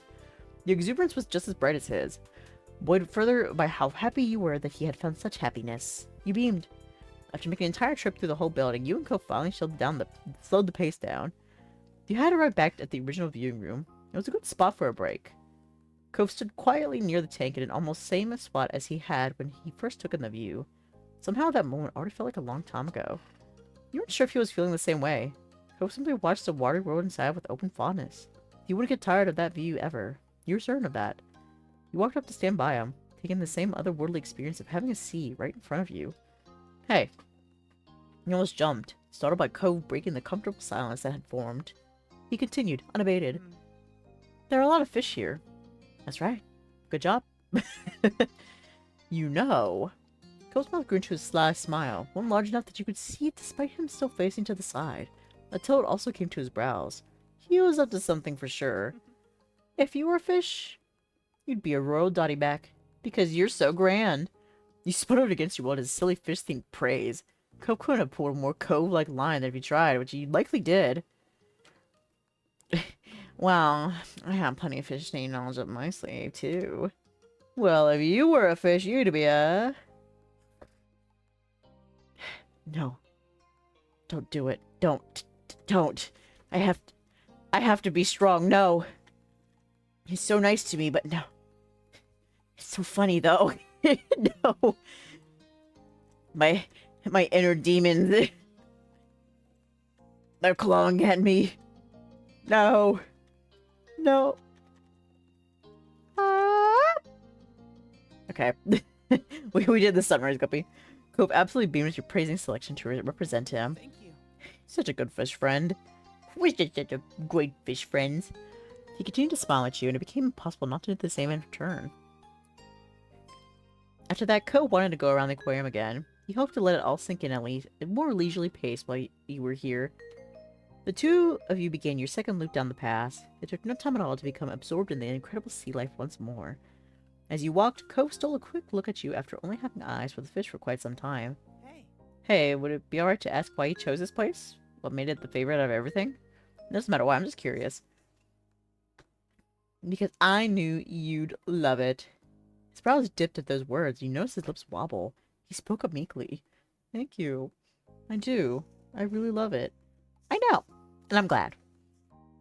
I'm glad you're so happy. Even if he was intending to do all for you, you had to do something for him too. It couldn't be helped. There wasn't nearly enough time in a single day to satisfy Cove's desire to exist inside of the aquarium, but the day had to did have to end eventually. Despite obviously waiting to linger longer, Cove left the building with a skip in his step. It had been a good trip. The two of you shut the doors of Cove's car behind you as you took your usual seats. The clicking of seatbelts punctuated the end of the adventure. I would absolutely do that again. No kidding? Cove chuckled as he pulled the car out of the parking spot, spirits still as high as ever. Waist into the drive, Cove glanced towards your direction. You stretched your arms as you shifted in the seat, waiting patiently for him to say what he was on his mind. So I know this was unexpected, but things were coming along. Thanks for going through the trouble to plan this. No, any trip with you is a good one. Yeah. Really? Any at all? Yeah, of course. There was a quiet pause where you contentedly watched Cove. It wasn't hard to imagine the blush that was likely trailing over his cheeks. I'm glad. The drive continued in comfortable silence. Cove wore a content expression on his face that warmed your heart. Watching the passing scenery out the window, you relaxed into the seat. The time sped by. Got things in my eyes, sorry. It wasn't too long before Cove pulled it into his driveway. Sighing happily, you got out of the car while Cove came around to where you were standing. He stood there a moment, throwing a pebble under his shoe. I'll see you tomorrow. Counting on it. Thanks. After that, you and Cove parted ways for the rest of the day. Even when you fell back into your normal routine, your mind refused to stop buzzing with the memory of your little adventure. As you crawled into bed and closed your eyes, you were back in the best parts of the today. You hope Cove's surprise will continue just a bit longer and continue in your dreams. But what we don't know in this universe is that it continues further than that. After breakfast the next morning, you were sitting with your moms and Liz. While you were mildly listening to the conversation, the side of your face squished into the palm of your hand. The doorbell rang. Oh, I'll get it. Mom passed by you to the front door. Your eyes lazily followed her, then you turned your attention to Mom and Liz. They were still lightheartedly chatting. You weren't sure about what. Your focus snapped back when your name was called from across the room. Hey, Dae, you have a guest. Be right there. For me? I wonder who it could be. It's a surprise. On your way to the front door, Mom gave your shoulder a pat as she returned to the living room. When she moved by, you saw who was at the door. It was Cove. Again. A smile stretched out across his face the moment your eyes met. Hi, Cove, sweetie. Instantly, you looked over your shoulder to see Mom several feet away, but with an eye shot at the door, she waved. When you faced Cove again, he was looking at the ground shyly. Reminded you of the last time you had seen him the night before. I was all the pushing you to step outside, closing the door behind you for some privacy. You come into the door all the time, it's starting to get weird. You realize how ridiculous that sounds, right? Yeah, I know. That doesn't stop it from being true. And you're the one who made reasonable actions unheard of. Cove's mouth pulled into a bent smile, and he shrugged. And Cove chuckled as he pulled out another gift from behind his back. Surprise! Want to go ice skating with me? What? You blinked and then switched to staring at him in bewilderment. Cove's eyes narrowed conspiratorially. The real surprise was that I'm going to invite you to all 3 places. You never had to choose only one. I just need to make sure that they didn't sound completely terrible. The longer Cove spoke, the quieter his voice became. He shyly scratched at the side of his cheek. And the check if you'd be free, so... Surprise again. Oh my god. Are you for real right now? I'm 100% serious. Do you like what I got you? Cove nudged the present in his hands towards you, hoping that you'd take it. Until now, you hadn't completely registered it. It was a carefully chosen stuff. Really? What kind of animal? Is it a bear? I love it. You're so thoughtful. Cove's mouth pulled into a beaming smile that reached his eyes. Chuckling, he took the gift. I always say, if you're gonna get me a gift, give me a stuffed animal. I love stuffed animals. Ever since I was a wee cub, that was what I wanted. I'm really glad you like it. Are you going to accept the other part too? I'm already excited about the ice rink. Let's get going. Elated Cove bounced a bit on the toes of his feet. You could feel the happiness radiating off of him in waves. Thanks for coming. I'll be in the car. You can go get ready. Alright. You sped back inside and spotted your family still sitting around the table. They all turned and smiled at you. So, what's the plan for today? Cove invited me to go ice skating with him. Mom clapped her hands together happily. Her smile beamed. Have fun. That sounds so fun. I hope you have a great time with Cove. I will. You grinned and looked over at Liz. She nodded, looking happy for you. It didn't take you long to get ready and dash out the front door. Cove was waiting for you as promised, and you both set out for the day 2 of his surprise outings. And this time, it actually was a surprise. Now that you were sitting down for the drive, it felt like a good moment to regain your bearings. You shoved your pack onto your lap and began thumbing through the things to make sure that in your hurry to leave, you hadn't forgotten anything important. Let's see.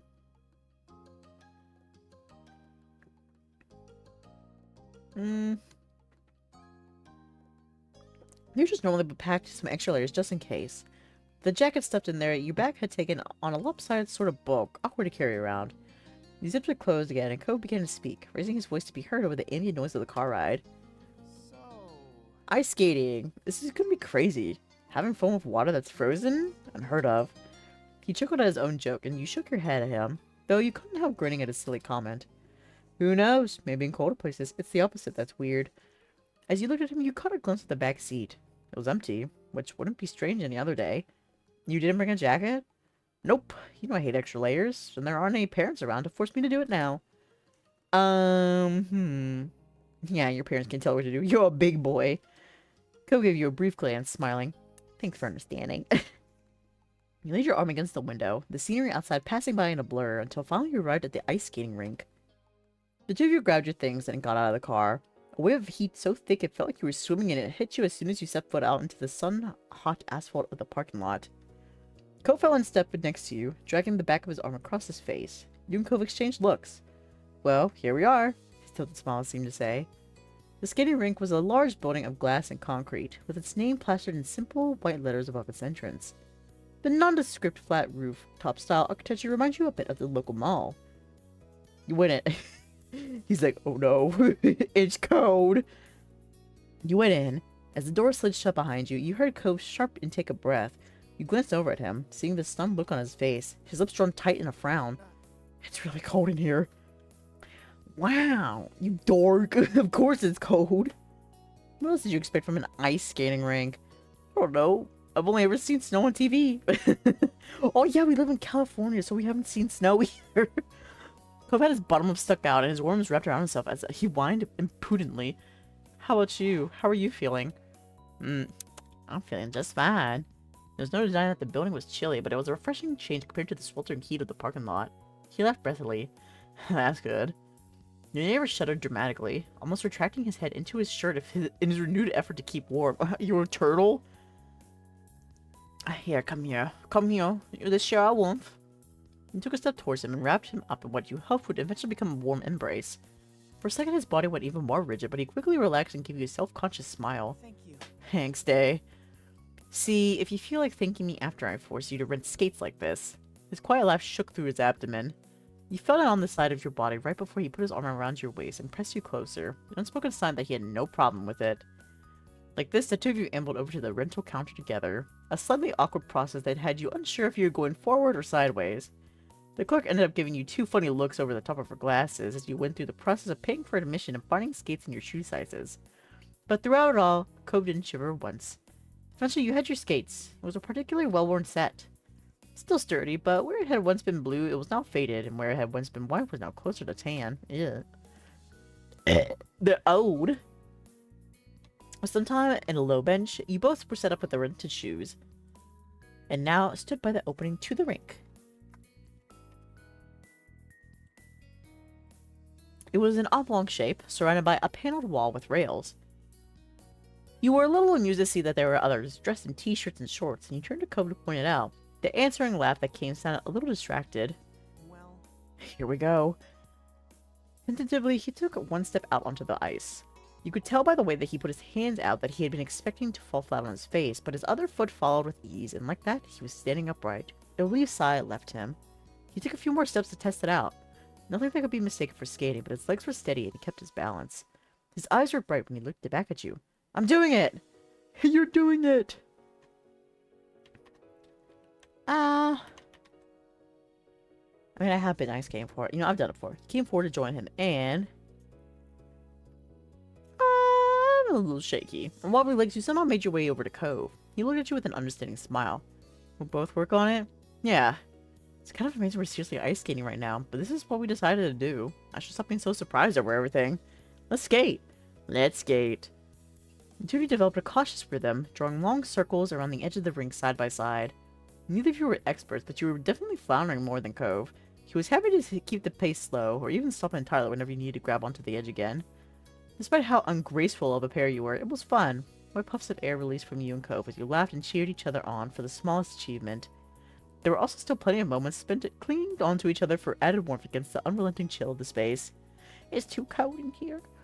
The hours slid right past you, and just like that, it was only time to call it a day. Oh my god, it's been so cold out here the last few days. It's been crazy. Like, and I get up at 4 a.m. and it's even colder in the morning, and it's just awful. I had to like do some like work outside as well, and like when the wind hits you, it's like, like you can't breathe. Like the wind is like the worst part. At least in here, there's no wind. It's just cold. Okay, hours right past you, and just like that, it was only time to call it a day. As you returned to the bar skates, Cove and you ventured back out into the California air. Even though the sun was almost behind the horizon, it was still palpably warmer than inside the rink. Cove rushed over to his car, his shivering hand clutched to yours. You let him pull you forward in his mad dash to the vehicle. Doors were open and closed, seats were taken, the engine switched on, and the heat turned to max. That Cove finally relaxed. Your foray into the freezing cold had ended, and nicely at that. The car ride home went by far too fast. You and Cove were in good spirits, and spent the ride chatting and laughing, bouncing around various topics. But you didn't ask the question that sat all day in the back of your mind.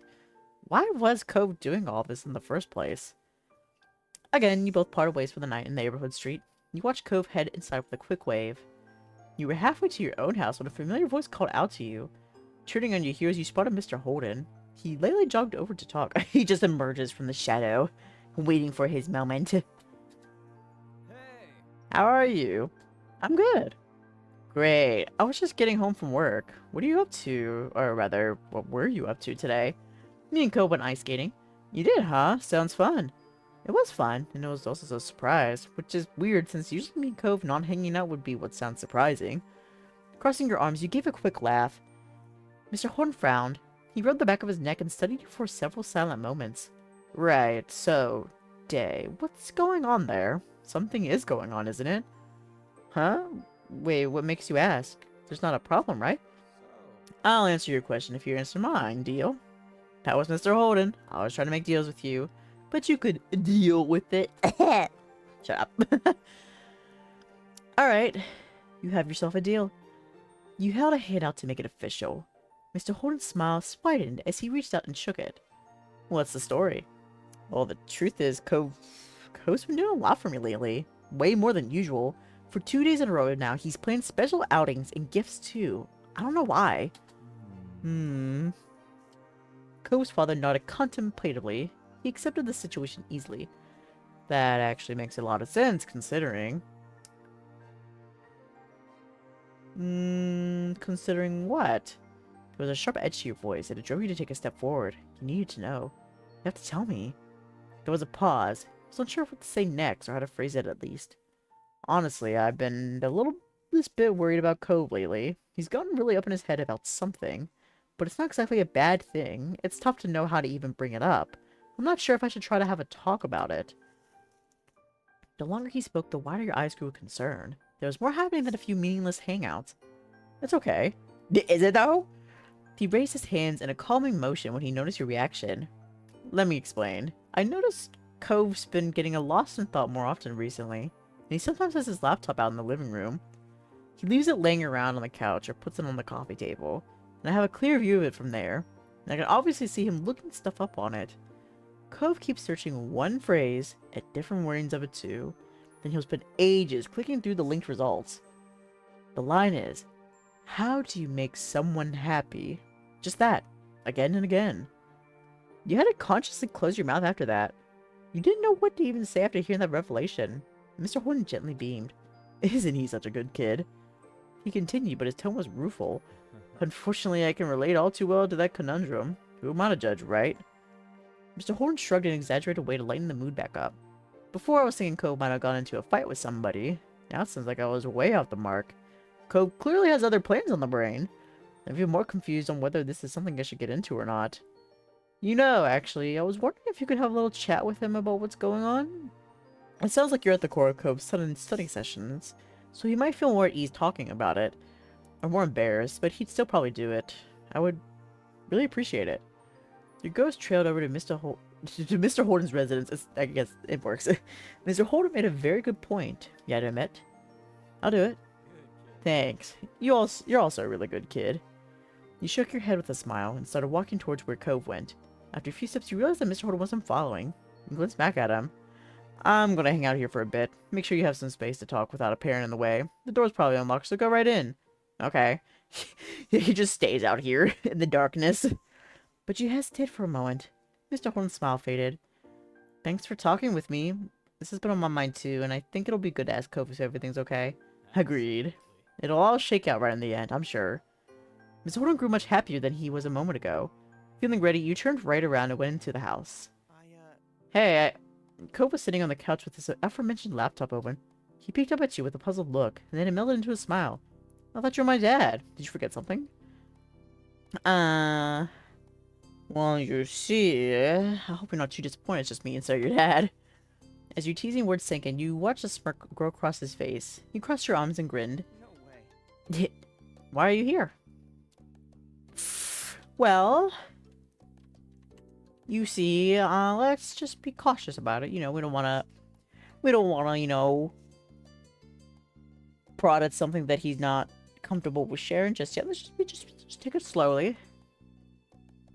God, don't panic, but can we talk about something?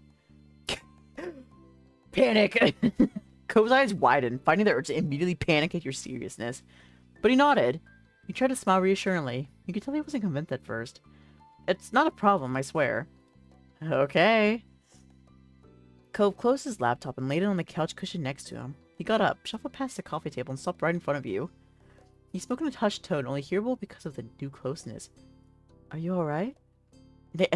Actually, are you alright, sir? What's going on here? Yeah, I was wondering, well, if everything was alright with you. You've been making these big plans out of nowhere, and your dad mentioned that you've been kind of distracted lately. I want to know, why have you been looking into how to make someone happy? He noticed that. Are you mad? No, I guess I really was distracted. I didn't think people around would actually be paying attention or taking note of things. He chuckled awkwardly at himself. Cove, will you tell me why you felt like doing that so much? Dae. Cove looked at you with large, earnest eyes. I did it because I want you to be happy. Well, yeah, I figured, but you don't have to do all that for that. You already make me happy. The words flew out of you without a second thought. Cove's face instantly started to turn red. His mouth twitched. Thank you. And a laugh squeaked out of him. Now he was completely frazzled on what to say. His gaze fell to the floor, and he defaulted to rubbing at his arm. Sorry. I wasn't trying to make your dad concerned. I didn't want to upset anyone. Sorry. I'm definitely not upset. Your dad isn't either. Cove nodded, but he was still lost in thought. What made you start doing this all of a sudden? Did I do something? No. No, what happened? I don't know. I don't know. With a deep frown, Cove looked back at you and repeated the phrase. Each time the inflection was different, like he intended to say something different but was coming with the same non-reply. I don't know. I don't know. I don't know. He just says it like that. I don't know. I don't know. I don't know anything. Because you stopped hitting those books. It's because you hit the himboification. He ran a hand through his hair, trying to understand his own motivations. I guess maybe with everything that's been happening and everything that's coming soon, it's kind of just hit me that we're neighbors. Wow. A quick snort of air came out of your nose from his conclusion. Yeah? I mean, you lived right across the street from me for 10 years. The only other kid who grew up in this whole neighborhood is your older sister. His weak smile bent. And then there's our parents. They were sure we're putting in the effort for the two of us to get to know each other. Cope shook his head with a laugh. His gaze was far away as he nostalgically reflected on the history you had. Basically, everything in our lives was set up for us to be together. It was always effortless. And why not? It practically went without saying that we'd be around each other, but it won't be like that forever. Our parents can always be there to arrange things. We can't live in the little world of this street forever. Do I even know how to make it work when I don't have every advantage possible? I've made you happy in the past, but could I keep doing it? What even is it that I do that makes you happy? You're just so silly and so precious. Cope started to run a hand through his hair again, but he stopped partway through. He looked at you earnestly. It was like breathing. When you're just going through life, you do what you're doing without even thinking. And then something reminds you that you're breathing, and you become way more conscious of it. Being with you is the same. I do what I normally do without pondering deeply on it, but now all this stuff made me start thinking about it. Then I couldn't stop thinking about it. I felt like I needed to try harder, to make an effort. For you, for the relationship we had. I had to, and well, that's what I did. Coach scratched the back of his neck. He looked sheepish now. It seemed like such a good idea in my head. It made complete sense, but maybe it was dumb. After starts crying. No, give me a hug. Crashing into Cove, you wrapped your arms tightly around him and buried your face into his neck. You nearly knocked the air out of his lungs moving so fast, but Cove soon recovered and held you back. Stepping back, you took in a deep breath. Cove shifted how he was standing and watched you bashfully. You're a dumbass. Cove blinked and did a double take. He was aghast he would say such a thing, despite having just admitted to probably being dumb. He stood up straighter. You heard it. I mean it. Affectionately. Cove cracked a smile. A really amused smile. Cove, you're my best friend. It never mattered how much we were pushed into spending time together. If I didn't like you or if you didn't like me, we never would have made any of this happen. We never would have gotten this close. We chose each other. And I don't see that ending anytime soon. We're going to be okay. And you know what? That's true because we did choose each other. From the very beginning. Even with like Mr. Holden's deal, we still chose Cove. And Cove chose us. There was a pause where neither of you were certain who was going to speak next. Cove shifted. Wow. Thank you, Dae. Thanks for looking out for me. Even when I didn't even notice I was doing something worth checking in on. You're amazing. Someone has to do it. Cove narrowed his eyes to appear annoyed, but there was no amount of pretending that was going to extinguish the happy look on his face. Your mouth curled into a smirk. Cove chuckled. Now that everything was out in the open, his words were lighter. I gotta thank my dad, too. I can always count on him to be around. I have such good people in my life. He smiled softly. Cove withdrew a bit, looking shy. Can I still show up tomorrow and invite you on the last surprise outing? Yes, I'll see you first thing in the morning. Cove brightened hearing that from you. Grinning ear to ear, you honestly couldn't think of anything better than seeing the earnest look in his eyes. He simply wanted to spend time having fun with you. I can't wait. Me either. Alright, you should probably go home, huh? It's getting late and you'll need your rest. He looked at you, attempting to feign an innocent expression. I mean, what if something just happens to happen tomorrow? I know, what if indeed? You laughed as Cove grinned, acknowledging his poor attempt at subterfuge, whatever, however you say that. Subtlety. Good night, Dae. Good night. Try not to miss me too much. You headed to the front door, waving, as Cove saw you out. When you walked out onto the street, you noticed that Mr. Horton was still standing out there. He looked up at the sound of the door closing behind you, his phone in hand, and smiled as he sized up the situation. Oh? You were in there a while. I hope that's good news. Were you really going to stand here in the dark until I left? He waved it off. I didn't mind giving you guys a wide berth. We had no clue how sensitive the issue was. I wasn't about to risk messing up by poking around where I wasn't needed. Besides, I was chatting with Gregorio, Derek's dad, my very professional business partner, about very professional business things. It's fine. They were probably talking about, like, something stupid. Like, how many eggs can you fit in your mouth? I don't know why that's the first thing my head went to, but probably that. Okay, it all worked out. So that's good. Great. Glad to hear it. Everything truly resolved. You exchanged a good night's wishes with Mr. Holt before continuing the very brief trip home. No wishing to disturb anyone, you quietly snuck inside and gently pushed the door closed behind you. As it clicked into place with minimum fuss, you let out a sigh. Your mind buzzed as you climbed the steps up to your room. Cove had done so much just to make you happy, and you knew he'd be back tomorrow with another big surprise. We always prepare a gift for him. We need to appreciate his effort. Let's let him do the lead this time. Cove had gone to blatantly clear lengths putting this grand scheme together, from thinking up ideas of activities to do, right down to making all the arrangements necessary so it could come to fruition. Imagine him undertaking all that on your behalf made your heart swell. You felt so cherished. The best way to repay him for that feeling was to ensure he knew exactly how much it meant to you. It was a little funny that Cove was going to so much trouble to make you happy, and you were trying to make him happy in turn by showing him to the best of your ability that you were happy. But it was also heartwarming as an example of how you sought to bring joy to each other. We're soulmates. Cove was working so hard to make you happy. You dearly wanted your friend to be happy too. You could only hope your efforts would work as well for him as his plans were working for you. You were up early the next day, ready and waiting for Cove's inevitable appearance. Your ears were perked, listening for the doorbell, but instead, what you heard was a familiar rapping on the window pane. There was no need to look to know who that was, while one visitor used your window as his personal entranceway. Imagine if it was somebody random just one day. What if one day it's not Cove? What if it's like Derek? I mean, it'd be a pleasant surprise, but still. What are you doing here? This is Cove's way in. Getting up, you headed over to let him in. You gazed into your neighbor's face as you unfastened the window, opening it wide. He smiled at you, still crouched on the window ledge. Surprise! Cove's ass with his areas of cotton candy sold on the boardwalk. He was in good spirits. Yeah, surprise. I'm really keeping you on your toes. What will I do next? Crashes through the wall. He waggled his eyebrows at the joke as you stepped back to let him enter the room. Today he clambered through with extra difficulty thanks to the object he was clutching securely. You guess it was another gift.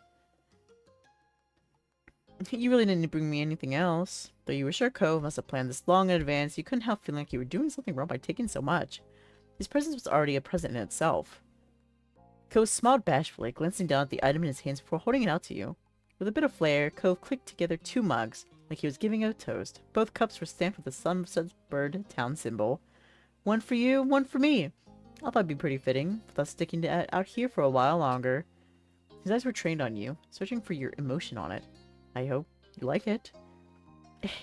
Give me a hug. More hugs. You threw your arms around him and hugged him tightly. Cove nuzzled your head, still holding your present carefully. This means a lot to me. And you accepted the thoughtful present into your own grasp. Only once he transferred ownership and cemented it with your approval, did Cove straighten up and pull himself together. Okay, well, would it be alright for me to take you out today? We could, I don't know, go to the theater? He smirked, already anticipating that you'd say yes. No. You look like you've got time for my busy schedule. But I'd go anywhere with you. His expression brightened further. That was exactly what he had hoped for. Thanks. You're welcome. You were glad to see how happy your acceptance had made him. Cove offered you his hand. Give me it. Give me your hand. Hands of slow bird. It's sizzling still. You took his hand in yours, palm to palm. Cove squeezed your hand before heading out the door, guiding you along. Hand in hand, you wove down the stairs together, out of the house and into the neighborhood. Cove's car was parked nearby. He unlocked it, allowing you to reach your regular spot in the passenger seat. Cove hopped into the driver's seat, beaming broadly as he got ready to go. He set off, beginning your trip to the third and final activity of Cove's grand happiness plan. So when I looked it up, there were 2 shows we could pick from around this time. One was a historical romance with nobility, fancy outfits, drama, and stuff. The other sounded like a modern-day story, something set near a lake and at a bed and breakfast with comedy. It's kind of wacky, I guess. What do you think? A slow burn. Romance. Cool. I'm curious about what'll go down. What do you think the costumes will look like? Already your thoughts were busy trying to guess the historical setting. Cove hadn't given you much to work with at all. I don't know. Luckily, we're going to find out soon. Yeah. Alright. I'm getting kind of excited. I wonder what it'll be like. I haven't seen a live play before. I have. And I liked it. It was a Scooby-Doo play. It was pretty good. I liked it. Your eyes shone with delight, remembering the dazzling lights in the grand stage. The theater was a treat you certainly enjoyed. The rest of the drive flew by, and soon enough you were at the theater with the Cove by your side. Tickets in hand, you both went inside. Oh, that kind of rhymed. Shuffling down the aisle, Cove found the right seats. You were getting settled when the lights began to dim. You made it just in time. Your voice came out in a whisper. Glancing at Cove, you saw him staring straight ahead with eyes growing wider with intrigue. Then the actors started coming out onto the stage. The show set the scene focusing on a group of wealthy families and the web of drama they entangle themselves in. And yet despite the tension and chaos, 2 lovers emerged. Their swift engagement drew nothing but disapproval from their friends and family. You expected that there would be several trials before the lovers could reach any kind of happy ending. You became absorbed into the story and performances, and you weren't the only one. During the touching scenes, you could hear quiet sniffling coming from the seat where your longtime neighbor was. When the play finally came to a close, the audience broke into applause. Cove clapped for the actors until the noise died down. Then he spoke for the first time since the event began. It's over. Nodding, you followed Cove out of the theater. The sun was hanging low in the sky. Had so much fun! I can't believe what a good time that was. But really, I might have to come back sometime to see the other one. Cove scratched at his cheek contemplatively. I sort of thought it was going to be harder to keep up with the, what's the phrase, suspension of disbelief. The actors were right there, putting on a show. I thought it'd be too much to believe what was really happening. But I felt more into it than with a lot of movies. I could totally picture the world they lived in. Amused, you nodded along and listened to Cove's animated commentary. I'm still thinking about it even though it's over. Imagine if that was us. Attending high society parties and living in grand mansions. We had to deal with the rich and powerful and the politics or whatever that went along with it. Our parents would try to force us to follow a certain path, but we'd still find our own way to each other and to the things we want to do. He had stars in his eyes as he fantasized about the events of the story. Are you envisioning us being married like the couple in the story? You raised an eyebrow accusingly, but your tone left little room for doubt that you were teasing. Cove laughed at your joke too, and it only made you snicker harder. His mouth pulled into a crooked smile. I don't know that you're not the one imagining that. You're the one who brought up that part of it. He got me. He got me good. You say that, but I think you're the one that's thinking about marrying me. It's like, maybe so. Maybe so indeed. Your mouth curled into a wicked grin. Cove rolled his eyes, anticipating your response. Well, you don't, now do you? Ha, ha, ha. A few quiet moments passed, and you noticed a distant look in Cove's face. He shook his head like he was trying to send a thought away. What is it? Trying to really picture a completely new life in a new place actually feels kind of weird, now that I'm doing it. I'm not really sure how to explain. It's exciting, but also sad. I'm thinking too seriously about this dumb idea, I guess. But if I don't remember anything from this world, then it would be pointless that I had a life before. And if it did really happen, I probably would be surrounded by totally new people. I wouldn't have you with me anymore. Surprised, you sucked in a breath. Cove laughed shyly. The fun part of imagining it all was that you were there by default. Just getting to be somewhere else on my own wouldn't be nice no matter how cool the place was. Let's settle then. I'll just have to look for you if I wind up having another chance at life, or magically end up in some other world. I hope you try to find me too. Of course. See, this is how it goes. My new life might keep me busy. But I'd find you. It's obvious. No amount of space and time can stop us. You can't get rid of me. Not in this life and not in the next. We're together. Forever. Thank you, Dae. In that case, it'll work out after all. Definitely. He took a deep breath and stretched his arms high over his head. He then turned his head to your direction and pointed with his thumb to this car. We better get back to our real world now, huh? It's getting late, and I think we're the only ones still out here. You spun around, getting a good look at your surrounding areas. Cove was right. All the other cars that were out here after the show ended were long gone. How did I miss that? It's something dark too, by the way. Yep, it is. Let's go home. After that, you made your way into Cove's car. He set course for your neighborhood. Your legs felt stiff from standing still and talking for so long, but it was worth it. On the return leg of the journey, you felt Cove lapse deep into a world of thought.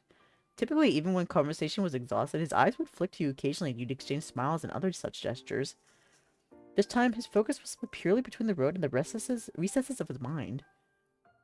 But as there was no sign of trouble on his features, so you were happy to let him mull over what he needed to in peace. The trip drifted by in a comfortable silence. Before long, you were back in the neighborhood. You each left through your respective sides, and Cove stepped around the vehicle to stand with you. Wordlessly, he gestured to your home. He was intending to take you there. Perhaps he felt the trip would have been truly over until you were literally inside your house. You contentedly continued to go with Cove on his whims, and you went inside. Once under the light of your living room lamps, his eyes locked onto yours. Thank you. I know all this was a lot, but I really did have so much fun. You grinned in an almost conspiratorial way. You really did it. This whole entire dumb plan of mine. I was happy it all became a reality. I hope you're happy too. I'm miserable. I've never been happier. The smile he wore was small, even restrained compared to some of the grins he'd flashed earlier, but it was imbued with a calm, comforting contentment. In this moment, he was as joyful as you'd ever seen him. Dae, could I ask you to go along with one more surprise? Another one? Getting spoiled. His voice was gentle, even as he implored you for a little more. The question itself was a surprise. Another? Another one. You could hardly believe that there was even more hidden up his sleeve. Cove chuckled quietly, nodding his head ever so slightly. A new one. I think I don't want to go home already. Not yet. And going back to one of our usual spots sounds fantastic after all this new stuff we went through. I can do that. Let's stay together. Not that an offer like that, coming from you, counts as a surprise, but it's the thought that counts. You smirked at him. Yeah, you're right. I'm bad at surprises. What a surprise! The two of you laughed together over the silliness of the entire mini-adventure Cove had concocted. Thanks for saying yes, anyway. You walked down your usual path, side by side. You trod on the same path many times. By all rights, the novelty should have been long gone, but you found fulfillment in every step you took. You were sure you would always would, with Cove supporting you along the way. Whether he was near or far, it didn't matter in the end. He would always be there for you. With this plan of Cove's drawing to a close, you might have expected to feel a little wistful. It had been an exciting few days, but there was no need to yearn for what had gone. After all, you knew that the two of you would always find new ways to bring a smile to the other's face. It's what you both did, and you were looking forward to new surprises already. Near, far, wherever you are, and I know that my heart will go on.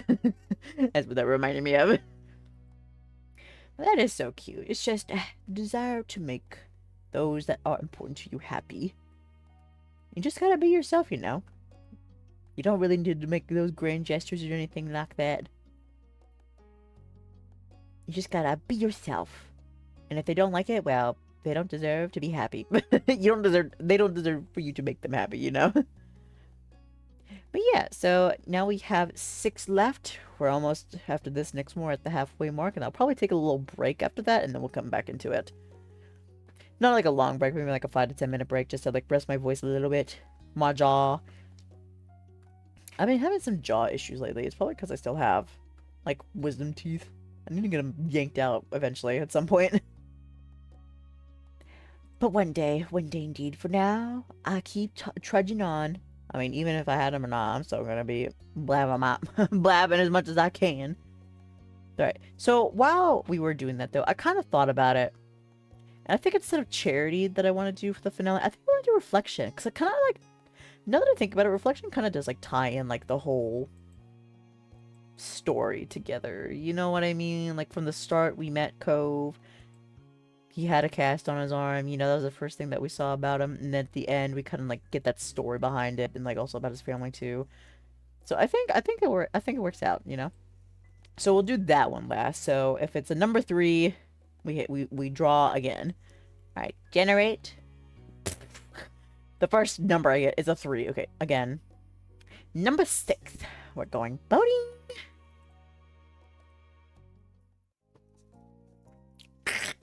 Okay.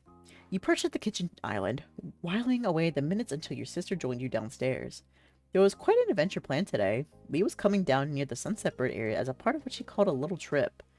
Apparently she'd thought how nice it would be to go on a private boat trip this summer to celebrate graduation and everything. What might have been an idle dream for most people turned to reality in Lee's hands.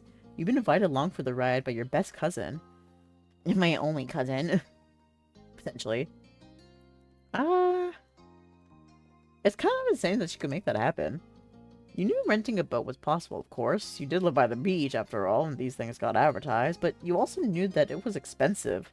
For Lee, the cost was no object, and she wanted to share the experience. She does seem like to be, like, very rich. I mean, we kind of live in, like, a very well-off household, it seems, but it seems like Lee is, like, the rich cousin, you know? You weren't the only one who was heading out on the trip. Liz was coming, of course. Your moms had been invited, but they hadn't been able to find the time to squeeze it in. And so the trip would only involve the kids of the family, a term that had stuck despite all 3 of you being adults now. Ma would have joked about cramping your style, but there was apparently plenty of room on the ship. Lee had been more than happy for you and Liz to bring other friends along if you wanted. But the trip out to Sunset Bird, then even further out to where Lee and the boat would be, just wasn't feasible for most people. Not many folks lived close by, like Terry. And I guess Miranda too, I think. I mean, I think she lives in Sunset Bird, but I guess, like, not, like, around our area, you know what I mean? Actually, I don't know. Is that park where she had her birthday in Sunset Bird? Maybe it's a little further. You know, maybe Miranda doesn't live in Sunset Bird, actually, either. I know, like, Terry, like, really made a mention of it, but I don't know. I need a map of Sunset Bird. There was naturally one person around who would always be there for the rad, Cove. You just want to meet up with him outside. Lee had been glad when you told her he'd be able to come along today. Just as you were thinking about your cousin and her plans for the day ahead, your phone sprang to life. Glancing at the display, you saw that the incoming call was from Lee herself. You answered it without pause. Hey. Hi. She dove straight into the topic, the trip meetup. You could hear the trill of excitement in her voice. I'm here now and everything is all set. All you've got to do is show up and we'll be off. Woo! She spoke quickly, animated by anticipation. Hooray! You echoed her enthusiasm. Great, can't wait to see you. Liz and Cove are definitely still on board, too, right? Yes. Wonderful. Still a bit of time before you're due to set off. Is there anyone you wanted to extend a last-minute invite to? No need to keep the guest list sparse now. It's not like we'll be bumping into anyone else to join us when we're out in the middle of the ocean. There's a new guy around. I think you might like him. Ooh, you better invite him then. Sure, I'll see if we can squeeze a sudden boat trip into his busy schedule. I'll let you go. I have to if I want to see you here in the flesh. She uttered the last words dramatically, making them sound more like a threat than a statement. Laughing, you shook your head. Lee chuckled along down the phone. Bye, Lee. Bye. Now that your attention was free, you looked over to the stair to see if Liz had emerged yet, but there was still no sign of her. You figured you might as well go out and see if Cove was ready in the meantime. Besides, you just stopped by Baxter's place to invite him along too. Liz could catch up, you were sure. Scream to her. Liz, I'll be upside. Okay. With that, you hopped off the chair and headed out of the door. A sunny day greeted you. It's me. I'm in the sky. I am the sun, like the baby in the Teletubbies. Hello. Wouldn't you want to see this face when you look up in the sky? I would think so. Okay, I need to open my water. I feel like I'm losing my voice. Just a little bit, just ever so slightly.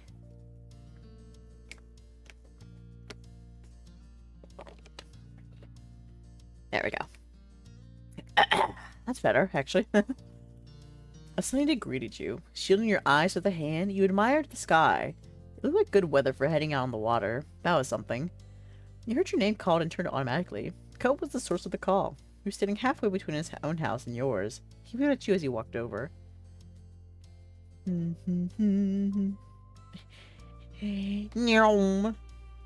Joe across the street and pounced on him, wrapping him tightly into a hug. The winded gasp you knocked out of him turned into a chuckle halfway. You should be used to this by now, dude. I've done this like 5 times throughout this playthrough already. This one playthrough here. Hi. Oh well, look who it is. I like to imagine I say that like as I'm like latched onto him. Our faces like centimeters apart. Well, look who it is. Ready to go? Cove nodded easily, blinking languidly in the sunlight. Cove glanced away, chewing his lip with consternation. Is it really okay for me to come? You snorted with laughter, recalling Lee's openness to any and all friends and acquaintances, but the troubled look on Cove's face ended your mirth. Of course it is. You're always invited, remember? Cove rubbed the back of his neck, frowning as if trying to work it out for himself. Yeah, it's just, I don't know, this is a really ritzy trip, and Lee's your cousin, not mine.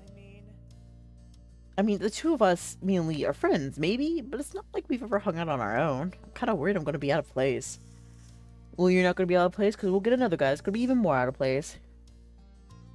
There's no way you'd be left out, Cove. And that's thanks to you. Of course! His voice was affectionate, with particular emphasis on the final... Oh my god, I'm so sorry. You. Like, it was the star of the collection. I am a star, thank you. That was 2 burps in 1. Okay. There we go.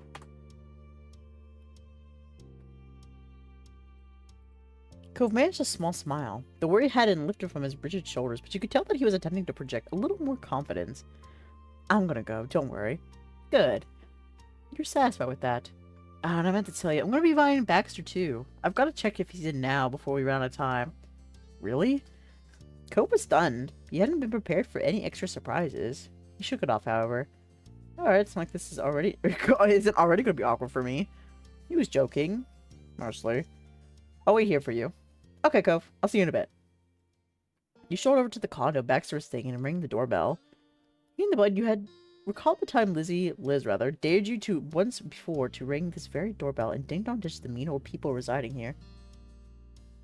Oh, hi, Shaggy. You got the Reese's King size. Oh, congratulations. A nice little treat for the bud. I hope you enjoy it. It's going to be tasty. She probably hadn't expected you to accept the dare. Your chest puffed out with a nostalgic pride, remembering the thrill of adrenaline and how it had fueled your little legs faster than you thought they could go. The thrill, the adrenaline of ding-dong ditching. Before old memories could claim you, the door slid open. Baxter looked out, his head tilted in interest. Nice to see you. What a nice surprise. He folded his arms over his chest, leaning casually against the doorframe. Is there something I can do for you? Well, we're taking a boat trip right now. Are you on board? His eyes widened only briefly before resting back to his usual languorous expression. It was either an impressive show of restraint or Baxter's life involved more impromptu boat trips than yours. Perhaps both. I can do that. I'd love to. You didn't have plans already? No, seriously, that's great. Tears surprised Baxter's mouth curled into a little smirk. My schedule is always open for an improved itinerary. I'm flexible, remember? Oh. He was not only agreeing to come on the trip, but apparently canceling some other plan in order to make it happen. Baxter was certainly something. Thanks for keeping me in mind. I think this is going to be fun. He slipped outside. After securing the door behind him, he swept out an arm and indicated for you to lead the way. The first stop was to collect Cove. He was waiting, as promised, where you'd left him. Good afternoon. Cove, good to see you. Hi. There was still no sign of Liz. You took the opportunity to bring Baxter up to date on the plan for the day. He took in your words with interest. Only a minute or two more passed before the door to your house finally opened. Liz framed within it like a portrait. Unlike you, she had no need to shield her eyes with a hand in order to protect them from the sun's bright rays, as her hat was performing the job admirably. Spotting you, she headed straight over. She smiled warmly at you and Cove as she approached. Her attention then promptly turned to the group's new addition. It's nice to see you again, Baxter. His eyes closed as he bowed his head in a nod ever so slightly. And the same to you. Living on the same street had given Liz and Baxter the opportunity to get to know each other over the course of the summer. Though she spent less time with him than you had anticipated that she wouldn't object to him tagging along on the trip. I asked him to join us today. Just as you expected, Liz didn't have much of a reaction to the change of plans. She merely raised her brow. Oh. I feel like you and Lee will become fast friends, Baxter. You laughed, having thought the same thing yourself. Baxter smiled politely. With that, your little group piled into the car. It had been decided in advance that you'd all be heading over in Cove's car. Then you set off for the journey down to the coast, to where you'd be meeting Lee. You rode down the California shoreline with sparkling ocean waters on one side and craggy cliffs on the other. The world blurred by until eventually you made it safely to the large harbor. It was a far greater scale than the one near Mr. Horn's shop. Boats 2, 3, even 5 times larger could fit. Liz took charge from there, calling up your cousin to guide you the rest of the way. Lee did her best to explain where precisely the boat was docked. Given that she was doing it without seeing where you were, and that it was an area she was only slightly familiar with herself, she did a pretty good job. It took a bit of fumbling and a little retracing of steps, as your cousin and your sister had different definitions of orange. That was a rusty brown, Liz had protested. Before too long, you heard her voice calling you, not from the phone in Liz's hand, but over the wind rolling off the ocean. Searching for the source of the sound, you found her on the prow of a ship, jumping into the air, waving frantically for your attention. You'd arrived. Lee dashed from the bow over to the gangway, where you boarded one by one. Hi, everyone! I'm so glad you got here okay. You could tell, even if she'd said nothing, her bright grin as she saw you all spoke loud and clear. Ahoy, Captain Lee! High five! Lee clapped her hand against yours, squealing as your palms met. After greeting you, Lee turned to look over the faces of the others who'd be joining you on your ocean voyage. Her attention was immediately pulled to the only one in the group that she'd not met before. Grinning, she approached him. I'm Lee. I'm so excited to meet the mysterious new man on the block. What a coincidence. I was looking forward to meeting a gracious host for the day. But I must confess, I'm not that mysterious. I'm rather open. I do hope that doesn't come as a disappointment. Not at all. I can appreciate foreignness. Welcome aboard. With that, she glanced over at the others. Thank you. Lee, thanks again for taking us on this lovely trip. Cove hovered awkwardly behind you and your sister. Even with Liz's broad sun hat, he was too tall, and the group was too small to hide effectively. He made fleeting eye contact with Lee, then looked away. Hi, thank you for letting me come. The boat is cool. He chuckled nervously. Lee smiled, entertained by his bumbling phrasing. Hi, Cove. She giggled as she spoke, unable to hide her amusement. Cove lowered his head. It's okay. We're all gonna have a good day. Cove smiled weakly at you. His face flushed. You could tell that he appreciated your show of support, but was still embarrassed about needing help. The floor seemed to give beneath you. As Lee whooped with delight, you realized that the ship had pulled out into the water. It had been so steady while it was moored that you had temporarily forgotten you weren't on solid ground. Now as the boat rocked beneath your feet, there was no doubt you were truly setting sail. The little group dissipated into chatter, or headed over to the railings to watch the ocean. You were ruffled by the breeze, which seemed to stronger out on the water than it was back on the shore. The floor continued to rise and fall, reminding you of some standing in a bouncy house while others jumped. It was refreshing. As you let your surroundings truly sink in, you thought the day was shaping up to be memorable. You were glad that you'd been able to join Lee on this trip. We can really get the party started now. Oh, wonderful. What did you have in mind? Oh. Well, nothing. No thoughts. Head empty. Nothing at all. Sorry, I'm checking some stuff. Okay, there we go. What? Oh, never mind. Put that back. The fuck? Up. I just wanted to see who all was streaming right now, but every time I like scroll up my list, it just goes back down. Okay, you know what? Never mind. It's fine. It's not that big of a deal. Okay, let me take another sip.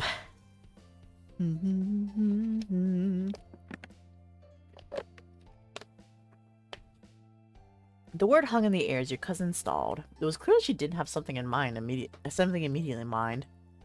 Cove's eyes sparkled as he piped up. Can we get out of the boat? Like, go swimming around in the deep ocean? Sometimes you'd swear that boy was part merman, the way he was continuously drawn to the water, but Liz immediately quashed the suggestion. No. Her tone left no room for debate. Baxter chuckled, combing a hand through his hair. I'd prefer to stay on board, too. Oh yeah, because Baxter is afraid of the ocean. We learned that during his route. Sorry, it's not that kind of boat trip. It isn't supposed to stop anywhere. If someone did end up off in the water, the captain would call the Coast Guard on us. Cove's shoulders slumped at the resounding rejection. All right. It's okay, Cove. We'll still find something fun to do. Truthfully, there isn't that much we can do on the boat that we couldn't technically do back on land. I often take trips with my father on our boat. He always spends the time deep sea fishing. I'm not much of a fisherman personally. Activities that could also be done while not on a boat sound excellent to me. This will be bolstered by Baxter's support. Lee smiled warmly at him. Huh, my dad also takes me fishing sometimes, though we do it on the docks by Dad's shop. I'm not good at it either. Baxter snickered, his expression warm as he looked at Cove. He appreciated the delicate attempt to relate, especially with how standoffish Cove normally was with him. That's the fate of sons with their dads, apparently. How lucky we won't be doing that now. Yeah. Liz nodded. There's nothing wrong with some non-nautical themed activities. We could play a party game for all I care. Yeah, we'll do a party game. You saw her brow furrow for just a moment as she mentally conjured the possibilities, then smoothed out as one came to mind. Oh, what about the one where something is written down and people give clues and one person has to guess what it is? Sure, I'd say I'd play a party game and I stand by it. Who's guessing first? Well, guess what?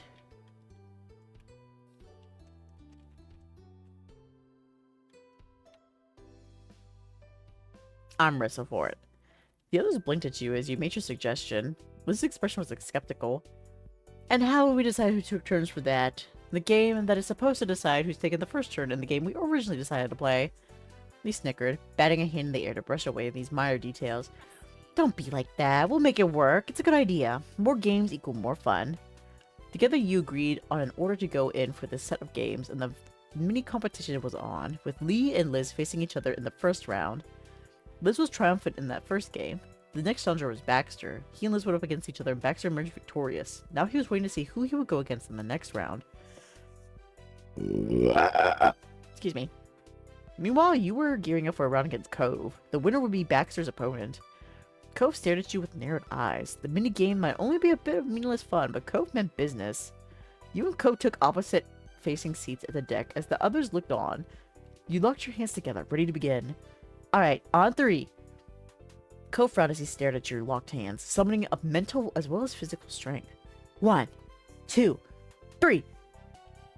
Your arm tensed as you pushed against Cove's. You were met with resistance. Cove's hand wasn't easy to move. The puff of air had Cove instinctively close his eyes as he sputtered from the unexpected sensation. It's an air cast. You successfully broken his concentration. His arm slackened against yours, and you took your chance. With the final push, you slammed his hand down. You stand, you lose, loser. Cove slumped his shoulders, accepting defeat. You had gotten the better of him that day. His pouting session ended abruptly with a shake of his head as he refocused on what was ahead. Cove stole a glance over at the monochrome newcomer. Then he met your eyes with complete seriousness. You can beat him. Of course. He was right. You were about to bring this home for the win. Baxter watched your exchange with Cove and waited until an appropriate moment to approach you. His smile curled. Good luck. Good luck to you. You're gonna need it. His smile grew wider as he took Cove's former place at the table. Your fists locked together for the last game. The countdown began, and the two of you threw yourselves into it, pushing with full force against the other. Okay. I want to beat him this time, because last time I think I brought my face closer to his, and he was just like, no, I don't care. So maybe... Keep focus. You gave it your best effort, but a visible bend in your position soon began to appear. You kept resisting until ultimately... no, I want to win. Go back. Blow air. There wasn't a ruffle in Baxter's demeanor. Oh my gosh. I was aware what happened was it increasing the tightness of his hold. Effective. No, how do I... Look over there! He just doesn't care. You can't beat Baxter, apparently. Alright, I'll do this since I did it to Cove. Your distraction was completely ineffective. You gave it your best effort, but a visible bend in your position soon began to appear. You kept resisting until ultimately Baxter pressed your hand flat against the tabletop. It was over. Cove's face fell right into his hands at the call of Baxter's triumph. Baxter merely shrugged with feigned indifference. Well, that's nice. I won. Who would have known? Cove, still pouting, lifted his face just enough to peek at Baxter. Good job. He was willing to concede the win, even if it was sour about it. That made Baxter's grin return. It was a good game. Boo, I was robbed. Better luck next time, Dae. Lee shot Baxter an impressed thumbs up as Liz chuckled in disbelief. The actual game hasn't even started. People are already getting like this. Reported look was aimed straight at Cove, who was still recovering from the shame of defeat. He put himself together completely after that. Hey, you know, you got pretty rusty with your party game skills, Dae. Every time he does that, I'm just so shocked. Why are you coming at me like that? He lightly slapped his shoulder for that comment. He chuckled unrepentantly. They don't even let you, like, try to, like, defend yourself either. It's just like, yeah, he's right. You've gotten rusty. With a devious grin, Lee picked up a pen and notepad from the bar counter. She twirled the glittery pen with her fingers. Lee clarified the rules after Cove raised a wavy eyebrow. Random words would be written down and folded up to give to a player. When it was someone's turn to be a guesser, they would show everyone else the word, but couldn't look at it themselves. The other players had to help the guesser figure out what the word was without saying it directly. Each person was allowed to say only one clue. After all the hints were given, then the guesser would have to decide. Lee gave each guest at the mini-party a piece of paper from her notepad. It was surprisingly thick lined paper with a little starfish printed on the bottom. Ooh. Some cute stationery. She scrounged around to find more writing implements. She managed to dig up a short pencil with an old jelly grip on it, a ballpoint pen with a logo you didn't recognize, and a purple crayon. Baxter had a nice pen with him already, so he respectfully passed on Lee's offer. She turned to you. Here, pick one. I know what I want. Give me the crayon. Of course! You pulled the crayon from the fanned assortment of options Lee had presented to you. The crayon was a lot thicker than what you were used to. It smelled like kindergarten with a hint of those restaurants that used to give crayons with their kids' menus. After the random selection of words were determined and the papers were passed around, it was time to start. I guess we know who's going now. Baxter fished his paper out from his ripped pants pocket and presented it to the group. Loopy handwriting spelled out the word slide. Oh, kids like it. It's for kids. Kids? Lee bounced enthusiastically, holding out a hand to indicate the short-heighted children. Baxter nodded slowly. It's at playgrounds, but not really small ones usually. The playground around our neighborhood doesn't have it, if you've been there. He shook his head, still perplexed. Unfortunately, I have not. Dang. You've been to the playgrounds before though, right? Nope. Baxter had a pause to think on it. He shrugged. In my elementary school, I did have recess, but we had sports fields more than traditional playgrounds. For some reason, it's hard to picture you as a little kid. We'll see him as a little kid in the next game. Well, I'd rather you not imagine that, so it all works out. Cove placed a finger on his cheek as he puzzled out the game's conundrum. He tapped his face absentmindedly. It's slippery. You can't really walk on it. Slippery? Every clue lost Baxter even more. He had no idea what the word could be. You did not offer a hint? I just have to pick this one. I'm sorry. There are just some options that I cannot pass up. The cha-cha slide. Oh, slide? That's it, slide. Baxter's floundering confidence returned in full force with a broad grin. I got it? He flipped the paper over and traced his fingers across the word. He smirked at it. Thank you very much for the tip, Dae. Y'all suck at giving hints. Liz patted you on the arm with approval. Nice one. You had the magic approach that time. You unfolded the paper given to you, careful not to peek while you showed everyone, Liz leaning closely with a thoughtful hum. As soon as Lee had the chance to read the word, she jumped up. Dog! There's a popular type of dog sometimes called that. It's where scientists do experiments and stuff. Sometimes it's a secret location. Liz gave Cove an edged look. She probably thought it would confuse you. It can be used for photos as well. Oh my gosh, I wonder what it could be. It's not as if I've played this 8 billion times. That's it. I didn't even need the hints. I knew what it was. You got it. Yeah, you nailed it. Everyone cheered. Liz gave you a round of applause. You looked at the paper and in neat, tiny handwriting, you saw the word lab printed. Who do you think wrote it? It's tiny, neat handwriting, so it could either be Liz or Lee. Though it could be Baxter too. It's just not Cove. I don't think I had canon that Cove's handwriting is kind of messy. But everybody else could be neat, but tiny. I don't know. Maybe not Liz, but maybe Lee or Baxter. just not Cove. Probably not legible. Wow! You were thrilled that you got it. The round was total victory. We should definitely keep this ball rolling. Cole flipped open his paper and showed it to the crowd. He kept his hand at the back of the note so he couldn't see the word even if light shone through it. Oh my gosh. Did I ever tell like the story of how I'm in elementary school?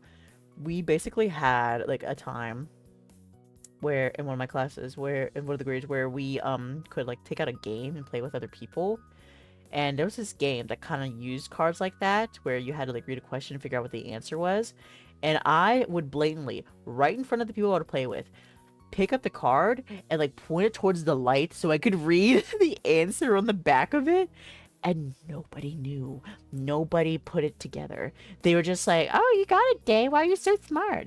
Or something like that. Or they just didn't care. But I would just like blatantly just cheat right in front of them. I might as well just like turn the card around, just like read the back of it. It's like, what's the answer? Oh, it's this. I can move now. I'll admit it. I was a big cheater back in the day. I really liked winning. I wasn't about to lose to a bunch of elementary school kids, so I was like, I'm going to be the winner. I don't cheat now as much, wink. But no, play fair. That's what makes it fun. In blocky, wobbly text, you read the word potatoes. You pursed your lips together as you thought what you could say. Now, I would think that would be like Cove's word. But then again, he would like know it if with the people's like hints, wouldn't he? So I don't know. Let's see. Sack. Liz turned her head with an incredulous expression while Lee continued her thought. She jumped up, pointing right at the paper Cove had in his hand. You put them in a sack. Cove blinked at Lee, deeply confused. Lee smiled back, full of confidence that he would come to understand eventually. It's the major vegetable you use in croquettes. I don't know what that is. Really? Baxter was earnestly taken aback, as if Cove had just said he'd never had toast before. Maybe we should change that. There has to be somewhere in this town that serves them, right? Liz cleared her throat, saving Cove from having to respond beyond his frown. It's that Mr. toy with different faces and things. Cove tilted his head, utterly baffled at the different direction that everyone had taken. What's a Mr. toy? Liz simply shook her head at his lack of understanding.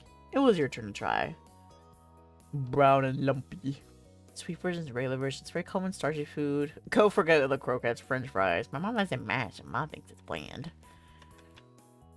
French fries.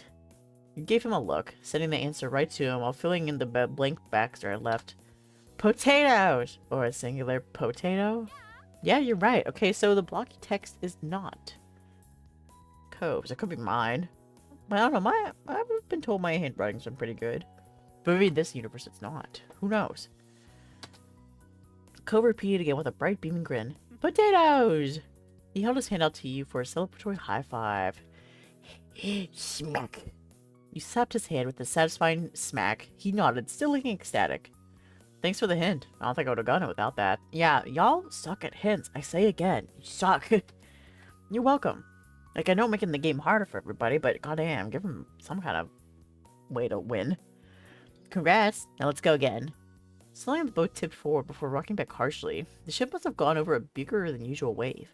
Liz held onto her hat desperately. Lee laughed at her immediate death grip. You never know what'll happen on the high seas. Watch out, Liz. You wouldn't want to lose such a nice topper. You and Lee chuckled together while Liz stuck up her nose. However, your sister was now smiling and her whole head slackened. The game continued with Liz and Lee taking their turns. It was such a good time that you all decided to play a few more games.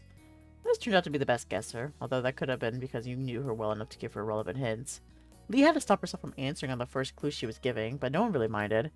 All in all, everyone was glad that Lee had suggested the game. Oh! Lee shot you a grin. Why don't we have some drinks? There's a bar on the ship. Cope tilted his head in disbelief. Lee continued blissfully. Excuse me. Yeah, there's a bunch of stuff behind the counter. I bet one could make whatever they can think of. That sounds like an interesting challenge. There's lots of different juices and stuff. I think I've seen strawberry puree and pineapple. The carrot juice sounds intriguing. So, It's a juice bar. Yeah? Liz laughed and tapped me on the shoulder. You just said bar, Lee. I think you gave the wrong idea. Oops, sorry for the disappointment, Cove. No alcohol is provided by the ship. That's probably required, considering the group they've got today. I'm not disappointed by that. I didn't want to get drunk on a ship. Just tip on over. I'm a little disappointed. Me breezed past that misunderstanding as though it hadn't even happened. I was thinking we could mix them up and get something special. Anyone interested? Cove thought about it, intrigued. Liz smirked, recognizing the potential for chaos. That sounds like a recipe for disaster. It'll be a dream, trust me. So, who wants to make drinks? It was your idea, why don't you do it?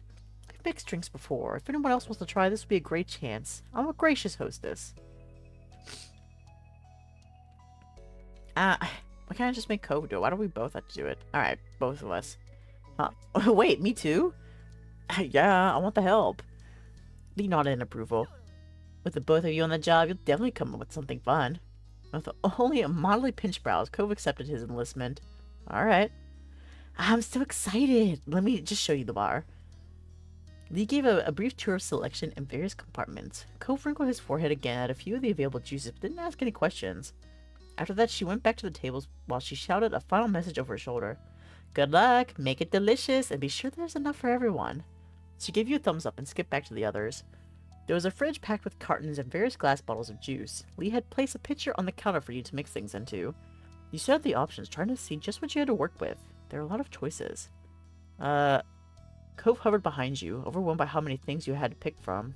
He cleared his throat. What now? Do you have any ideas? You reached into the fridge to take out some juice. You grabbed... pineapple. Okay, Cove leaned around you and grabbed a bottle of apple juice. He'd set it on the bar counter, hopefully. Can we add some of this too? I like it. Go for it. You want a Cove to help after all. He happily poured some of his juice into the large pitcher with yours. There was also some room in the pitcher for quite a bit more juice.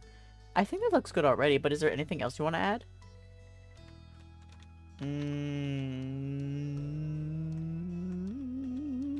I don't know. Cranberry juice sucks. Coconut water. You poured in the third juice. Careful not to spill any. Interesting. Are we done? Yes. With your juice done, you set out some glasses and poured out some for everyone. Hey everyone, come on and get your juice! The group got up from the lounge chairs they had been sitting on and came to fetch their drinks. Everyone picked up a glass and took a sip. Liz squinted as she took a large swig of juice. She smiled. It's kind of odd, but weirdly in a good way. I agree, it's some nice work. Thanks to you, I don't think we did too bad. It's refreshing. The little juice experience was a good time, as far as you were concerned. Contentedly, you all stood close together, some still holding the juice cups. Lee's eyes scanned the group, and she giggled. This is so much nicer than having to rely on regular phone calls to catch up, right? Before anyone could respond, Lee's eyes widened, the corner of your mouth pulled into an amused smile.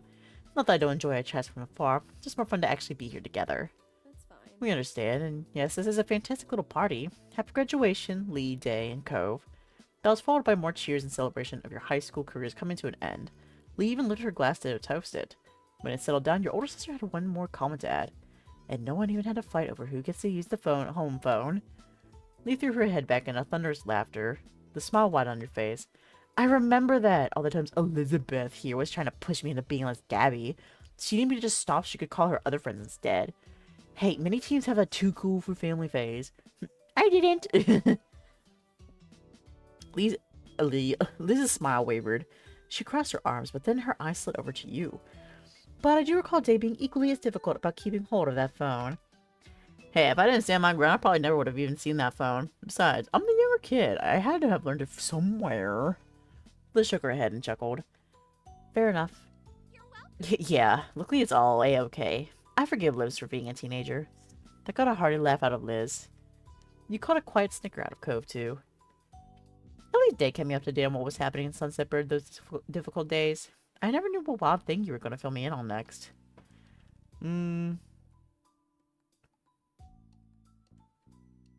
Hey, I had to tell somebody what was happening day to day with these people. Doesn't Cove shot you odd looks? They were both trying to sift through their memories for what other things you must have told Lee. You couldn't help but laugh. It definitely is always fun to stay in the neighborhood loop. Then Lee drank the rest of her juice down to the very last drop. She made her way over to the table by Cove and set her cup down. Actually, Cove watched Lee as his mouth pulled into a lopsided smile. Making these juice concoctions reminds me a lot of that smoothie business down at the mall. The one that lets you pick all the fruit that goes into it. That was a good place. Yes, it was the best, and exactly what I was channeling when I came up with this idea. I'm glad you've caught that finally. Sorry, it can take a while to get things sometimes.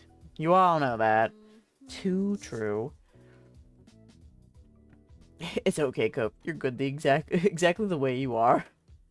You meant it, and you hope that your sincerity came across alright. Slowly, a warm smile spread across his face. So, Cove, she leaned towards her with a devilish grin. Do you still have that wind chime Dae totally got for you? Of course I do. I'll always keep it. Cove spoke so earnestly that the grin slipped from Lee's face. His seriousness surprised you, but you felt the affection he had for it. And you, nonetheless. The moment broke with the sound of Liz's quiet laugh. That was all it took to get Lee laughing, and soon after you were all soaking up the mirth of the moment too. Though, all that aside, we shouldn't leave Baxter out of the loop either. Everyone followed her lead and turned towards the guest for this summer. His expression softened as he shrugged one shoulder. While it's true I wasn't here for these stories, I do enjoy hearing about them. It's nice to only listen sometimes. Cool. Really mature. Thank you. His gaze traveled from Lee to Liz, and then over to you. He sighed. My cousins aren't nearly as close as in age as you are, and as an only child, I'm curious what that kind of relationship is like. Oh, I'm with you there. Only child solidarity. I can't be a part of that. I'm not an only child. Lee nodded firmly to Baxter, and then shot Cove a serious look. He crossed his arms. Alright. Only child solidarity. A genuine smile lit up Baxter's face. Lee clapped her hands together, pleased at the united front created. Sharing the same wavelength, you and Liz turned your faces to give one another a look. Not breaking eye contact, she reached over and put a hand on top of your head. That's wonderful for you three. I'll keep Dae. Thanks. Your siblings shattered into laughter. The others joined in as well. The hours were spent chatting away, sharing stories and favorite memories as the boat drifted out to sea.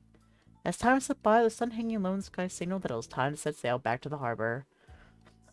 The more boisterous atmosphere from earlier had settled into a blanket of comfortable relaxation. Liz and Lee were absorbed in a conversation, lounging around on the deck couch. Baxter sat across from them, nodding along, and every now and then you could hear laughter coming from the three of them. There were always smiles. Taking a deep breath of the sea air, you sighed contentedly. Cove stood by your side in the center of the deck. When you were ready, you looked back to the deck and the faces of everyone you spent the afternoon with. You never wanted to forget that view. Then looking out at the wide open ocean, you committed every bit of the moment to memory. You quietly thought to yourself, today has certainly been an adventure. Yippee! Now we are officially at the halfway point. We're making good time, I feel like. Because I think I thought it's actually been later than it actually is, so it's actually pretty good right now. Not that I don't have to worry about going on too late because I don't have to get up in the morning tomorrow, so that's pretty good. But yeah, so we're going to take a break here. Let's do about like a 10-minute break, just so I can like rest my blabbing mouth a little bit and also go to the bathroom. So yeah, we'll be back up in around 10 minutes. I'll probably come back sooner than that or later. We'll see. It'll be a surprise. Will I come back at all? Nah, of course I will. I always come back. But yeah, I'm BRB, and of course remember, BB's still watching.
I'm back.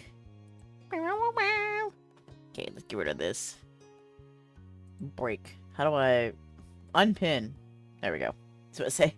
No more break. Break time is over. I felt pretty good. It's good to take breaks through stream once in a while.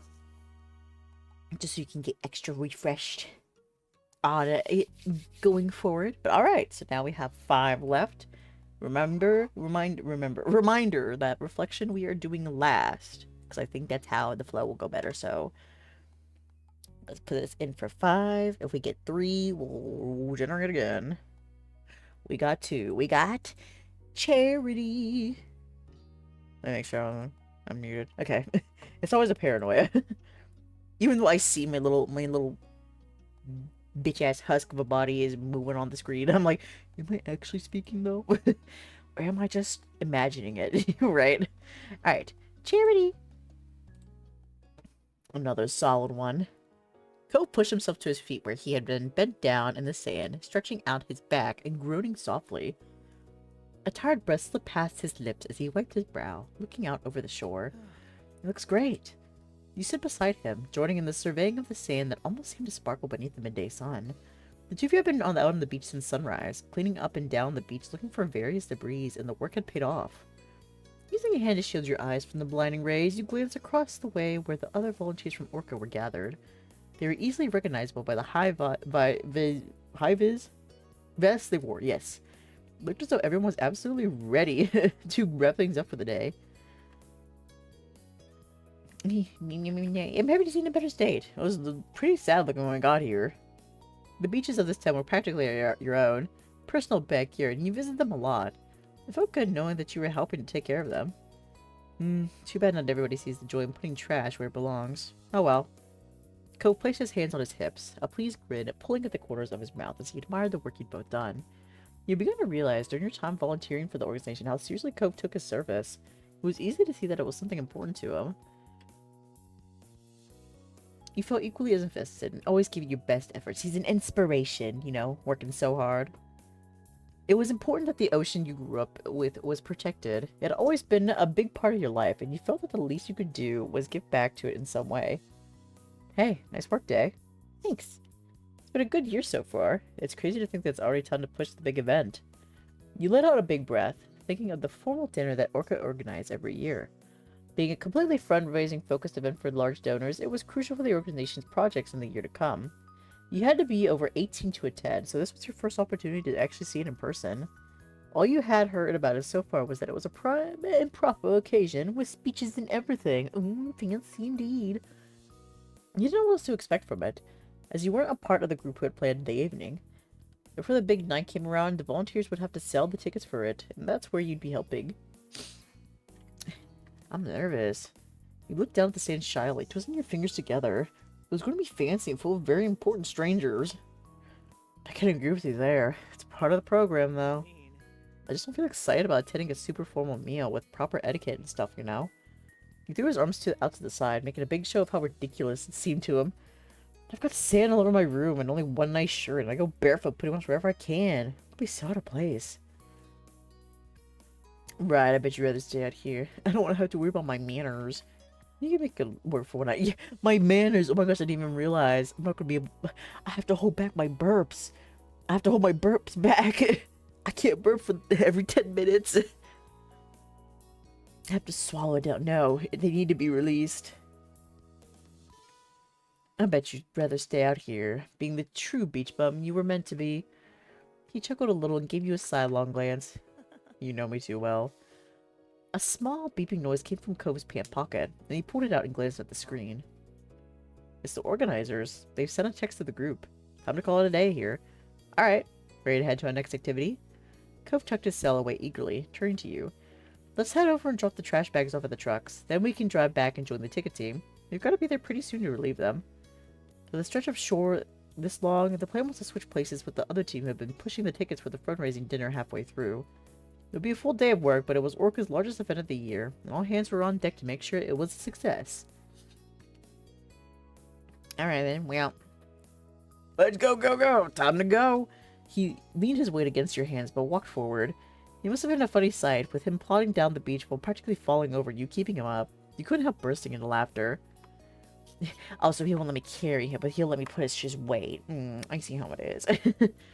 You collected the trash bags spread along the way together, heading across the beach to hoist them into the trucks before heading off to the next job. Drive back to your neighborhood and making your way to the shopping street was fairly quick, though Cove stressed a little about being late.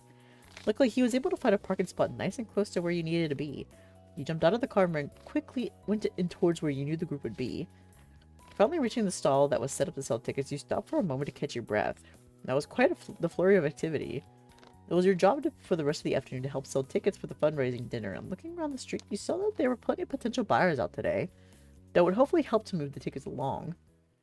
The stall itself was simple, a portable table with a few plush sea animals as decorations, and a banner stuck across the front. I'm gonna steal one of those sea animals from myself. There are 2 volunteers who were already packing up and getting ready to head off to the beach. They gave you both a friendly smile as you arrived. Hey, Cove and Dae, how do things go at the beach? Not bad. It was good. The place is looking great. We're lucky to have a 2-for-1 when it comes to you guys. Cove rolled his eyes and ran a hand through his seafoam-colored hair. Here we go again. That's right.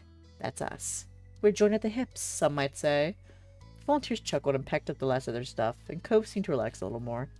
The volunteers made room for you and Cove behind the table, while they circled around to the front of it. Thanks for coming for a shift. We better make this quick so we can head off to the next place. Yeah, fine. We're ready for whatever's needed. One of the volunteers handed you a clipboard with all the details needed to sell tickets, while the other tossed a set of keys to Cove, which he caught with ease. Those are for the money box and supply kit. Make sure to keep them on you at all times. Aside from handling the cash for the tickets, there's also a form on the clipboard for the guests to fill in their info. That way we know how many tickets we've sold and who will be attending the event. There's a small script beneath that if you get stuck on what to say, and that's about it. Pretty simple, huh? I think we've got this. Satisfied that you knew what you were doing, the volunteers said their goodbyes and started walking away, leaving you and Cove to manage the stall alone. The keys jingled in his hands as Cove waved them off before he stuffed them into the pocket of his pants for safekeeping. We're bringing a lot of money. Have fun at the beach. Let's go to the beach, each. Once the volunteers were out of sight, Cove dropped down into a chair behind the counter with a sigh. We made it here just in time. It's cool we traded places with nothing happening. They might have been late getting to the cleanup duty. He leaned back in his seat, getting fully comfortable in this space, and gave you a small smile. Let me sit down. My feet hurt. It was just a simple plastic chair that squeaked when you sat on it, but it gave you a good view of the street. I'm glad this work lets us at least rest in one place. Yeah, I really need to get off my feet for 5 seconds. Cove rummaged around the station a little, picking up a toy orca and holding it up in front of his face. I admit it was pretty cute, with its big bulging eyes and oversized flippers. Setting it back down on top of the table, Cove moved on to check out the rest of the stall, finding a cooler stashed beneath the table. When he pulled it out and opened the lid, you could see that it was filled with half-melted ice cubes and about half a dozen bottles of water. Grabbing one of the plastic bottles, he unscrewed the cap and took a long drink. He watched the condensation running along the side and onto his fingers. Do you want one? Cove set his water on his side of this table before pulling out another, holding it out towards you. Slaps it out of his hand. No!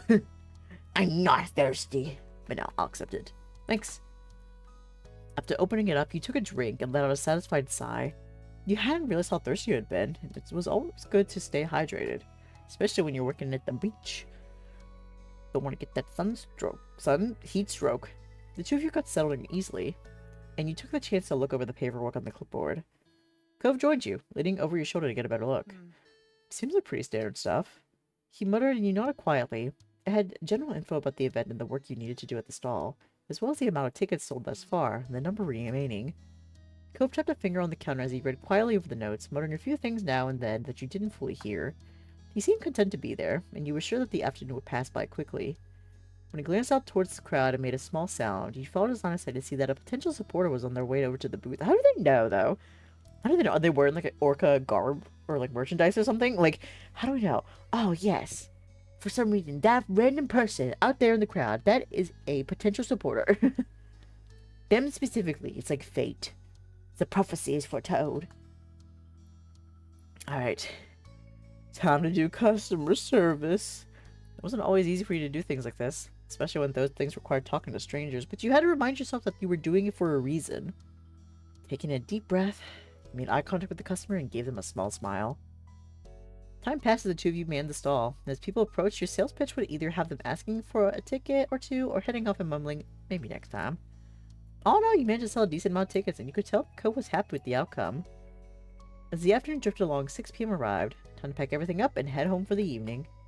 Your work with Orca was far from over, but right now there was only one thing left to focus on: attending the actual event. The days continued on in a normal flow, and before long, the night of the Orca fundraising dinner was upon you. It was early evening, and you were in your room getting ready as the minutes ticked closer and closer towards the time you needed to leave. I'm getting dressed myself. I'm a big kid. It was kind of peaceful not having anyone else around to rush you. You knew you had to get going before it was too late, but at least this way you could hear yourself think. The event had strict guidelines, and you wouldn't be let in unless you were dressed to code. That meant having to find a truly professional outfit, but one that you were also happy with. But you know what? I'm not happy about having to dress up. Fancy clothes were always stuffy and comfortable, just totally unnecessary.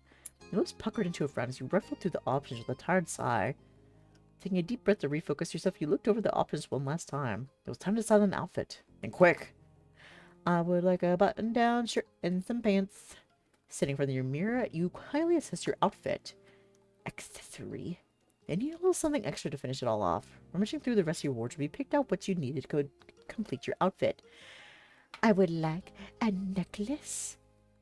Taking your best necklace from your jewelry box, you turn back to the mirror and clasp it around your neck. And a pair of earrings. You hurried upon a pair of earrings to match your outfit, aware the time was running short. And I would like a belt so my pants don't fall down and my undies show. You slipped the belt around your waist and fastened the buckle, nodding at your reflection in approval. And also an anklet. You had to quickly remove your shoes to slip on the anklet before stepping back into them again.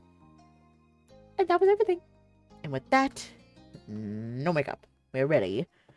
Finally, you were dressed. It had all come together. Cove sent through a text saying he was heading to the car and would see you in a bit. You carefully headed down the stairs and into the living room where your moms were waiting for your appearance. As you entered, they both stood from the couch and came over to you, smiling broadly. You look so wonderful, Dae. And very mature, too. Nice work, kid. They continued to coo and fuss over you until you managed to brush them off. Ma took Mom by the arm and held her close. The two of them admired you proudly. Okay. You decided dramatically, you're going to be running late if you didn't get going. Come on, let me go. Liz came over to you and smirked, as if she were reading the very thoughts in your head. You'll have to get used to this one day, Dae. You're the baby of the family, forever, after all. Forever, oh no. Ma came in to give you one last hug, and before you knew it, it was another pair of arms wrapped around you, and then a third. Both Mom and Liz giggled as they hugged you tight. We hope you have so much fun tonight. We won't wait up for you. Stay out as long as you need. You're old enough now. With the last wave goodbye, you left your family and approached the front door. It was time. You stepped out into the night. You closed the door behind you gently and looked out across the street. Yeah, he is. With his little... You know, the powder kind of looks like, you know, how like water... Some people like draw water with like the white lines around it. You know what I mean? It's kind of what it reminds me of, but like more geometric. Like the ocean, I mean. Not just water in general. Cove was standing there as expected, next to the garage of his house and tapping away on his phone. He looked up at the sound of the door closing. I thought it was like garbage for a second. I was like, wow, how classy. Hey, Dae. Hey, stranger. I barely recognize you. He took a chance to check over his outfit as he walked across the way to meet you. Give us a twirl. Give us a spin. It was formal for sure, though it didn't feel very overly posh. It made sense for him. He looked you over as well, a big smile on his face. You look great, Dae. Thank you. Damn, Cove, you're so hot right now. Yeah, well, I hope you take it all in while you can, because there's a good chance you won't be seeing me in anything like this again. You left as Cove pulled at the collar of his shirt, making an uncomfortable face. You left at the reaction. Then he shook his head, glanced back towards the garage, and then throwing a thumb over his shoulder, spoke. We should probably get going. Wouldn't want to be late to such a grown-up event, right? Yeah, let's go. You headed over to Cove's car together, hopping in and strapping on your seatbelts. You were on your way. The event was being held at a place you had never been to before. You brought up the location on your phone to help Cove navigate there. It took some time to find the right address, and once there, you were met with the task of finding a parking spot. Though you were on time, it seemed like everyone else had already showed up and claimed the spaces. Eventually you found a suitable place before realizing that it required payment. Cove covered the amount, taking a ticket from the machine and leaving it on the dashboard of the car. Despite the small holdup, you managed to ultimately make it to the event and confirmed you were on the guest list before being shown into the dining area. Cove whistled low as he looked around, taking in the extravagance of the room. Chandeliers hung from the ceiling, and the entire place was decked out with beautiful oceanic displays. You were stunned yourself.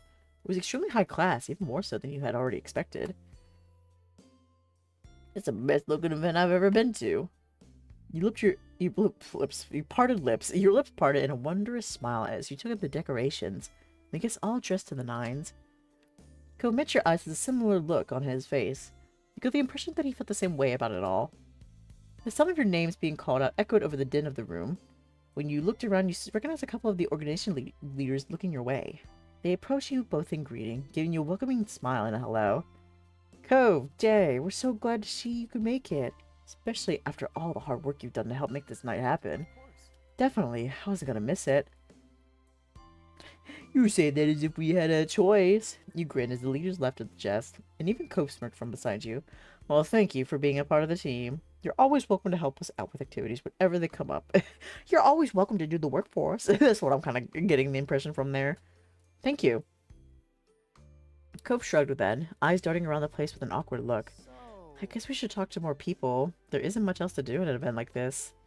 We could dance. We could play musical chairs. You got your phone? You found your way into the groups of people who were standing around chatting with some light music playing in the background. Oh, we did have music. Servers with large silver trays were gliding between the guests, offering drinks and canapes. Ko was clearly hesitant to actually approach the people, but was able to respond when various people greeted him first. You enjoyed talking to so many different people, both guests and members of the organization alike, and found yourself enjoying the company. The sound of a microphone crackling came from the podium at the other end of the room. Someone who you assume must be the host for the evening was asking everyone to sit down in preparation for the meal and speeches. You and Cove looked for your table. Oh no, I already ruined my manners. Not at the fancy event. Finding it easily enough by the little name cards that were placed delicately beside the napkins. Imagine we got separated, that'd be so boring. A few others joined you at the table, though they weren't anyone that you recognized. The host was still speaking as people were settling, starting off the speeches by giving a welcome to everyone attending. She wanted to provide some more information about Orca, which you suppose was for the guests who weren't a part of the organization and the purpose of the fundraiser tonight. Orca's goals, as she explained it, were to aid in the conservation and restoration of oceans and beaches. There were many people who had helped to make the group as successful as it was. When she read off a list of several volunteers who worked on making the event happen, Cove's name was the one of the first to come up. His cheeks flushed with shy pride at that. You did it! You did it! I'm there, slapping his back like, you did it, boy! Good job! Your name then came up a little further down the list. You're smiling from ear to ear at the mention. As she continued on to thank the large donors of the event, you checked over at Cove. He was still grinning happily to himself and tapping his fingers over the tops of his knees, pretty pleased to have been mentioned by name. Exciting! He had worked so hard to make this event happen. It was the least that he deserved. While the host continued speaking, multiple servers dressed in black were setting the first course of the menu in front of the guests. One of the servers set down a plate in front of you, and you thanked them quietly before looking over the dish with interest. You recognized the dish as a simple Caesar salad. That quickly wrapped up the end of her speech, thanking everyone once more before inviting you all to begin your meal. Anyone who had included a special dietary note when signing up for the event received a vegan or vegetarian version, and there were also small baskets of bread set around the table. But yeah, because isn't like the Caesar dressing like made with like fish or something? Or was like some animal product. I never really realized that. Because when I think of like a regular salad and like the dressing on it, I don't think of like it being made with animal products, you know? But I think I did learn recently that Caesar salad dressing does have that. Let me see actually. Is Caesar dressing vegan?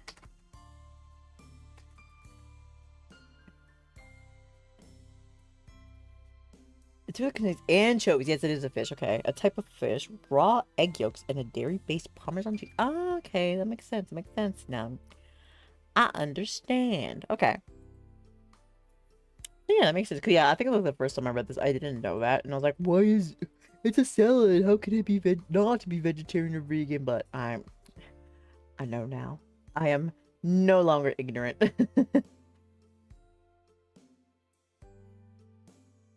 I lost my Twitch manager. There we go. I ate the salad and the bread. Cove wolfed down his salad before munching onto a breadstick, quickly devouring that as well. Oh, the next part comes out soon and is bigger. You could hear him mumbling to himself as he reached over for another piece of bread. He glanced around the table and he followed his line of sight with curiosity, noting that everyone else was still eating the salad. Stopping his hand mid-air, he quickly pulled back and rested it on his lap without taking it another breadstick after all. It was clear that he was starting to feel unsure of himself. He looked a little out of place here. He folded his arms and turned away from them to you. Hey, did you like the salad? It's alright. I've had better. This gaze remained purposefully tunneled on you, as if he was trying not to even think about what the rest of the table might be doing. Eat it. Feast. It's okay. Oh, thank you. Just take the breadstick. They don't care. It's just bread. Ko spoke gently as he took the bread from your hand, looking choked up by a reassurance. He munched away on it happily, seeming much more at ease. It wasn't much longer until the main course was arriving, and the various chicken, steak, and veggie dishes were being served throughout the room.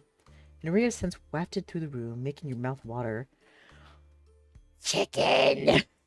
A plate of perfectly roasted chicken and vegetables was set in front of you, with a delicate pale gravy. Cove had gone for the steak, and once he started to dig in, he was completely absorbed by his meal. I kick him. The tips of your toes knocked against his shin discreetly, but enough for him to really feel it. He bolted upright in shock, almost choking on his mouthful of food. The look he gave you was far from impressed, but his eyes still held a glint of amusement. You threw your gaze away from it innocently, as though you had done nothing at all. When you peeked to see if you had gotten off scot-free, he rolled his eyes and returned to his meal. You chuckled lightly beneath your breath, and he did the same, thoroughly entertained. Dinner eventually ended, and last of all was dessert, a lemon sorbet that had been partially dyed blue. I'm still thinking about that blondie I had the other day. It was so good. It was so warm, with ice cream as well. It's just... I hope I can eat it again someday. The mix of white with bold streaks of blue made the little scoop look like a ball of roaring ocean waves. The effect was very pretty, but the serving size was small. Perhaps it was the price to pay for artistry. You turned to Cove to find him pouting a little at the size of it. Digging into the dessert, it took him only a few bites to polish it off. Again, the other people around the table had barely even begun eating. An unimpressed air settled over him as he sat back in his chair, sipping at his water unhappily. You're such a big baby. You prodded him in the arm, laughing quietly. He looked up at you sheepishly, embarrassed to have been caught sulking for such a thing. He fumbled for a defense. It was just really good, that's all. Now it's gone. But I'm okay. With a slight grin, he shrugged to show that he was really fine. Would you like a bite of mine? You scooped up a spoonful of your sorbet and offered it to him, holding a hand beneath it to avoid any drips. His eyes widened as he eyed the dessert hungrily, surprised by the offer. Recovering quickly, he leaned forward over the table, lifting out of the chair a little as he ate the treat from your spoon. As he sat back, humming happily with his mouth full, you couldn't help but smile at the sight. Cove swallowed the faux ocean and let out a satisfied sigh. Even though it wasn't that much more, the simple fact that he had gotten more hit the spot. Thanks, Dae. You're welcome. This wasn't the first time he had gotten a sample from you. It seemed you couldn't help but indulge Cove. Another person from Orca got up on stage to make a speech as everyone was nearing the end of their meal. They spoke mostly about the individual projects that the organization was working on and their plans for the near future, as well as encouraging anyone who was interested to consider volunteering. Cove bent forward over the table with his chin balanced on his hand, listening attentively to the words. As they came to a conclusion and everyone gave them a round of applause, Cove caught your eye and smiled. You wondered what happened now. It's dancing time. And then the lights dimmed. A couple of spotlights came on, projecting a waterlight effect around the room. The guests gushed over the ambience, and you looked around with wide eyes at the ripples in the walls. The DJ that had previously been playing some soft moon music in the background announced that the floor was open for dancing, slowly turning the volume up so it drifted through the space. When you glanced at Cove, his eyebrows had shot up and he mumbled quietly. I didn't know there would be dancing. I guess it makes sense now that I think about it. He gave an awkward laugh as you both watched as people rose from their seats. It was clear now that many of the donors were couples. A small crowd had started to form on the dance floor, and the DJ played a romantic song to get everyone started off. Cove propped an elbow on the table again, swooshing his cheek on his hand as he idly let his gaze float over the small sea of guests. Mitch, aren't you gonna ask me something? Isn't there something you want to ask me right here, right now? You gonna make me do it? Okay. Do you want to dance, Cove? He raised an eyebrow, thinking the proposition over. After a moment, he smiled, his lips tilted crookedly to the side. Alright, let's dance. You rose from your seat and followed Cove out onto the dance floor. When you had found a spot for yourselves, you turned to him with a small smile. Holding his hands out at his sides, he shrugged, unsure what to do with them. Deciding that one of you needed to take the lead, you held a palm up for him. With a crooked smile and a raise of his eyebrows, he slipped his hand into yours. It took some doing, but amidst your nervous laughter, you managed to find a comfortable enough position and set a rhythm to the music. It wasn't so bad after that. In fact, it was kind of fun, and even Cove seemed content to continue dancing. A lot has happened, huh? Not failing. You weren't sure if you meant just today, this summer, or for your entire time knowing each other. But it didn't really matter. It was true either way. Thinking back on the years that you and Cove had been neighbors, it was difficult to even try to reflect on it all at once. So glad. I'm glad we ended up here. He gave you a soft look and you beamed, knowing that it could also mean many things, but from his tone you were certain he didn't only mean here, at this event. It was more than that. There's nowhere else I'd rather be. The party eventually started to wind down, and at last it came to an end. When the main lights turned on, you blinked against the brightness of them, making sure you still had Cove in your sights. When final speaker came up to the podium on the stage, thanking all the guests for coming, and wishing everyone a good night. It had been a long night, and you were ready to be on your way. Stifling a yawn with the back of your head, you walked together with Cove out to the parking lot. The other guests were doing the same, so you got stuck in a bit of a crowd. Though Cove was so tall you could always see him, and it was easy enough to not get separated. The parking lot itself was quite big, and even more noticeable now with the fewer cars blocking the view. It took a little while to actually locate Cove's car across its expanse. Eventually you found it, and the two of you bundled inside the vehicle and buckled up. The trip was quiet, as you both silently reflected back on the experience. The event had been the biggest night of the year for Orca, and now it was all over. Just like that. Outside your window, the surroundings soon became familiar, and you found yourself back in your neighborhood. Cove pulled the car into his driveway and put it in park for letting out a relieved breath. Home sweet home. Yeah. After climbing out of the car, you walked slowly down to the road, Cove coming over to stand beside you. You stopped in the middle of the street, right between your house and his, and turned to him, finding him in the process of opening his mouth to speak. Strangely, he clamped his lips together, as though he had suddenly thought better of it.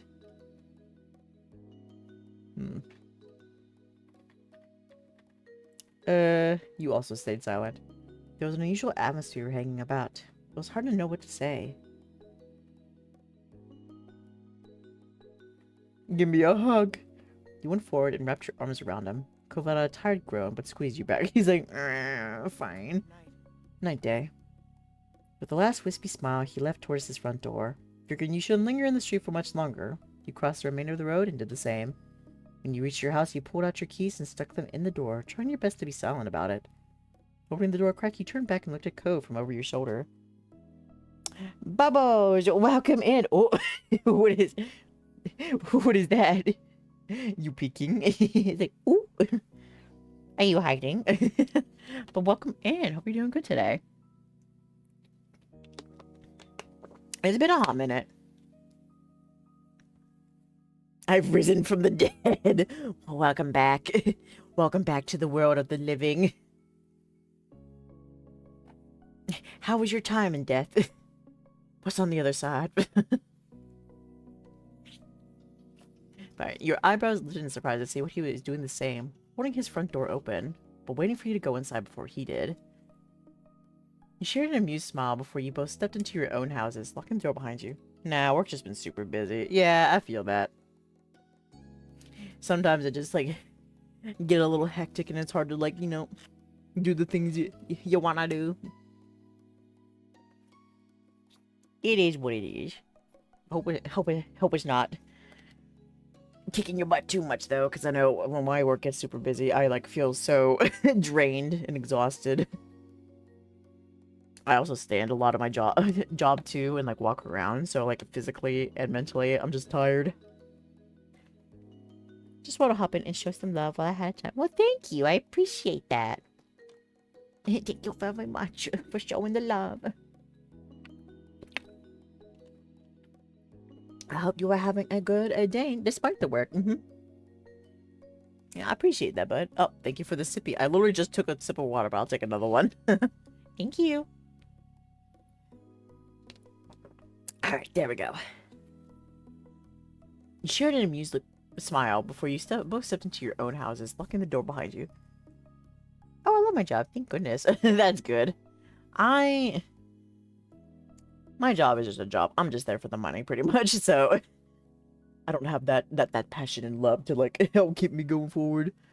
Well, not, like, make the strain anyways, but, you know, it is what it is, you know? Just gotta do what you gotta do. It was quite late, so everyone else was already asleep. As quiet as a mouse, you tiptoed up to your bedroom and changed out of your formal clothes into your pajamas. Now that you were finally home, you were exhausted. You brushed your teeth and got ready for bed in darkness before crawling under the covers and letting out a heavy breath. What's gonna suck when I start taking classes so I can get that LPN? Ooh. Ooh. So you're gonna be like in your job and like taking classes at the same time? That's gonna get really hectic. Going to be busy, a busy monster indeed. It was so strange to think about how that was it. The build up to the event had felt like so much, now it was completely behind you. Yeah, so I just got my CNN. Oh, nice! Congratulations! It's very nice indeed. And now it's on to the LPN. I was kind of sitting here like, what's an LPN? But now that you said CNA, and I was like, ah, I see now. I understand. But I wish you a good luck when you start taking your classes. And I hope it goes well for you.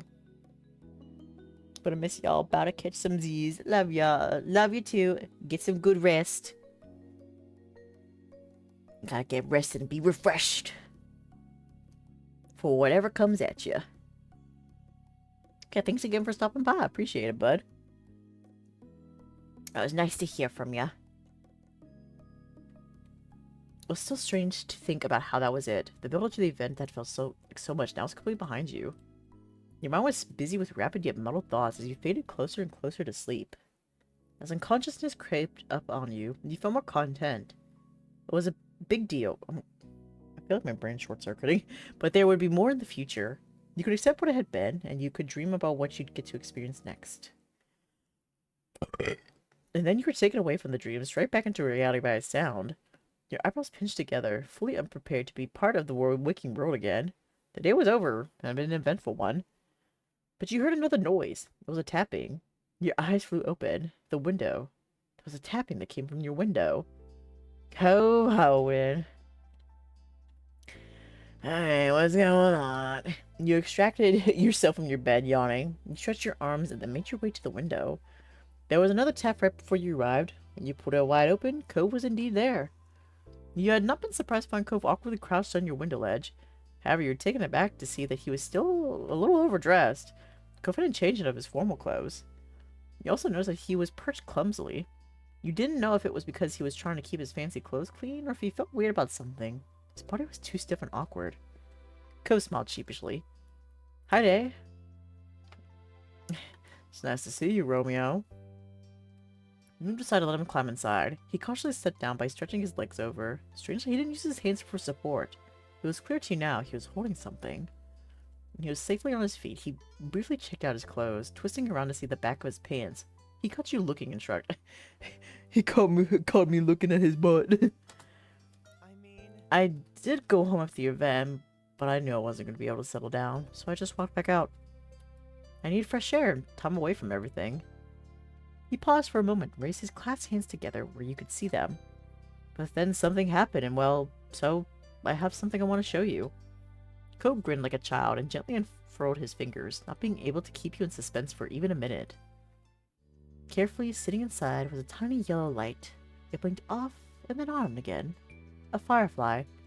Delicately, he moved his hand closer so you could see the creature better. They're back. He closed his eyes, his smile now faintly illuminated by his insect companion. Remember the first time I caught one? I always will. I could barely manage anything because of that neon pink cast I was stuck with all summer. You were still stunned by what was happening, but couldn't help snickering when Cove did. It was thanks to you that I finally held a firefly in my own hand. You're welcome, Cove. Honestly, I didn't think I'd see them this year. I don't know why, it's just they were kind of late, and I guess I've been worrying about a lot of stuff lately. You could tell that the firefly generally lifted his spirits. He seemed at peace, and he wanted to share that with you. The fact that his first thought after discovering the fireflies was to come over and celebrate the joy with you made you suddenly feel very cherished. Cove opened his eyes, but he looked away, not meeting yours. It's really nice, I think. Even if the fireflies disappear for a while, it doesn't mean they're really gone. They'll come back. I can see them again. Just continue. Cove looked at your face, smile not fragile. It makes me think about the two of us. We're together. And we say goodbye, and then we're together again. Day after day, year after year, and even if our time apart gets longer, that doesn't make it forever. I'll always be there, whenever you want to see me. Cove. You're being sappy. You're a crazy person. I'll always be there for you too. A hug. You stepped closer and grabbed Cove into a hug. He made a squeaking sound as he tried to move his hands out of the way, but then laughed when the firefly flew off. He didn't seem to mind the bugs escape too much. Cove chuckled shyly and then hugged you back. His arms wrapped around you tightly, reaffirming that he'd always be there for you. Cove looked at you, affection playing in his face. Hey, do you want to go out to the hill? The fireflies are still there. Yeah. Cove brightened. He was practically bouncing at the thought of a secret excursion before he suddenly became bashful. So how should we leave? We could just try the door. We don't have to do the window thing, but maybe that'd bother your family? You both chuckled at how awkward it would be if your moms, or worse Liz, saw you going out on a midnight firefly catching trip. You'd be sure to avoid that. Let's go through the window. He said exactly that. It's canon. Cove nodded in understanding. You grabbed some shoes and readied yourself for an adventure. You were glad that there was no way you'd run into another soul outside. Cove would be way overdressed and you were still in your jammies. You let Cove go first. He stepped back onto the ledge as you carefully followed. He shuffled along and soon you reached the garage. You planned to use the fence from there to reach the ground. Cove jumped to the garage, then the fence, and lowered himself down. It was easy for him. He leaned against the fence and projected hushed words up to where you were waiting. Do you want help? Yeah. You got to the edge and let Cove spot your descent. He grabbed you about halfway down and brought you to rest firmly on the ground. Cove gave you an encouraging smile, but neither of you risked speaking yet. You briskly snuck behind the house and up to the old white poppy hill. And Cove was right. The entire hill was lit up, insects twinkling here and there with their pale yellow light. Cove let out a contented sigh, finally able to relax in full. You strode further up the hill to better enjoy the view. You walked along as well, letting yourself be surrounded by the twinkling display. Then, without warning, Cove popped onto his back. He paid no mind to smacking his formal attire in the grass. He put an arm under his head and stretched the rest of his limbs out. He was clearly getting quite comfortable in the dirt there. Me too. He sat down first and then fell back. You could see the stars when you looked up at the night sky. I wonder if Dad will be mad about the grass stains. He noted the color of his shirt. He didn't sound concerned, just idly curious. Yeah, he was so careful when he was, like, coming through the window, but then we could hear he's like, rolls around on the grass. At least they're dark. If you're lucky, he won't be able to tell. His smile bent a little, and it went silent between you. The only sounds were the rustling of bugs in the breeze and the faraway crashes of waves on the sea.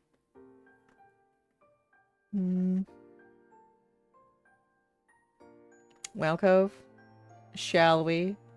Be kind of a waste if we were out here and didn't try to catch fireflies. Let's do it. Cove turned his head towards you with a bent grin. I think that sounds like a plan. You smiled at each other and Cove rolled his fancy sleeves up. Then he clambered up to his feet, full of bug-catching enthusiasm. You got up and brushed off your clothes. A pesky blade of grass tried to stay stuck to your back.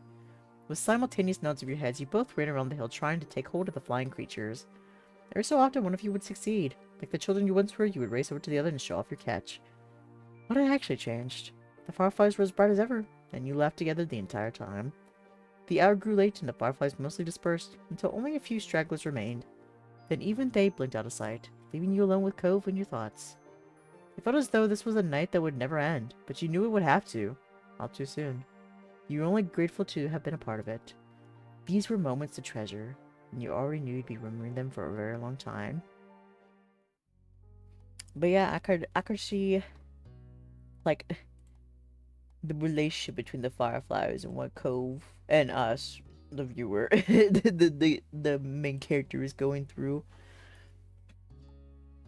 It's like he was worried about not seeing the fireflies again. And if he didn't see the fireflies again, does that mean we would never see us again? But the fireflies always come back. They always do. They'll always be there. And so will we. For each other. Ain't that so cute?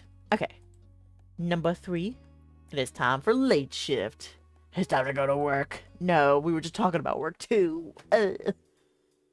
After lunch, you ran into Baxter. He was more than happy for an impromptu hangout in your neighborhood. He idly spoke about the first time he bought a shirt online. Apparently the website hadn't been in English, so he had to make do with an automatic online translations. His unique fashion sense was eclectic in more than one way. Finding out how he filled out his wardrobe answered some of your questions about his look. He smiled in fond remembrance. I measured myself multiple times to make sure I could order the correct size. It wasn't as if I'd be able to ship it back if there were problems. But to make a long story short, it arrived in one piece, multiple months later. At that point, I wasn't going to complain.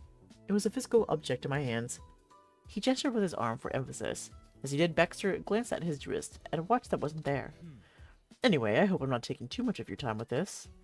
You were currently taking it easy for a bit before you had to get ready for work. You had an unusual closing shift at your job today. Well, I don't have the time right now. It's just I have to work later. It's kind of weird. I don't usually get closed today, but what can you do? Ko's already working. He's a server at the tropical place. It fits him. He's lucky he found such a nice gig in this town. Ko likes having his mornings and early afternoons free, so he always takes the later shifts. So I guess after I get to work, we'll both be at our jobs for pretty much the rest of the day. Baxter nodded understandingly. He was more interested than you had expected him to be. What do you do? You know, we always chose a different job than Cove. I also work at the tropical place. He grinned, as if you had just said if you had an exciting career as a movie star. Interesting. It is so sweet that the two of you work together. Absolutely adorable, really. Now that I know where and when you work, does that mean I should avoid visiting the place at that time? Or should I conveniently happen to bump into you during your shift? You chuckled at his discreetness. He really could be straightforward at times. I mean, I'd absolutely love a distraction during my shift. Oh, it didn't go through. Sometimes you need a little excitement at work. He tilted his head with excitement in his eyes. Then I might have another stop to make on my outing this evening. Thanks, Baxter. I gotta get going. Good luck, Dae. He waved at you as you peeled off toward your house. You reached your front door and gave Baxter one final nod before you went inside. Finished preparing early. It didn't take you long to change your uniform. You made sure your hair was clean and gave your professional-looking self a thumbs up in the mirror. You casually went back outside, ready. You felt satisfied at that time.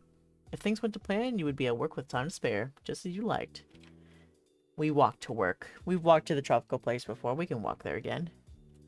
You chose to walk rather than taking the family car. It wasn't a long journey, and you got yourself to work. You rode to the building and went in at a leisurely pace. Nothing seemed out of the ordinary that day. You spotted Cove taking a table some drinks. He set them down and asked the customers if they were ready to order what get with a customer service smile. They shook their heads. When he walked away, he looked up and noticed you. He shot you a genuine smile. He had been looking forward to your arrival. You walked a little closer as to not yell across the restaurant. He wove through the tables to meet you halfway. Hey, Cove. Looking busy there.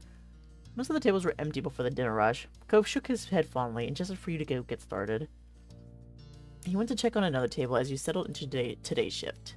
You tightened your server apron and soon found yourself at your first table on the day. You took the tourists' drink orders with a smile. You brought them back at their lemonade and started writing down what they wanted to eat. Even though things had been slow when you first got there, it didn't take long for the late crowd to start filtering in. You were constantly on your feet, taking orders and cleaning tables. I couldn't find something better. It's like, it's not awful. It's not the worst, but I mean, you gotta make do with what you got, you know? With the options you got. Nothing wrong with that. But still, the reality of the situation is, sometimes jobs suck. You know, said this was your best option. Every so often you looked for all the opportunities, but nothing had ever panned out. That was a downside to living in such a small town. You toiled away through the rest of the afternoon, each minute ticking by in slow motion. During a slow moment, you heard a distinct and familiar voice. Excuse me. You turned your head and saw Baxter sauntering towards you. He really did turn up just to visit. Baxter, I was starting to wonder if you were going to show. Look around. Take it all in. It sucks. He grinned with a tilt of his head. Is this a good time? Yeah, I'm not too busy right now. You saw his eyes search the place, clearly never having been in before.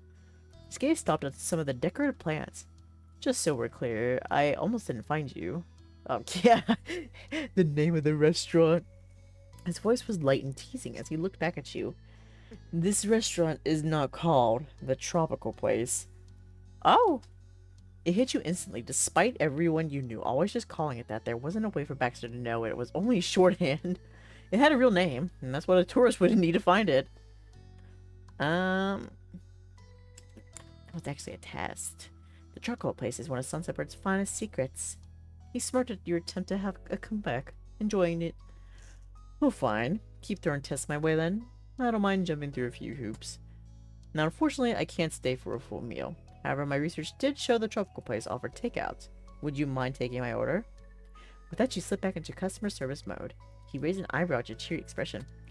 That won't be a problem at all, sir. What can I get for you? Sir? That works for me. You and Max just spent a little more time together chatting about what he should get. Eventually, a decision was made, and then he was off to explore more of the town. You were glad he came by. It was a nice break from the real customers, but you had to get back to your usual tasks. You checked your clock set high on the sidewall. On the sidewall. Oh my god. The later it was time for your meal break. You breathed a sigh of relief and left your station. You found a quiet table near the back that was out of eyeshot of most customers. You arranged your food and got ready to eat. Cove met your eyes from across the restaurant. He smiled and walked over to your table. Having dinner? Yep. Cool. I already had mine earlier, but I can take my last small break now. He took a seat next to you, nodding a response, and scooted the chair to be a little closer so the two of you could talk easily. You knew he was welcome at your spot. Today's been going by really quickly. Not fast enough. You couldn't wait for your shift to end. You had things that you actually wanted to get to later. Cove laughed quietly. Hey, am I crazy or did I see Baxter here earlier? You left a Cove trying to puzzle out the supposed black and white sighting. Again, the cryptid of Sunset Bird. Probably. He came by to see me. Wow. Well, oh no, it's just too bad I missed him. Super busy with my own work, I guess. It's a shame. His tone was joking, at least mostly. You shook your head and tried to hide your grin. It's so busy, I'm surprised I'm even sitting down right now. At that thought, Cove glanced over to the clock on the wall the same way you had earlier. Cove sighed. The two of you had only started to talk, and yet it was somehow over. Boy. The word was flat. He was down about leaving. There was a second of silence before he pulled himself together. A little more time later. Right. Bye. He got up and pushed his chair back into place. The spot looked lonely already. You let him go and finished up your meal on your own. Just as you were clearing up, your phone vibrated. Cove had found time to sneak you a quick text. Just a few more hours until closing. You smiled as you finished your break. It was time to get back to work. Customers continued to trickle in, even though it was getting closer to closing time. Before you could jump back into work, you felt your phone buzz in your pocket. It had to be a text message, but there was no way you could check it now. Shaking the distraction off, you quickly fell back into the rhythm of things. There were still plenty of tasks that had to be done. Glancing at a couple as they passed you on their way out the door, your hands quickly became busy clearing up their table. The tray you brought with you was stacked high with dirty dishes, used utensils, and crumpled napkins. Excuse me. A customer from the next spot over was gesturing for you. They were holding a coffee mug in their hand. Could I get a refill? Of course. They nodded, and you finished wiping down the table with a cloth before heading to the back. On your way, someone weaving through the seating arrangement bumped into you, knocking the tray out of your hands. Ah! The plates and silverware clattered to the floor. A glass rolled past your feet. While you strained to keep it together, you barely noticed a stranger slowly sidestepping past you. Sorry. Didn't even try to help clean it up. Wordlessly, you bent down and started collecting the dishes. Luckily, nothing seemed to be broken. Another hand reached out to pick up one of the stray cups, tan and with a faint line of scar trailing around the forearm. Cove crouched down together what was out of your reach. You breathed a sigh of relief, and Cove's mouth pulled into a quiet smile. Together, the mess was hastily cleaned up, like it had never happened. Oh, I knew it. Then he dipped around the tables to reach his own area again. By the time you were finally able to drop the dishes into the back to be washed, you couldn't remember what you were supposed to be doing next. There was something, you were certain. You tried rewinding the last 10 minutes in your mind. You cleaned the table, and then there was a request for a refill. Looking back at the room, you could pick out which customer put in the request. What they wanted was coffee fay. Moments later, you had a mug filled to the brim with hot steaming coffee. The bitter smell tickled your nose while you hurried back to the table with your finest customer service smile. I'm sorry about the wait. Here's your drink. Can I get you anything else? You picked up their empty mug. The customer glanced at the refill briefly and then turned their attention back to the meal they were halfway through. No, that's all. Thanks. Not wanting to waste another second, you walked back towards the kitchen. You were so happy that you'd recovered from the earlier impact. Your body was starting to tire out from the busyness of today. Luckily, you had one more short break.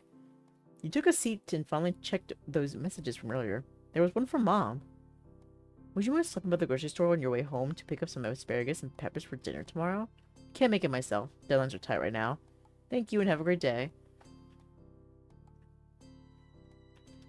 He shrugged. A trip to the grocery store wasn't anywhere on your mental to-do list today, but there was no use getting upset about a minor detour. You sent back to can do. You weren't expecting her to text back anytime soon, though you did already get a thanks for it. For another minute, you stretched your arms high over your head and imagined how nice falling into bed later was going to be. You sighed. Hopefully your shift would go by in the blink of an eye. You jumped back into the rhythm of things. Across the room, you caught gazes with Cove. He stopped. One moment he seemed to be lost in thought, and then the next he found you like he could feel your stare. There was enough distance that you couldn't quite read his expression, but then Cove rolled his eyes at the place in an exaggerated manner as if to say, what a chore. There was no missing that. You made a funny face at him.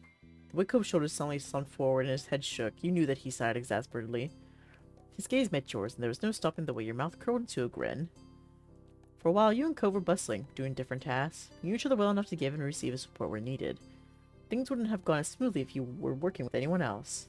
At one point, there was a stretch of time where you and Cove kept coming and going at about the same time. You thought on those stolen moments in between running orders and cleaning tables.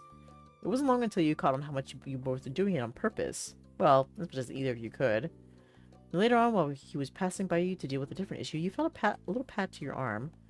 The small action caught your attention, and all you saw for a split second was this fond smile. It put an instant pep in your step. It was fun, and you both deserved it to manage the more stressful moments at work. You were grateful to have Cove with you through it all. The last of the customers had finally exited the building. It was time to close. When all the doors were locked, you exhaled loudly. The whole place was officially closed. Your mind was still stuck on the incident that happened earlier. No matter how hard you tried to shake the feeling, you were really bothered about it. Glancing over at Cove, you saw he was in the middle of stretching his arms out and over his head.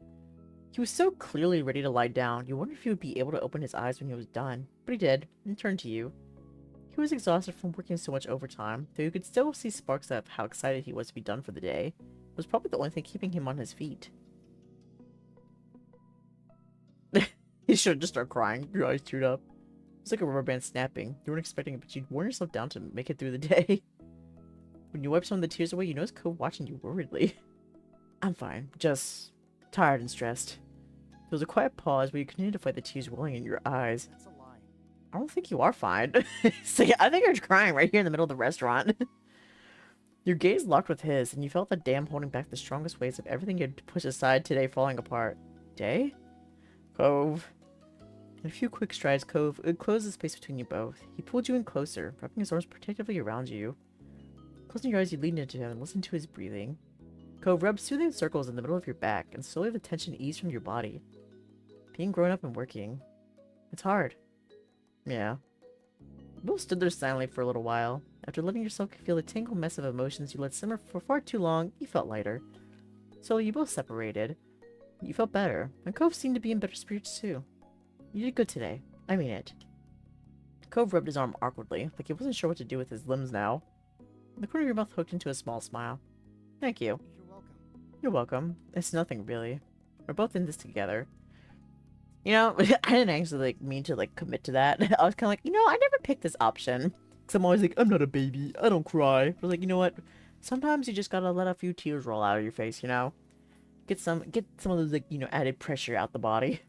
And, it was cute. I like that. Cove coming to save the day. I'm here. My hugs are ready. Those hugs could heal anything.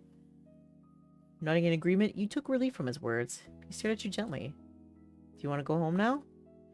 Actually, I have to run an errand for my mom. Where to? The grocery store. Mom texted me earlier asking if I'd pick up a couple things. Oh. You should come with me. It was late and you knew the Cove wanted to go home, but admittedly, you wanted company. He eased that concern by smiling softly. Sure, yeah, I can go shopping with you. You walked, right? Mm-hmm. Want me to drive you? Yeah, that would make things a lot easier. No problem. It's nice of you to do this. Not really. I like spending time with you. Thanks. I like that too. Moments later, you had your things together and were ready to swing by the store. You were out the door within minutes. Cove pulled into one of the many free parking spots at the neighborhood 24-hour grocery store. Car doors were propped open and you got out at the same time. There was a salty smell in the air as the two of you strolled through the dim parking lot. The local burger joint on the other side of the pavement guaranteed the place always smelled like fries. I love french fries. I squinted at the change of lighting that when you made it inside the building. The automatic doors shut behind you. With you truly having arrived, Cove raised his brow curiously. So, what are we here for again? Asparagus and peppers. It's for something my moms are making tomorrow. Sounds good. This will be a short trip. You utterly scanned the front room for a basket you could use. A full cart wasn't necessary. You know, we feel better after having that little cry. You know what? We're looking forward to dinner. We're thinking about the future, the good things, you know. You'd make sure the ingredients you selected were divine. You spotted the baskets and caught a glimpse of yourself while looking down to pick one up. Eyes red, wearing the uniform from the tear streaks down cheeks. Oopsies. You know, it feels funny to be in some other store with one in a uniform from a different place. Cove snickered while sidling up beside you. Right? It's like we're wearing a costume after Halloween is over, but I just hope no one thinks we work here. The uniform is totally different, but you never know. Yeah, people. Basket in hand, you ambled towards the vegetable section. It was set near the back, but visible right from the entrance. Cove matched your pace, keeping at your side. The asparagus was simple enough to select. You simply picked up a bundle that looked fresh. All that was left was the peppers. There was a wrinkle in that plan. What color did they want? Oh, she didn't say. Then what are we gonna do? The color definitely matters here. I'll text her. He nodded, satisfied with your solution. You tried to fish out your phone while balancing the basket. Cove out a hand to take it. You accepted the help. With both hands free, you were able to type out a brief message to ask about pepper colors. Then you stared, waiting at the screen. Cove hovered nearby to peek over your shoulder. The replying icon appeared, and you felt Cove lean in even closer. He's like, What color? What color pepper will it be? This is dire information we need to know. Just the regular green ones, is what she sent back. Alright, that's easy. And he was right. You picked up the requested green peppers, tossing a few into the basket. Did you put them in the bag? The produce bag? Oh god. Produce acquired, all that was left to do was go through the line. But as you approached the cash registers, Cove stopped in his tracks. Oh, while we're here, I want to get something too. I need fruit for breakfast tomorrow. What should I have?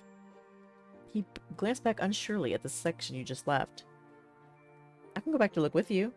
That coaxed a small smile from Cove. His tension eased. Sorry. Thanks, Dae, and sorry. I mean, it's fine. We can take a little more time to do this. Cove gratefully led you back to the fruit stands. He let his eyes wander across all the options, seriously considering his decision. Not bothering to rush, you walked up and down the produce aisle for the second time that trip. Finally, something caught his attention. Transparent cases containing fresh blueberries. Cove grinned. That's it. It'll be perfect for tomorrow. Great! Despite the suddenness of how it had happened, you were genuinely glad Cove was able to get something nice for himself during the visit to the store. It made the trip even more worthwhile. Cove carried his food himself, and the two of you went back to get a spot in line. After that, you completed separate orders for what you were getting. The produce was packed away into paper bags. There was only one for you and one for Cove.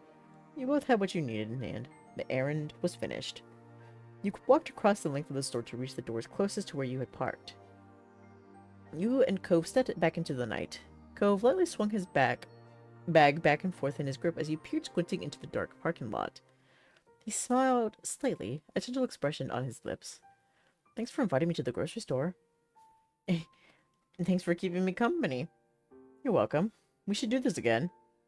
After a moment of walking further into the parking lot, he sighed mildly. As nice as Cove was about this, he had to be tired after working a full shift. It's been a long day. Yeah. A very brief exchange really summed it up. Cove shook his head to himself, bemusement replacing his worn-down expression. Didn't a busy day go from having way too many ways we wanted to play or having some extra homework to having to spend all day at a job and then running errands after? I don't know. It sucks. That's fair. Cove's eyes narrowed as his mouth opened slightly. He was having a thought. Think? Your moms need this stuff for tomorrow's dinner. Not tonight, right? Uh-huh. And nothing is frozen, so you don't need to get it home urgently or anything. Would you want to go across the parking lot to that fast food place? We could get something. You know it's still open. It doesn't matter how late it is. It might be nice. You perked up at the suggestion. It sounded like fun. You started to speak, walking towards it. Cove had to jog after you until he caught up. He chuckled and then raised his bag of groceries. Maybe we should deal with these first? Oh, right. Let's drop the groceries off, then we can go.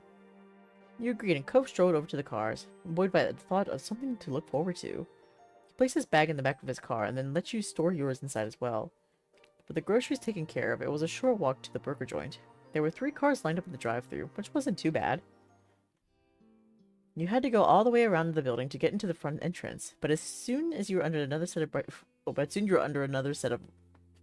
bright fluorescent lights. Oh my god. Luckily there was no line inside the building, so you stepped right up to the counter. You glanced over the menu. You remembered eating here before with Cove, back when Kiro had taken you both years ago. The menu looked pretty much the same from what you could remember. It was missing the mozzarella sticks, but most of the other items were familiar. That's such a tragedy each time. I love mozzarella sticks. What do you mean you don't have them anymore? Everybody loves a mozzarella stick, just a fried cheesy goodness. Ah! I hate they don't have it. Hello, what would you like to order? Yes, hello. I would like one of everything on your dessert menu. Oh my gosh. He brushed a hand against the back of his head, and his polite smile for the employee bent. Mom rubbed off on me. He was reminiscing on that visit too. After the cashier made sure Ko was being serious, it was your time to order, and you got... I would like a chicken sandwich and some french fries, and I would also like a sundae. That's it.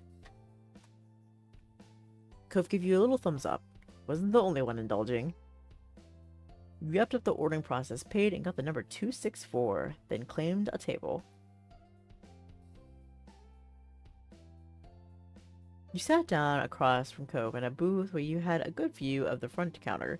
It was nice to have the pick of the place. I'm not worried you're going to finish all of that. You eat so much. You joked with a small smile on your face. Yeah, well, I can't not do it now. I have a reputation. I have a reputation to uphold here. I must finish all of it. He tilted his chin, taking it as a light challenge. And you took out your phone to text your moms about your delay home. You didn't want them to worry. Ko watched you before pulling out his phone as well, maybe for the same reason you did. When the updates were sent, it was back to being just you and your neighbor once more. He offered you a small smile. I've missed you, you know, even if you weren't ever really gone. It's been less time than I'm accustomed to. Cove tapped his fist on the table definitively. He paired that action with a childish pout. If something sounded like that, they might have assumed he was throwing a fit over not getting the toy that comes with a kid's meal. I feel the same way. I'm really glad we're doing this. He nudged you sincerely. A ray of sunshine in this late-night food trip. Oh, I saw something hanging from my desk and I thought it was a spider, but no, it's just a piece of hair with lint on it.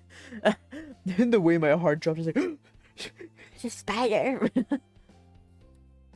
When the number was called, Cove hopped up from his seat before he could react. I've got it. Save our spot. Alright, see you. You stayed in the booth and got situated for the arrival of all this stuff. You checked over the table and moved your phone to the side to make sure that there was a clear space. Cove returned with 2 trays in hand. A great bounty of food. He placed them down carefully, being extra cautious with the tray that held his milkshake. I'm back. And that's going to be the last time I'm serving food to anyone today. Oh, aren't I special for being the last one? He smirked and you snickered. It made a lot of sense he was the one to get it. He was a professional. Thanks. I appreciate having the nice sit-down restaurant experience. It's no problem. Here we go. Ko didn't hesitate before digging in. He took a large bite of his cookie and immediately sipped his milkshake. Then he took a spoon and sampled his sundae with an approving hum. He didn't attempt to follow that up with a bite of his apple pie as well, but bailed with a distressed look on his face. You tilted your head in a silent question. Hi. He switched back to the milkshake, taking a dedicated slurp. Cove sighed at the cool relief it brought. You also started to taste yours. It really wasn't bad. In only a minute, Cove's cookie was gone. You wouldn't be surprised if the milkshake wasn't far behind. I flicked the straw paper. He found the paper discarded from the straw Cove used for his milkshake. You squished it into a little ball while he was distracted, and then very deliberately launched at a Cove. Your aim was true. It hit him square in the nose. Cove was shocked when it struck. Once he looked from the paper ball on the table to your mischievous smile, your attack finally dawned on him. He pouted and drank his drink with the feel of a great betrayal. He snorted his reaction when his lip wobbled. He broke into a smile and shook his head at the silliness, but he made sure to collect the paper ball so you couldn't do it again. You felt so glad Cove agreed to come along with you on the initial grocery trip, and equally happy you accepted his invitation here. A little time off your feet, a little something to eat. You felt more energized than before. Your long shift at work that couldn't have been more than an hour or two in the past seemed like it was a lifetime away now. You continued to chat, mess around, laugh, enjoy yourselves. For the first time that night, you felt like you weren't totally grown up after all. We're still just silly little kids at heart. Eating fast food as much as we can. Getting the jug in a milkshake. I do like milkshakes. I think about milkshakes a lot. But I also like a sundae once in a while. It really depends, you know. It's very important. It's a very big decision. Yes, it's basically the same thing, but just in slightly different forms, but it matters, okay? It's a very important decision. But alright, so we have 3 left. We're almost there, buds. We just gotta hold out a little bit longer. The slow burn keeps on burning. We got 1 through 3. I'm gonna be honest with you. I don't remember serendipity.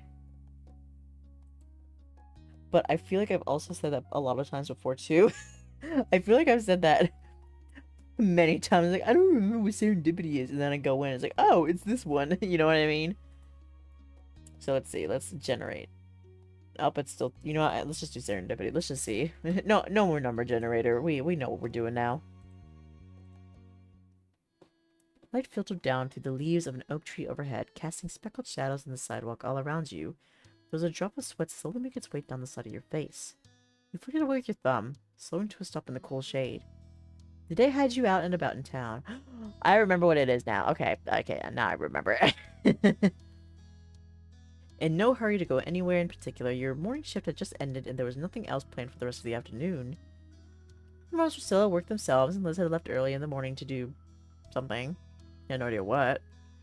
You took out your phone, idly noting the time when it started to buzz. The screen lit up in your hand. Speak of the devil, Liz messaged you. Come home ASAP. Before you could even begin to question why your phone went off again. Nothing bad, but you have to see this, so come by, go ready. Come by, go ready. With that final message, you were left only slightly less confused than you were before. You hadn't seen much of your sister lately. She had been acting strange for days, always shutting herself up in a room. She got onto the lizard. I mean, should get a snake. Which wouldn't be so weird if at the dinner table she didn't suddenly start smirking to herself over nothing. More times you did see her, she would sneak you expectant looks like she was waiting to be asked what was up, but all your questions led nowhere. She'd answer you with a pat on sigh, proclaim that she was busy, and tell you that she would have to talk about it later. No hints, no guessing, whatever it was. She was determined to keep it a secret. Maybe now you'd finally find out what it was. As you did an about-face on the sidewalk and started heading home, you received more texts. To your surprise, the name that popped up on the screen this time was Cove's. Did you hear from Liz? About some urgent thing you have to see? She messaged Cove too? You weren't surprised. Liz teased him about it, but he was like family. However, you were struggling to understand how he fit into Liz's surprise. Yeah, Liz told me the same thing. His reply came only seconds later as you waited across the street. I figured she would. Are you going to see what's up? I'm walking there now. Me too. Listening up, you saw that the light had changed to a walk sign while you were busy texting. You hurriedly wrapped things up, texting Cove a quick goodbye before crossing the street. It was fine. You'd be seeing him later anyway. Not expecting any more messages, you put your phone away so you could walk without having to worry about tripping over the curb. Thankfully, there was a short trek home, and soon enough you were walking up your street, the familiar face of your house already in view. Thinking of what might be waiting at home... I'm lost. I ain't got no idea what's going on, even though I do know what's going on. And the more you learned, the more questions you had. They were all buzzing around your head. Too many to try to pick out and make sense of. Lost in your thoughts, you almost didn't see who was walking further up the street. Cove. Even from the back, the bright sea green color of his hair was unmistakable. You quickened your pace to catch up to him. Discovered your shoes loud against the pavement. He heard it instantly, not missing a beat as he turned towards you and slowed his steps in sync. Hey, Dae. Hi. Here we are. At my house. If that coat gave you a wry smile. Here we are. It sounded almost like a question, wondering why the two of you have been summoned there. Any ideas on what Liz wants us for? You shook your head. The situation was out of character for your sister. I didn't think it would happen. Well, I guess we should go in and find out. Taking his cue, you grabbed your keys and opened up the front door. Cove trailed behind you as you entered. You walked through the open door and peered about, not sure what you were looking for. From the entryway, you could see Liz pacing across the living room, her smiling gaze intent on her phone. You had caught her just as she had completed a turn. Behind you, the door clicked shut. The second she heard it, her head darted up to your direction, her features lighting up at the sight of you and Cove. Ah, you've arrived, and together too. That's perfect. Just perfect. She flashed you a radiant smile. You could almost feel her limbs, see her limbs vibrating as if she was poised to pounce. Cove raised an eyebrow at your sister's bizarre behavior. So... What's going on? Oh, you'll see. Liz's eyes narrowed with a mischievous glint, and she let out a little cackle. So lately, I've been hard at work on a little plan of mine, and you two get the honor of seeing it all come together. Here it is! Surprise! She lifted a hand in the air to present the very comfortable but completely mundane living room. In the resulting silence, you and Cove glanced around again, and then made eye contact with each other. His face mirrored your bafflement. And then suddenly another voice rang out in the room. Oh my gosh, it's the snake! Ah! Cove flinched at the shout, his shoulders shooting up to his ears. Laughter came from your sister as well as from the other side of the room. Your head whipped around just in time to see a familiar figure with a freckled face and a purple cap springing up from behind the back of the couch. Cove's mouth fell open, recognition immediately coming to him. Shiloh? Hi, Cove. Hi, Dae. Shiloh greeted the two of you so casually, like he'd been gone for 10 days rather than 10 years. But I thought you weren't the Shiloh we knew. The initial shock quickly wore off. You crossed your arms and leveled a look at the freckle face who had ditched you at the start of the summer. He treated you and Liz like a complete strangers. Shiloh shifted nervously and angled the brim of his hat down as if to hide from your scrutiny. Liz tutted your comment. Don't be rude. I'll explain. I'm just saying, though. He said he wasn't our Shiloh, so I just want to know. I'm just trying to get the story here. I know the story, but I'm trying to get the story. When I got home that day, I changed my mind about letting it go. But I had to. Social media exists, right? So I thought, why not try finding him and sending him a little reminder message? Luckily, there are only so many 17-year-old Shiloh Fields in the world. It wasn't that hard to do. Hearing Liz speak seemed to encourage Shiloh, who pulled himself together to face both you and your sister with a careful smile. I'm really sorry about what happened. When you talked to me the first time, I was in the middle of a tour for a school field trip. I couldn't get separate from the group and didn't expect anyone to want to be talking to me. I was so worried about getting back to everyone else, I didn't think too hard on what you were saying. But when Lizzie's message showed up, everything suddenly hit me. Lizzie, Dae, Cove, you were the kids from Sunset Bird, back when I was a little kid. There's no way I would forget that. Not for real. I do know all of you, and I'm so happy to get to see you again. I have Lizzie to thank for that. My mom was always planning to take a short trip near here this summer. If my mom could bring me along, Lizzie offered to pick me up and bring me the rest of the way here just so I could visit the neighborhood again.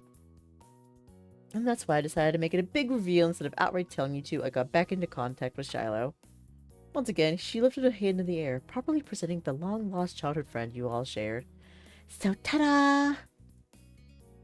Well, you know, the was still pretty stupid not to realize. It just... No, he deserved it. Oh well. But I'm glad they were still able to see each other again. You smiled softly at Liz, remembering how Shiloh used to follow your sister around like a baby chick after his mom when they were kids. It's nice seeing the two of you together like this, just like old times. Cove blinked slowly, still a little dazed by everything that was going on. Okay, I'm going to go get some water. Don't disappear or anything. He padded off to the kitchen. No need for a chaperone. He knew where the cups were. Wow, you really surprised him, Lizzie. Day 2, did you see their face when I appeared? Yes, I did. Liz patted the cushioned front of the couch. Make yourself comfortable. You don't have to keep hunkering down behind there anymore. With a laugh, Shiloh crossed the backside and took the seat, but maybe it was awkward being the only one sitting because he kept idly twiddling his fingers. You could hear him humming to himself, a nonsense tune with no real melody, something to keep his voice busy. Being here again could be more nerve-wracking for him than he let on. Cove Cove's soft voice announced his return. He paused to drag the back of his hand across his mouth, wiping away what drops of water lingered there. Hi, Shiloh.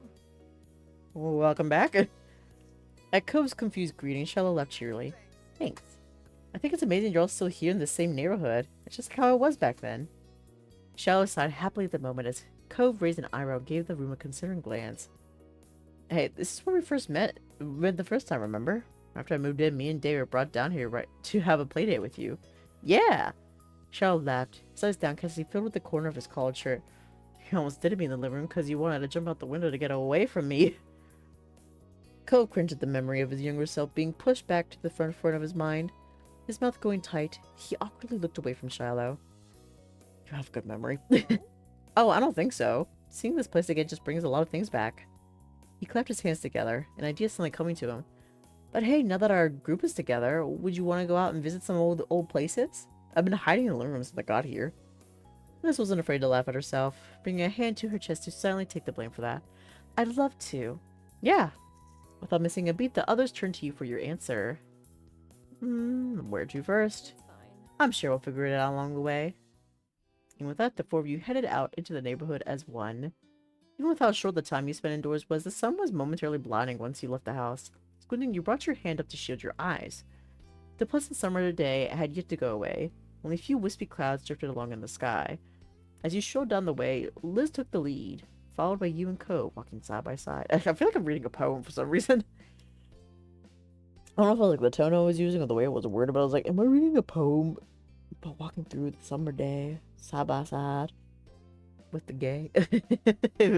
the gay being Cove, because he's going to be in love with me. But yeah, Shiloh freely took to walking in the middle of the road, his arms idly swinging back and forth at his sides as he turned his head every which way to take as much as he could. It was very much a trip down memory lane for him. You wondered how much the neighborhood had changed in his eyes. Not a word passed between the group about where you were heading first, but soon enough you found yourselves walking the usual path to the shopping street. Before you reached it, the sounds of it did. A collective of sandals tracking sand, the shrill calls of seagulls, the overlapping conversations of beachgoers, and random strains of music from various stalls. Wow! The odd gasp had come from Shiloh. His eyes were all lit up. Were there always so many different stores in one place? Yeah. Of course. Wow, I can see why so many people came here. Hey, do we still have those nice little ice cream stands? Of course they do. Yeah, we should get some. It'll be my treat. Oh. Let me see if I can read your name properly. Is Shiroi the Vamp? Feel free to yell at me if I said that wrong. But thank you so much for the follow. Thank you. I appreciate that, bud. Thank you. Congratulations on being at number 200. How does it feel? I hope it feels good. Yeah, thank you once again. Hope you enjoy your time here as a bear bud. The vampire bear bud. Yeah, we should get some. It'll be my treat. Thanks, Shiloh. Ice cream sounds perfect on such a hot day. How about you, Cove? You see that unlike Liz, Cove was struggling with a decision, brow wrinkled in thought.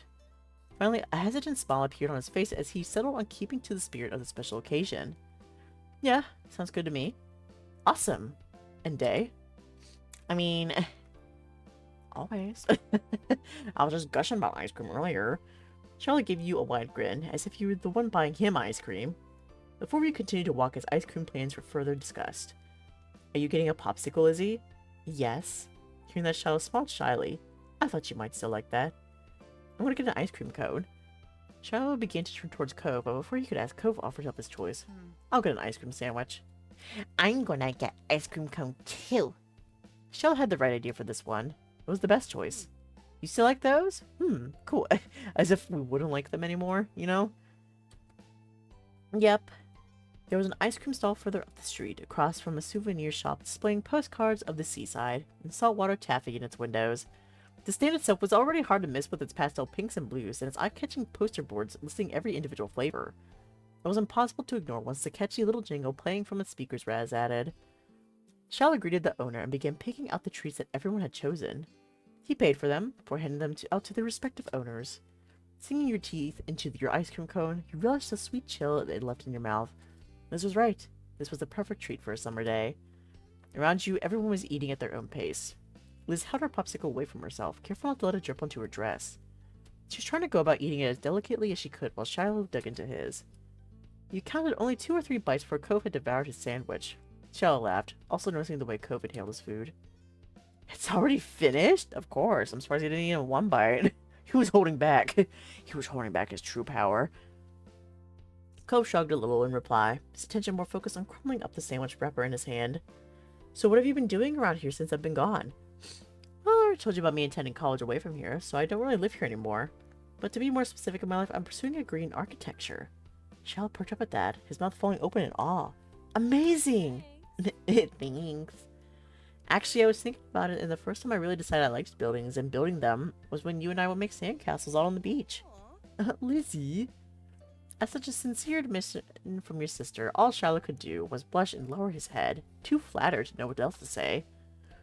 Liz laughed, just as flustered, though, as she had been the one to say it. The atmosphere was awkward, but not unpleasant. Shiloh shyly glanced over at you and Cove.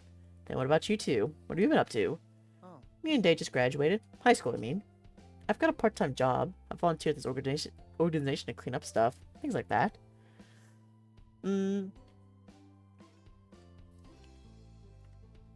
I'm mainly taking it easy right now. It's summer after all. I want to make the most of it while I can. Cove nodded along with you. It was a sentiment he shared. Shiloh seemed just happy to hear it. Being around him again was a little like picking up an old forgotten habit, clunky at first, but as the 4 of you talked, it started to come more naturally. Yet when one of you ran out of things to say, suddenly someone else remembered something new. Alright, do you remember those mean old not actually grandparents that used to live in our neighborhood? Yeah, they were so mean. Well, they're not here anymore. Oh no! They died. They're not spending the summer here anymore, and they're still alive. Oh, thank goodness. It helped that Shiloh was just as eager to hear what had gone on in his absence as people were to tell him. Soon everyone threw out what trash they had in a nearby garbage can as your group made their way down to the beach.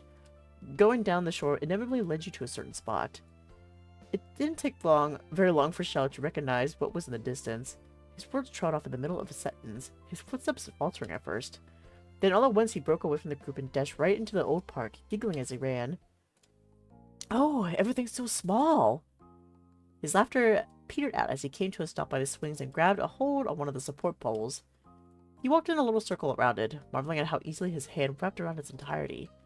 Emboldened by Shallow's enthusiasm, Liz popped herself down on one of the swing sets, only to instantly show an expression of regret. There was no way she was comfortable in that tiny seat so low to the ground, not with how she had to scrunch up her legs to fit there. Shallow creeped up behind her. He took hold of the chains of her swing, one in each hand. What are you doing? With a grin, Shallow started walking back. Liz shifted in her seat to look at him. You can't be trying to push me. These are made for kids. It's never gonna work. But Shallow just hummed and kept pulling her back. Resigning herself to her fate, Liz tucked her legs up as much as possible as Shallow moved his hands to her back. With a running start, he got her forward and up as far as he could go before jumping out of the way. Liz had her eyes squeezed shut, a screech escaping her as the swing started falling backwards, and when it swung back around, there was Shallow again to push her. She couldn't kick the ground like when you were kids. Her legs were way too long for that now, but Shallow was pushing her enough to keep the momentum going. The air was filled with their wild laughter and almost a rhythmic jingle of the swing chains. Cove sat against the bars of the jungle gym, wearing a bent smile as he watched them. He was filling with something, turning it over and over in his hands. When you craned your neck to get a better view, he obligingly lifted it for you to see. It was a piece of a shell, one side rough and molded gray, the other side completely smooth, revealing a faint blue sheen when it caught the light. I saw it on the beach. It's nice, isn't it? Yeah, it's a good one. Oh, not another metaphor for Shiloh. No, I meant Shiloh. He seems more confident than I remember. Why don't you push me on the swings like that? Cove raised an eyebrow at you, as the idea had just occurred to him. I didn't know you wanted me to. Well, I had you there. If another opportunity, he'll say, why don't you push me on the swings like that? So I guess in this universe, he's like, oh, I would've. Soon your sister began to speak out. Alright, I'm ready to go off now. How do you stop this? Don't worry. Shallow braced himself, one foot planted forward as the swing started coming back down. Then in one quick motion, he reached up and caught the chains again. The impact had his feet skidding back in the sand, but he kept his stance steady. If Liz was surprised at something being brought to a halt, she didn't show it, only tilting her head up to smile at him. Shallow had yet to catch his breath, though returned the smile just as brightly. He let go of the chains, walking around to the swing set and briefly rubbing his hands together before offering one to Liz, which she graciously accepted, needing the help to get out of the tiny seat. Then the two of them made their way back over to Ewan Cove. Liz was looking more ruffled than usual, and her somehow was off kilter, having held on for dear life for the entire ride. She took a moment to straighten out her outfit back into place. That looked fun. It was! Even though you were just pushing me on the swings? Yep, that was the fun part. Huh. Hey, Shao, you've got an idea of what our lives have been like since you've been gone, but I've been wondering what happened to you after you moved away. Shao's eyes went wide, as if it was surprising to hear. You couldn't recall him talking about himself when you were all telling stories, but maybe he had to be able to find the right timing. He brought his hand to his chin, tapping it thoughtfully as he looked up and to the side. Well, what happened was my mom decided to move back to the south, closer to where I was born. Where I was born, not when. We stayed there for a few years until she got another job offer in California again, thanks to a connection she had here. It was a really good job at a private boarding school, so she decided to take it. With a wide grin, he said the next part. And as a bonus for her kid and me, it gets to attend the school and live in the dorms for free. I've been there since my second year of middle school. Pretty soon I'm going to be starting my last year of high school. Liz leaned towards him with an attentive smile on her face. Have you been doing well there? Getting good grades? Got any friends? At the list of some questions, Shiloh held his hands in front of himself as if they were physical things he could stave off. Yeah, to everything. It can be a little hard sometimes because of how people are in that school, but I'm happy. How people are? Ko couldn't guess what that meant, but Liz folded her arms, scowling. Don't tell me there's more people like that Nate guy hanging around. Shiloh rubbed at his cheek, laughing nervously. He glanced from the bars of the jungle gym to the laces of his shoes to the trees swaying in the distance, unsure of where to rest his gaze. Not exactly. Nate doesn't mean to be mean. He just kind of is. He's the school's #1 performer for athletics and academics. He always takes on so much responsibility that the only possible way he can finish it all is if absolutely nothing goes wrong. But that's impossible, so he's always stressed and ready to snap.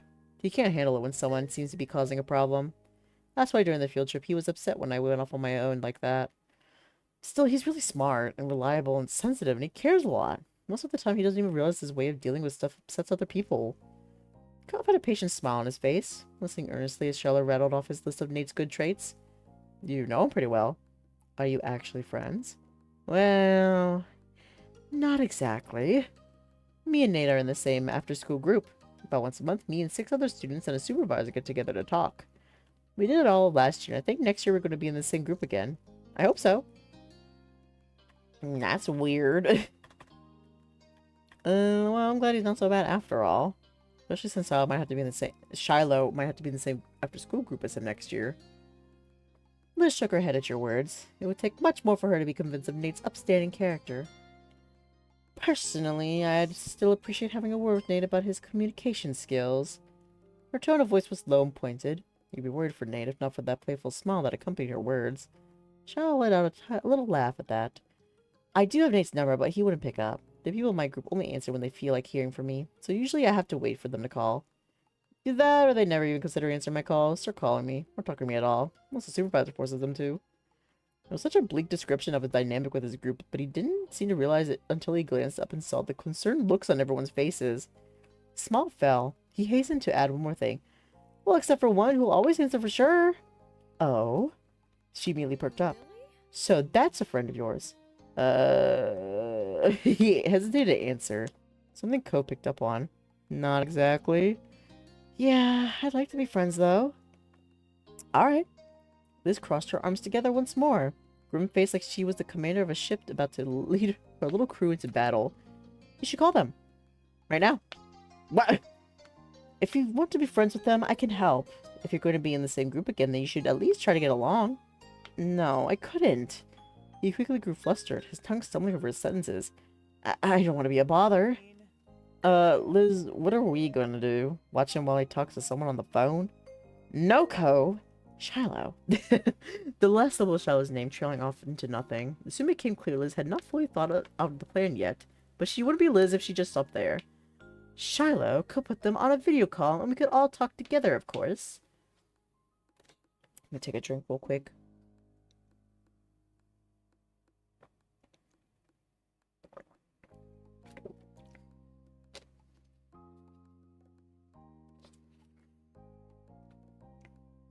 not really like a throat problem. It was like a not hydrated problem. It's kind of like a jaw. My jaw's just been talking for so long. It's a good thing we're nearing the end, though. She clapped her hands together, a wide smile on her face that didn't leave room for dissenting opinions. It's a good idea. It'll work. I mean, Cope's kind of right. It doesn't make sense for us to crowd out on shallow eyes on the phone. That's not how you make friends. Cope smiled to you, relieved to see that someone else was seeing reason too. Come on, Shiloh, we'll just talk to them. Say that we're your friends from out of town. The worst that could happen is nothing changes. Once they have more chances to talk to you, I know they'll be convinced to be better friends. It's gonna be turned out okay. Shiloh started to answer, but his hand was already hovering over one of the pockets of his pants. Alright, we can talk. Yes! Liz clenched a hand into a fist, cheering as Shiloh officially reached into the pocket and pulled out his phone. You noticed it was the same type of model as your own, but his had a red case around it. The screen lit up and Shiloh requested a video call with some number in his contacts. None of them on the list had names. He must remember what number belongs to what person. He inched closer to the three of you so everyone could hear better. Vaguely, you wondered how this looked from the outside. 4 teenagers on the verge of adulthood hanging out on an old playground, all huddled up around a single phone. Strange? Suspicious? The ringing of the phone broke you out of your musings. You kept your eyes on it, your heart speeding at the end of each dial tone, thinking, could this be it? Only to have another start up. It had been ringing for a while when you started to think of what Cove said about all of you watching as Shiloh talked on the phone. Maybe even that wouldn't happen. Shiloh couldn't sense the awkwardness in the air, smiling to try to dispel it. This is normal, don't worry. Just as he said it, the call ended, not even going to voicemail. Shiloh clicked to redial. He never answered on the first call. He also on the second. That's how he is, at least with most people. There are exceptions. It's probably kind of like a, if it's important, they'll call again. So that's probably why he would answer on the second one. You, Liz, and Cove furtively shared ambiguous looks, none of you wanting to accidentally discourage Shiloh. Then you focused on the phone again, as it started to ring once more. The jingling suddenly cut off in the middle, followed by the faint sound of white noise. With a big smile and flushed cheeks, Shiloh brought the phone up to his face. A voice, low and groggy, came rasping out of the speakers. Hello. Shiloh, on the other hand, was much more chipper. I'm visiting a town I used to live in when I was little, and I wanted to introduce my group mate to the people I knew back then. Some of them have already met Nate. Can you say hey to them too? And with that rushed introduction, Shiloh stuck the phone out towards Cove, gesturing for him to greet the person on the other end. Although Cove hadn't been on the board in the beginning, the only indication of that now was the lopsided tilt of his smile. He turned his gaze down to the screen, opened his mouth to speak, only to stutter to a complete stop. All Cove could do was sputter and gape at the screen. His reaction had Shiloh's brow crinkling in worry. What? Shiloh's groupmate didn't sound particularly impressed with how this conversation was going so far. Shiloh frowned, retracting his arm away from Cove. As he did so, the screen tilted towards you, and you caught a glimpse of what was on the screen. There he is. The biggest bitch of the summer when we were 13 years old. With better hair, though. Light green hair, sharp orange eyes, shadow with bags, and icy pale skin, all tied together to make up the scowling face of a person who clearly had no desire to be here. You knew him. I know him deep within my soul. A flood of memories arose, flashes of that one summer years ago at this very same park. You, holding on to an arrangement of fruit, Derek and Cove, at your side. And that kid, mean as a tiny chihuahua, snapping at everyone who dared to come close. Oh my god. Jeremy? Yeah? His reply was palpably disinterested. How did you know his name was Jeremy? You didn't tell them? No, I only called you somebody from my group at school. He's like, who are you? And Jeremy regarded you cautiously, for the first time giving the situation a little focus of his focus. Cove bristled, sucking in a long, deep, dramatic breath. Oh my god. Oh my god. And all at once he started shouting, and not just with his voice. He waved his arms around, gesturing wildly with his hands as he repeatedly yelled, oh my god, with all sorts of inflections. Oh my god. Oh my god. At these antics, Jeremy gave a short hum of a sigh through his teeth, the sound tiny over the phone speakers. What is this, Shiloh? Are you trying to make me suffer? Are you still mad about what happened at the amusement park? I was on your side, you know. Liz, who had been entirely lost this whole time, finally spoke up. Huh? What happened at the amusement park? But no one paid that question any mind. I don't know what's going on. Have you met each other before? Nope. Actually, we have. It was an immediate reply from Jeremy, but then those stinging eyes squinted. Wait. There was a flash of recognition there as he leaned his head forward and scrutinized the both of you. His already wide frown somehow found a way to grow deeper at his realization. It's you people. Again. Hi, did you miss me? The screen instantly went blank. Shallow gasped, looking from his phone to the rest of the group. He hung up! Jeremy doesn't just hang up on people like that. What happened? Don't look at me. I've never met that kid before. You could feel Cove's stare poking and prodding at the side of your head. You cut his expression, wide-eyed and tense. You knew what happened. Cove knew what happened, but he wasn't giving any answer to Shiloh.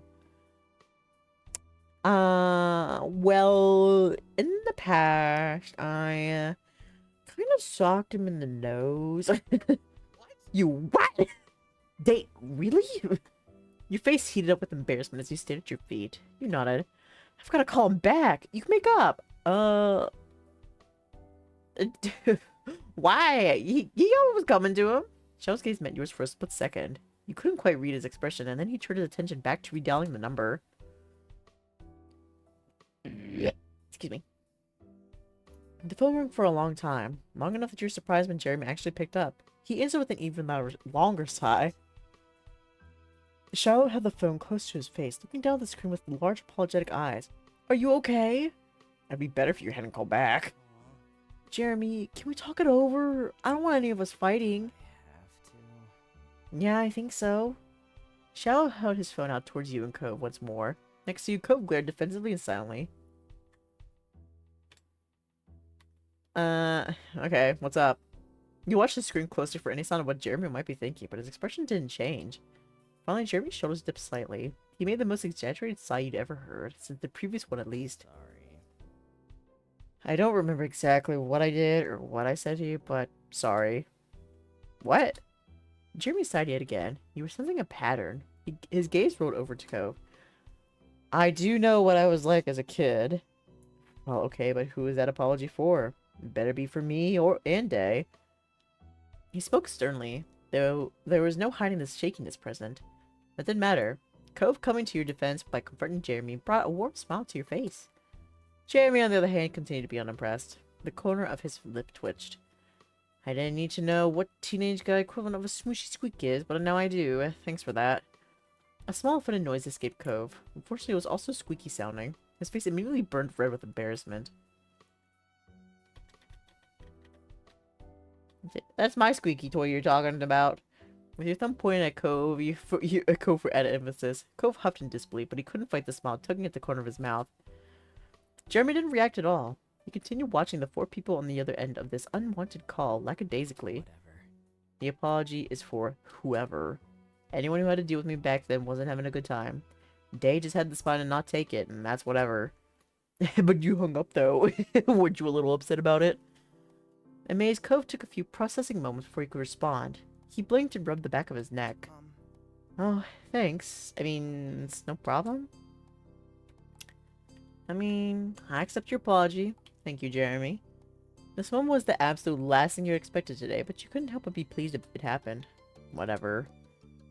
Following Cove's eye, you watched the dart from Shiloh to Jeremy, openly wondering what happened to Jeremy over these past few years. So, you're nice now? No. I don't throw tantrums or pick fights anymore, but I'm not nice. Yeah, I'm just tired and impressed. Jeremy shook his head in disbelief. That squeak toy comment wasn't a compliment, you know. I don't have the energy to get angrily worked up like I used to as a kid. It's all pointless anyway. Now I'm just miserable. I mean, you were miserable before, so... His tone was even grumblier than usual, and dragged the syllables out on the last word for extra emphasis. Oh. An awkward laugh escaped Shiloh, then his mouth pulled into a demure smile. Don't let what Jeremy says about himself get you too down. He's got people who care about him and make sure he's okay. Like me. Don't listen to Shiloh. I'm still not over the fact that you two actually know each other. I got a snort at Jeremy. Me neither.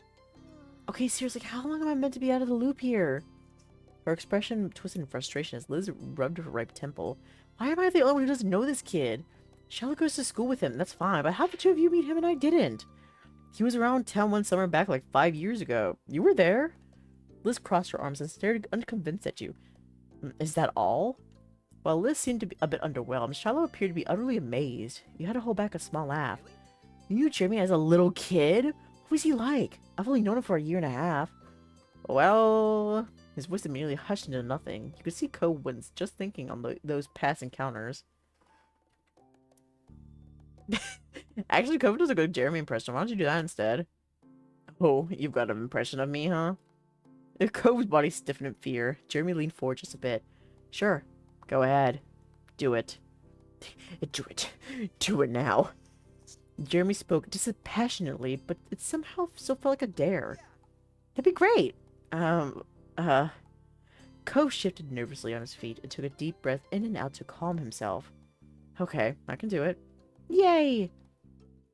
Amused, you watched as Cove close his eyes and recalled the memory. His brows furrowed and his mouth pulled into a harsh frown. Ugh! Everyone is so dumb. There's not a single good thing in the world, and every bad thing that happens is targeting me personally. I hate people, and folk calls are stupid. Why does anyone have to talk to me? Going on vacation is torture! You couldn't help yourself joining in. The shrill tone to your voice broke Cove into a fit of laughter. Jeremy's expression didn't give away a single sign of what he might have been thinking. He stared blankly for the duration of it all. Yeah, that sounds about right. That would be awkward. I could probably try to do an impression of what I remember you being like back then, but it doesn't seem like you've changed much. I don't want to make you cry. That'd be awkward. You feel Cove bristling next to you as Jeremy spoke so matter-of-factly. It was hard to tell if he meant to be rude or was just making an honest assessment of Cove. Either way, you could tell that your neighbor was taken aback by how Jeremy quickly turned the tables on him. At that confirmation, Charlotte burst into uncontrolled laughter. Even when he calmed moments later, gasping for breath, there was still a wide grin plastered on his face. I can't even imagine Jeremy being like that. I can't imagine him not being like that. They both chuckled again. Cove's mouth pulled into a bent smile. I mean, Jeremy hasn't made fun of my eyebrows once this whole conversation. Unbelievable. He's like, come closer. Let me take a look at them again. Jeremy blinked and focused all of his attention into Cove. His eyes unmistakably narrowed in on the brows. He didn't say anything at first, and then his words came out in a mumble. That makes sense. I guess installing eyebrows was just a thing I did, just what I did as a kid. What does that mean? What do you think it means? You weren't the only kid in the world with bad eyebrows, and you're not the only one I picked on for it. Seriously? I wasn't? You couldn't help yourself, could you? Nope. Wow, so what made their eyebrows bad? Are you curious if yours are better by terrible eyebrow standards at least? No. Incredulously, Cove looked from Jeremy to you, and then back to him again. And you had a question if you heard that right. He spoke the word sigh instead of actually sighing. Sigh. Noticing the reaction, Jeremy sighed for real, but he continued on to answer Cove's question. The guy has particularly odd hair coloring. White hair, but only the top of his head. Every other strand on his body is dark brown, including his immensely bushy eyebrows. He was born that way. It's not odd. So you were the scarred boy with dumb, wavy eyebrows, and he was the white-haired boy with the stupid caterpillar eyebrows. Ow. Unexpectedly, a loud gasp came from Shiloh at that description. No, you picked on Pran for his eyebrows? I did, and I'm sure you find that hilarious. No, that's not very funny. So he said, but Shiloh was smothering in laughter. The unconvinced note in Jeremy's voice didn't surprise you. Okay, wait, give me a second. Let me just... Jeremy rolled his eyes in the slowest, most exaggerated way possible. When he made a complete circle, he spoke flatly while Shiloh broke into a fit of giggles. There. Who's Pran? Shiloh knows him too? Jeremy and Pran have known each other for a long time. They managed to go to the same boarding school later on. I met them both there in the spring of last year. We're all group mates. And Jeremy's gaze slid away from Shiloh. He looked somewhere between you and Cove. Pran and I met about 4.5 years ago. Back when I was still an intolerable brat and Pran was meek. You can only imagine how amazing the combination was. Yeah. It must make those group meetings awkward. Nope. Somehow, someway, for some reason, Pran chose to stubbornly stick with me for as long as we know each other. He's my best friend. What? It's surprising, I know. I have a best friend, and it's the caterpillar brow guy of all people. But I guess things balance out in the end. Pran's timid nature is good and dead. He grew up to be colder than even me. I'm mopey. He's broody. Perfect match. 2 peas and I'm ruining everyone's life pod. Don't quote Everett. Cove whined after Jeremy snapped his last remark. Now who's Everett? You don't want to know. Yeah, you don't want to know. Shiloh hummed and he watched his 3 old friends with an amused smile. He was having fun, but before you could say anything, Jeremy continued. Everett is also a part of the group, unfortunately. But he chose not to elaborate further than that. Liz sighed this time. feel her frustration. You couldn't blame her for that. She hadn't been able to participate much at all. She didn't know Jeremy then, so there was no basis for reminiscing now, and there was a 10-year gap in her history with Shiloh. The whole situation struck an odd chord with you. Two boys that you knew separately came to know each other, and now they know each other much better than they know any of you. Shiloh was almost a stranger.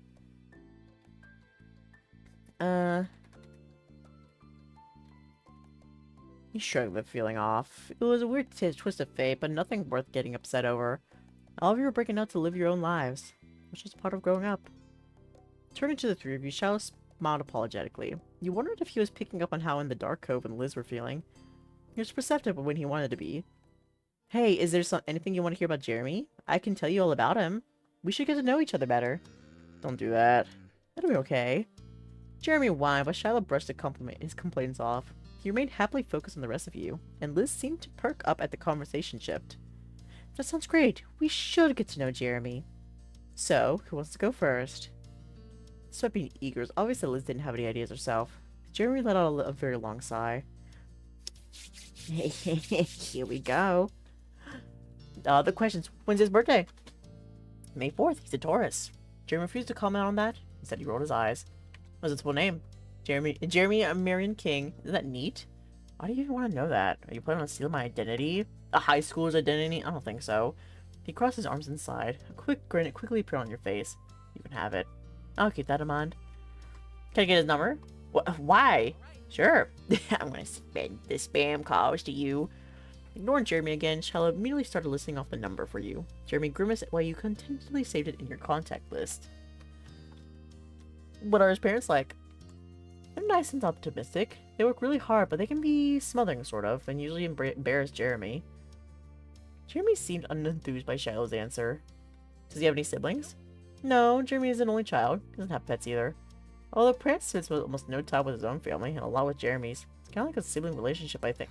Don't bring Pran into this awful thing. Okay. Does he have any hobbies? Reading and crafty handwork type stuff. Oh, and archery. Jeremy is really talented. Seriously? That's really cool. Jeremy scoffed at the compliment. He clearly wanted to move on from the conversation. Is he doing well in school? Yeah, Nate is still doing the best, but Jeremy gets respectable scores. Or unless by doing well you mean ask if he's having a good time or making friends, and in that case, no, he's not. I wouldn't try how to respond to that at all. Glancing back at Jeremy, he rolled his eyes. How tall is he? 5'5". He's kind of short. That's how tall I am. What happened to his bowl cut and glasses? He had a bowl cut? That sent Shiloh into a fit of laughter, while Jeremy shook his head disapprovingly. Through chuckles, Shiloh continued with his best guess. His mom and dad probably decided that back then. Now he picked. Or they developed a new taste over the years. As for his glasses, Jeremy wears contacts at school. When he's out and about, he still wears glasses when he's home or working part-time at his parents' hobby shop. What did happen at the amusement park? Oh, I don't actually know. I can only think of one time when we were both there. I'm not sure what part he's talking about. As far as I could tell, I didn't do anything to upset him, and I know he didn't do anything to me. So that's what you're going with, Shiloh? Jeremy, what happened? I'm not going to tell you. It's humiliating. And Shiloh knows I'm not going to say anything. That's why he won't explain either. For several quiet moments, everyone stared at Shiloh and Jeremy in confusion. Shiloh had a similar look on his face before averting his eyes. Sorry, can't help you with this one, Dae. Is he single? That had Shiloh giggling. He smiled down at the screen. Jeremy isn't anything official, but he does have someone who he goes on dates with from time to time. You call it dating? I call it punishment for all my wrongdoings in this life. Cove scrunched his face and glanced at you like he wasn't sure he heard Jeremy correctly. Shiloh smiled understandingly. It's complicated. She makes him happy against his will. How unfortunate. Shiloh started chuckling again. Jeremy, on the other hand, let out a loud sigh, clearly done with the current topic. That's everything. Cool, thanks for asking. Cove, do you have any questions for Jeremy? Stunned, it took Cove a moment to recover from being put on the spot. But ultimately his eyes shifted from Shiloh and locked with Jeremy's. They remained like that long enough that it was as if they could speak it telepathically. Alright, yeah, I have a question, but Shiloh can't answer. Fine, ask me. Let's get it over with. What do you think of me? Even if you don't think I'm tough or something, do you still feel like I'm stupid and wrong about everything? Listen, Cove, your need for validation is going towards the wrong person here. You don't need validation from a teenager that was a bitch to you 5 years ago. A crack formed in Jeremy's lackadaisical expression. His barely open eyes lifted a little more, but he still spoke flatly. My opinion on stuff is basically the least important thing you could ever worry about. It's pointless. Well, I'm still asking, so what do you think about me? Cove, right? That's your name? Cove nodded. There was a tint of pink in his cheeks as he bashfully rubbed his arm. Okay, Cove. You seem like a guy who cares a lot about things that don't matter. It sounds pretty dumb to me. I agree with that years ago. And being as soft as you act, it isn't something that I would ever do, basically. But you know what the absolute dumbest thing really is? Cove shook his head with creased brows. He then leaned forward just a bit like he couldn't risk not hearing what revelation Jeremy was going to bestow on him. Making yourself miserable if you don't have to be. Oh? If you and the rest of the people here have a way to enjoy existence, then you should go ahead and do that. Stay gentle and happy, dumb eyebrow guy. I hope we all have wonderful lives and suffer as little as possible. Wow. The words tumbled out softly. Cove was earnestly amazed by Jeremy's words. Thank you. And you know what's not gonna make you stay happy? What? Talking to a downer like me. So really, you should end this conversation right now, and none of you should ever call me again for the rest of our lives. That sounds good. Can I hang up already? Aw, wait, Jeremy, I can't never call you again. Shut up, Shiloh. And face Shiloh laughed followed with a tilt of his head, building something good up and only to try undercutting it. That's the Jeremy I know. Sorry. The word dripped with sarcasm was accompanied by a smirk. It's the first time we saw him smile this entire time. Especially, like, the last time we saw him, too, he never smiled. Just always upset. Cove piped up meekly, an awkward smile on his own face. Maybe my opinion is totally skewed because I'm comparing things now to how Jeremy used to be, but I mean, you don't seem that bad. What? Cove needed to look away from Jeremy's painfully sharp eyes to finish his thought. I mean, I'd probably be okay with talking to you again. Come on, you can have standards.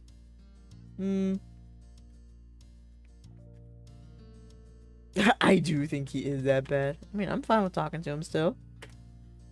Jeremy groaned loudly to acceptance of him. His smile only widened in amusement, and Liz clapped her hands. Wonderful. Now that we were so much closer to this Jeremy kid, I think we can all get along together and be friends. Friends? Jeremy repeated the word back like it was a foreign phrase. He genuinely didn't seem to understand. That's right. If we keep working on it, I don't see why the five of us can't be friends. He stared at Liz incredulously for several moments, her expression twisted into fresh confusion of her own. Okay, 3 things. First, I already have one whole friend, and that's more than enough. Second, I still don't know who you are. Do you even say your name at any point? Now, most importantly, third, one of the people in this friendship is Shiloh Fields. He and I aren't going to be friends. Why not? And I'm Liz, by the way. Because he's Shiloh. Our relationship is already as good as it ever is going to be.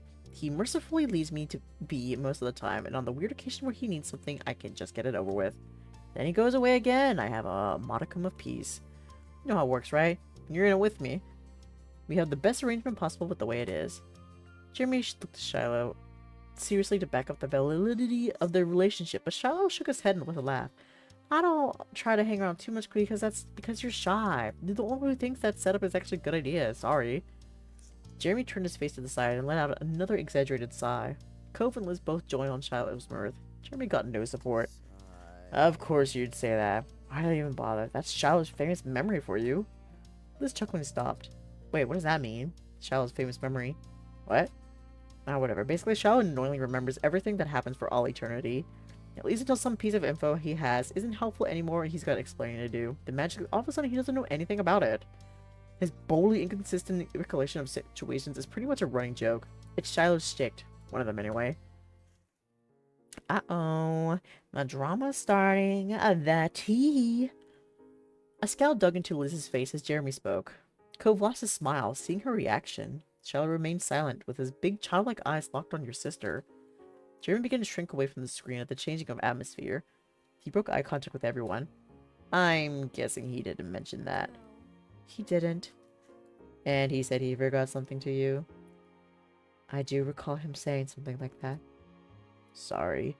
But well, apparently you had the pleasure of meeting Nate. You know me. And I talked about a bit of a plan, and ever too. We're all in that unbearable group, and we're all unbearable people. What an amazing coincidence, huh? What we're about is kind of hard to hide. I'm gonna go now. I don't want to be the fifth wheel to your own little group. You 3 people have a good day, I guess? And Shiloh, I'll see you back at school. Bye. Jeremy probably ended the call. Just as people had begun to warm up to him, he accidentally found a new way to ice the mood again. At least it wasn't as intentional this time. Shiloh, now averting his own gaze, put his phone away and chuckled. I knew that Jeremy didn't think highly of me, but it's even worse than I thought. That's really sad. Shiloh. Her firm tone immediately brought Shiloh's focus back to her. When she got his attention, however, Liz's voice became small. When we first met you in the city, did you know who we were? Did you pretend not to recognize us? The two old friends watched each other for a beat, but ultimately Shiloh closed his eyes with a lopsided smile. Ah, Lizzie, you've got to know I could never really forget you. Liz was speechless, but it wasn't quiet. Ko couldn't stop himself from shouting out. Oh my god, you were lying to them? Lying is a strong word. I was improvising. That was cruel, Shiloh. It took everything in you not to scream it at him. Your hands trembled. Shiloh only momentarily tore his attention away from Liz to see her anger. That entire conversation where you found each other again was a lie? The thought of it made your chest tighten and your heart feel heavy. Go home, Shiloh, or go to my house and wait there until we can send you home. With his shoulders dipped and head low, Shiloh obediently left the park alone. After he disappeared up on the road, Liz sat her butt down right into the sand with no concern of how her dirty her dress might get this time. You crouched down with your sister. You can go. We're done. Cove shared an unsure look with you. She wanted to be alone, but this wasn't the time for that. No, it's obvious you need us here with you. Accepting that you were going to be here for this, she let out a groan. At the same time, Liz pulled the sides of her hat down, gripping it tightly in frustration. I can't believe he pretended he didn't know us. Is this when we're Shiloh too good to catch up with old acquaintances? It's infuriating. Am I an idiot for thinking we could talk? You wrapped your arms around her. You wiggled closer and pulled your big sister into a hug from the side. You continued to hold on even when she didn't let go of her hat. Shiloh lied to us. It's not your fault. Seriously, he's a tool. I know, I shouldn't care. It doesn't matter if one person doesn't want to be my bestie. He's not the greatest man on earth. I'll be fine. But I brought him all the way from the other side of the state, and I don't even know why he did any of this. Liz finally removed her hands from the brim of her head in order to rub her temples instead. It blows. Cove snorted some nervous laughter at her unexpected phrasing. She didn't mind it. Liz, if we ever see that guy again, I'll hurl him into the ocean. Please don't. He'll go to jail. They can't send me to jail. I'll break out. Fine, though. Thank you. Thanks, baby kiddo. She squished you tight and rocked you back and forth in a dramatic hug. You let out a cove-like squeak. I love you. I love you too. And what is family for? Well, I thought it was for hugging the phone while growing up, but this works. She released you with a shaky, self-impressed laugh. Oh, and thank you too, Cove, for being around. We are practically family ourselves, right? She showed him a wry smile, and he chuckled bashfully. Yeah, no problem. Good, good. Liz rested her eyes after those last couple words. Ease your heart to see her feel better. Cove let out a soft sigh of relief. Hey. Cove then brought his face close to yours so he could speak in a whisper. You okay? I know Liz was his best friend, but you knew him too. And you were there when he did this whole pretend improvisation act. Don't worry about me. No way. You know that's impossible. I know. Thanks for asking, though. You're welcome. Cove ended his checkup by reaching over to pat you on the shoulder reassuringly. Your longtime neighborhood group sat together quietly in the sand, just enjoying the feeling of familiarity and support. You weren't entirely sure how much time passed, but you were eventually caught off guard by the soft call in the distance. In unison, the three of you turned your heads to the sound. And there, sitting at the edge of the playground, was Shiloh himself. He waved. I'll guard you, Liz. I'll protect you. You didn't want him to hurt your sister again. Why would he think it was okay to come back here after everything? It's a good thing your name is Fields, because I'm gonna put you in the ground. You weren't sure if you could manage that literally, but you believed in the sentiment. What's that? I couldn't hear you from over there. But don't get up on Mike. I'll come to you. No! I think that's always so funny. I'm gonna fucking murder you and bury you 6 feet under. What? I'm coming over. No. You knew he heard what you said. Shiloh approached with easy strides, as if he had been welcomed. You were floored by with how much confidence or shamelessness the boy was apparently capable of now. Liz turned her face and refused to acknowledge what was happening. She might have been trying to think happy thoughts and wish Shiloh's presence away. Unfortunately, it didn't work. When Shiloh arrived, he plopped down into the sand with the rest of you, his legs folded crisscross. Leave before I make you leave. Seriously, get lost. I will, in just a minute. What do you want now? Well, I figured you'd want to talk to me if you'd had some space. I'll let you do that, even if you're going to yell at me. Liz finally faced him to be free to snap at Shiloh with full force. And why in the world would you think that? Unfazed, Shiloh looked back at her softly. You haven't changed that much, Lizzie. You're the one who found me online when I brushed you off early this summer. When have you ever preferred leaving something unresolved in the end? You didn't even get a chance to make me explain why I did it. I bet you're dying to do that. Liz ground her teeth, quietly fuming. Shiloh had called it right, and that sucked for her. Fine. I'll wait. Give me your excuses. Well, mostly it was really bad timing. I could have handled it a lot better if I had known I was going to see you that day, and if there wasn't a self-appointed hall monitor dutifully watching every move people made. And a hi, good to see you gotta go was simply too much for your little heart to manage. Of course, the goal was to keep as much distance as possible. Admitting I was the guy you knew wouldn't have been helpful. So you can't stand us, and me trying to reconnect was just a huge pain for you after all. Amazing, wonderful, thank you so much for saying so. No, that's not it. Don't feel bad though, you're almost never wrong. Your older sister's brows twitched as she stared at Shiloh in entire disbelief. He smiled back at her brightly. I did it so this wouldn't happen. What? I dealt with that situation the way I always do, by saying stuff I didn't exactly mean because it's just easier that way. You heard Jeremy. It's what I'm known for.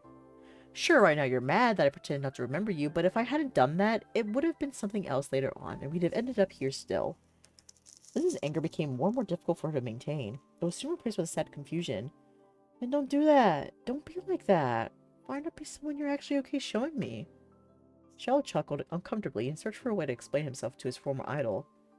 I wouldn't have made you sad if I could have avoided it. I mean that. I thought I could at least finish this visit without issues. Jeremy wasn't someone I expected to call me out. That's pointless to him, usually. But I'm not going to be someone whose personality revolves around making you happy. No matter how much I follow others, it wasn't for them. Every decision was mine. I couldn't be in charge, so being a sidekick was the best option for something I did for my sake. I chose to let people be the boss. When that's what I would need, and I choose where to stop it. And the best I can do for you now is spare you from dealing with it. I'm not as earnest as you are. I'm not as nice as you are. I was always like that, even as a kid.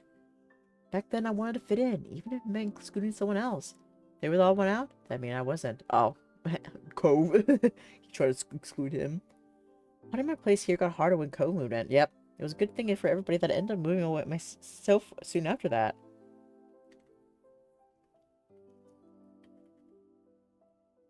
You didn't say it out loud, but you had always suspected. No, I knew it. I'm so sure you were being honest back then. At least I'm admitting it now. 10 years later. I knew that's essentially how you were back then. You were a scaredy cat who wanted someone to defend you. I simply imagine that in the past 10 years you grew out of that and learned how to speak to others like, I don't know, an actual grown-up human being. Well, in my defense, I'm not an adult yet. I won't be 18 until this year in October. Well, actually, I'm still a minor. I'm still a child. So, October 30th. You remembered. So did you, punk. Shiloh chuckled self-consciously as Liz smirked at him. It was an affable moment where she became serious again. I liked you when we were kids. I wanted to know you now. That's what upset me the most. The idea that maybe you only wanted to be rid of your old friends. Oh, Liz, you're too good to need someone like me in your life. That's the truth. I'm not worth the effort. Except for with unusual people who have got odd taste. Then she straightened up in the sand, brushing her dress back out. That's an incredibly annoying thing to say. It's insane. You've only changed in stupid ways and stay the same for the rest. That's fair. It means maybe I have unusual taste? You could have stuffed Shiloh's entire head into his mouth with how wide he opened it. Really? Well, as much as Mother Hen being compelled to look out for their chick, no matter how useless they are, is unusual, I can help it. You haven't changed that much after all, either. You're still Shiloh. You're painfully still Shiloh. I brought you here, and I'm not going to abandon you. It has to be someone's job to look out for, and keep an eye on you. With her surety returning, she pulled herself up off the ground and glowered down at Shiloh with her arms folded. Now, I do want an apology for everything done behind our backs when you could have opened up with all that what you just said. You should have given us a real chance or stayed home. This stunt was rude. To me, and Dae. And Cove, too. As bringing the baby chick comparison to life, Shiloh dutifully did as he was told. Sorry, Lizzie, Dae, Cove, everyone. I didn't want to cause problems or ruin the day. And you don't have to accept just because I'm saying it. Not everybody needs to be like everyone. Alright then. You're kind of mean sometimes when we were kids, but I wasn't very nice to you either. All the recent stuff isn't really something to make about me, so I'm not going to hold on to it. I mean, as long as you're not going to keep upsetting people from now on. Thanks, Cove. I'll avoid doing that in the future. Then change his focus to you. His expression was curious. He wanted to know where your feelings lay on this. On him. Were you pretending to have a good time with us today? No, it really was great to come back to the old neighborhood and see you three. I only guessed it would end badly, so I tried not to get into the situation in the first place. Dae, do you want to stay for what's left of the evening? You don't have to. As you got to your feet, you thought about it. You did, and there was a reason for it. If Liz is looking out for Shiloh, someone has to look out for her. A slight grin went across your face. Shiloh jumped to his feet, straightening his cap on the landing. I would be so proud. We didn't all leave. Cove rose as well, but with a groan. Another group mate? No, he's a group supervisor. He's also friends with my mom. And if you were still wondering, that group is for people who have difficulty to deal with attitudes. Jeremy and Nate being in it makes a lot of sense, huh? Shiloh spoke simply, and finished his thought with a breezy shrug. Liz sighed loudly, and then she smiled ruefully at him. Geez, Shiloh, you certainly made yourself other people's problems since leaving. Well, now you all know me better too. Thanks for sharing. A small smirk appeared on her face as she watched Shiloh. You didn't fail to notice the hint of sarcasm in her voice. And thank you, Dae. Huh? Accompanied by a warm smile, Liz's tone was sincere. I can keep hanging out with everyone too. Cove rubbed his arm. Liz's smile stretched into a grin at the news. Aw, thanks for sticking around. Well then, now what? What now? The four of you stared at each other in silence until Charlotte tentatively made a suggestion. Would anyone want to build a sand castle? That sounds ideal. Your older sister began to truly relax again, and you were glad to see it. Glancing at Cove, he nodded in agreement with Liz. It's been a while since any of us did that together, huh? Let's do it. Then we're all agreed. Come on, gang. Let's go play at the beach. Let's go to the beach. Let's go get away. The sun was far across the sky when the four of you trailed down from the park to the shore in comfortable silence. It was hard not to think back on how familiar it all felt. You never thought the four of you would ever be here together again. It wasn't long before you were sitting on the wet ground, busily pushing as much sand as possible into a lump. You all worked together quietly, but every so often a chuckle would drift through because of the castle's lopsided development. At one point, Cove stretched his legs out completely, and the incoming waves started reaching his toes. He initially was caught off guard and almost jumped into the castle, but ultimately didn't resist the water. After that, the group worked with purpose to finish before the ocean could tear it all down, though even still, Liz ended up taking time to be particular about the castle's rudimentary design. Shiloh, of course, backed up all her plans. Cove was a dissenting voice, wanting to keep things more laid back. Things got pretty boisterous. Being there and doing this with Cove, Liz, and Shiloh felt really different, yet also really the same. So... What happened with the amusement park? You were pretending not to know, weren't you? Both you and sister glanced at Shiloh, silently re-asking the question. Under the weight of all three of you taking a turn to ask about it, Shiloh finally gave in. I might have an idea of what he meant. The thing is, there's someone we're both familiar with, and she asked Jeremy to the amusement park one time. He accepted but just complained about it, so I suggested that maybe me and her should go together. Jeremy also agreed that'd be more fun to go around the park with me. That's what he meant when he said he was on my side.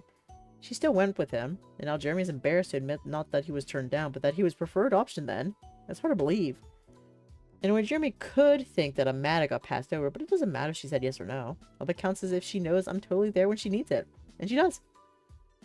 Sure, Shiloh. You're so reliable. I know, right? Okay. Thanks for telling us. You're welcome.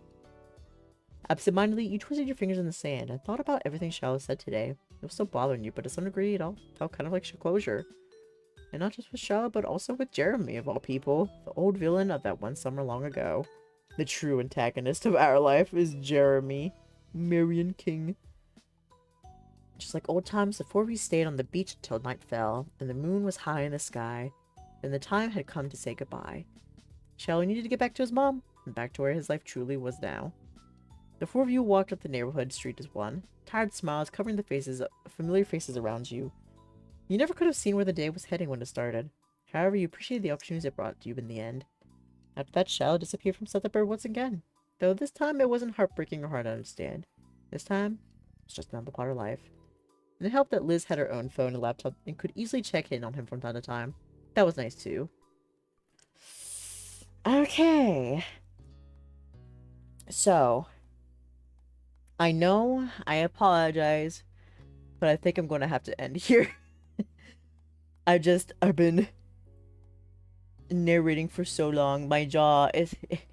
I've just got like this little bit of jaw pain, and I'm also getting a little tired too. So I think it's kind of like best if maybe we end it here and then we'll pick it back up again next week. I do have a free day now that we finished Boyfriend Dungeon, so that should work out, and we should definitely be able to like smack this out in one stream. Because it's just like these 2 moments left and then like the epilogue as well. And the epilogue's pretty long too. It's like I was sitting here thinking, I was like, oh my gosh, I can do it. I can make it through the whole thing. But then I was just kind of like, my jaw hurts. And I'm a little tired. I did work today. So maybe it was a little bit wishful thinking of thinking I could like get that done in time, you know. But you know, it is what it is. It is what it is. We will be back again next time. So we'll just have 2 hour live streams next week. So we'll have one day to finish up step 3, and then the next day we will do the epilogue finally. And it shall all work out, yeah. But yeah, once again, sorry, but listen, I'm built different. I'm built a little tired today. But yeah, like I said, we'll be back next week. Let me go ahead and save real quick. Let me save in front of all of you so y'all can see. And then I'll remember easier. Where am I? Here. But yeah, it's like, if I didn't work today, I probably could keep going for that 11 hours. But right now, I'm just like, nah, I'm going to take a break. I'm going to take a break. And also, it's going to be a better, a viewing experience for you buds too. And not just like listening to me like slowly dying as well. So I think that'd work out. And I'm going to pretend it does. Alright. So let me go ahead. Let's switch on over. Thank you guys for joining me today, though. And this was still a lot of fun. I really do enjoy our life so much. So it works out either way. But yeah, it's like, I just gotta end. Just end, you know, rest my jaw. Maybe get a little bit more stuff done in the offline. And then go from there. Yeah, let me see who is up to doing what today.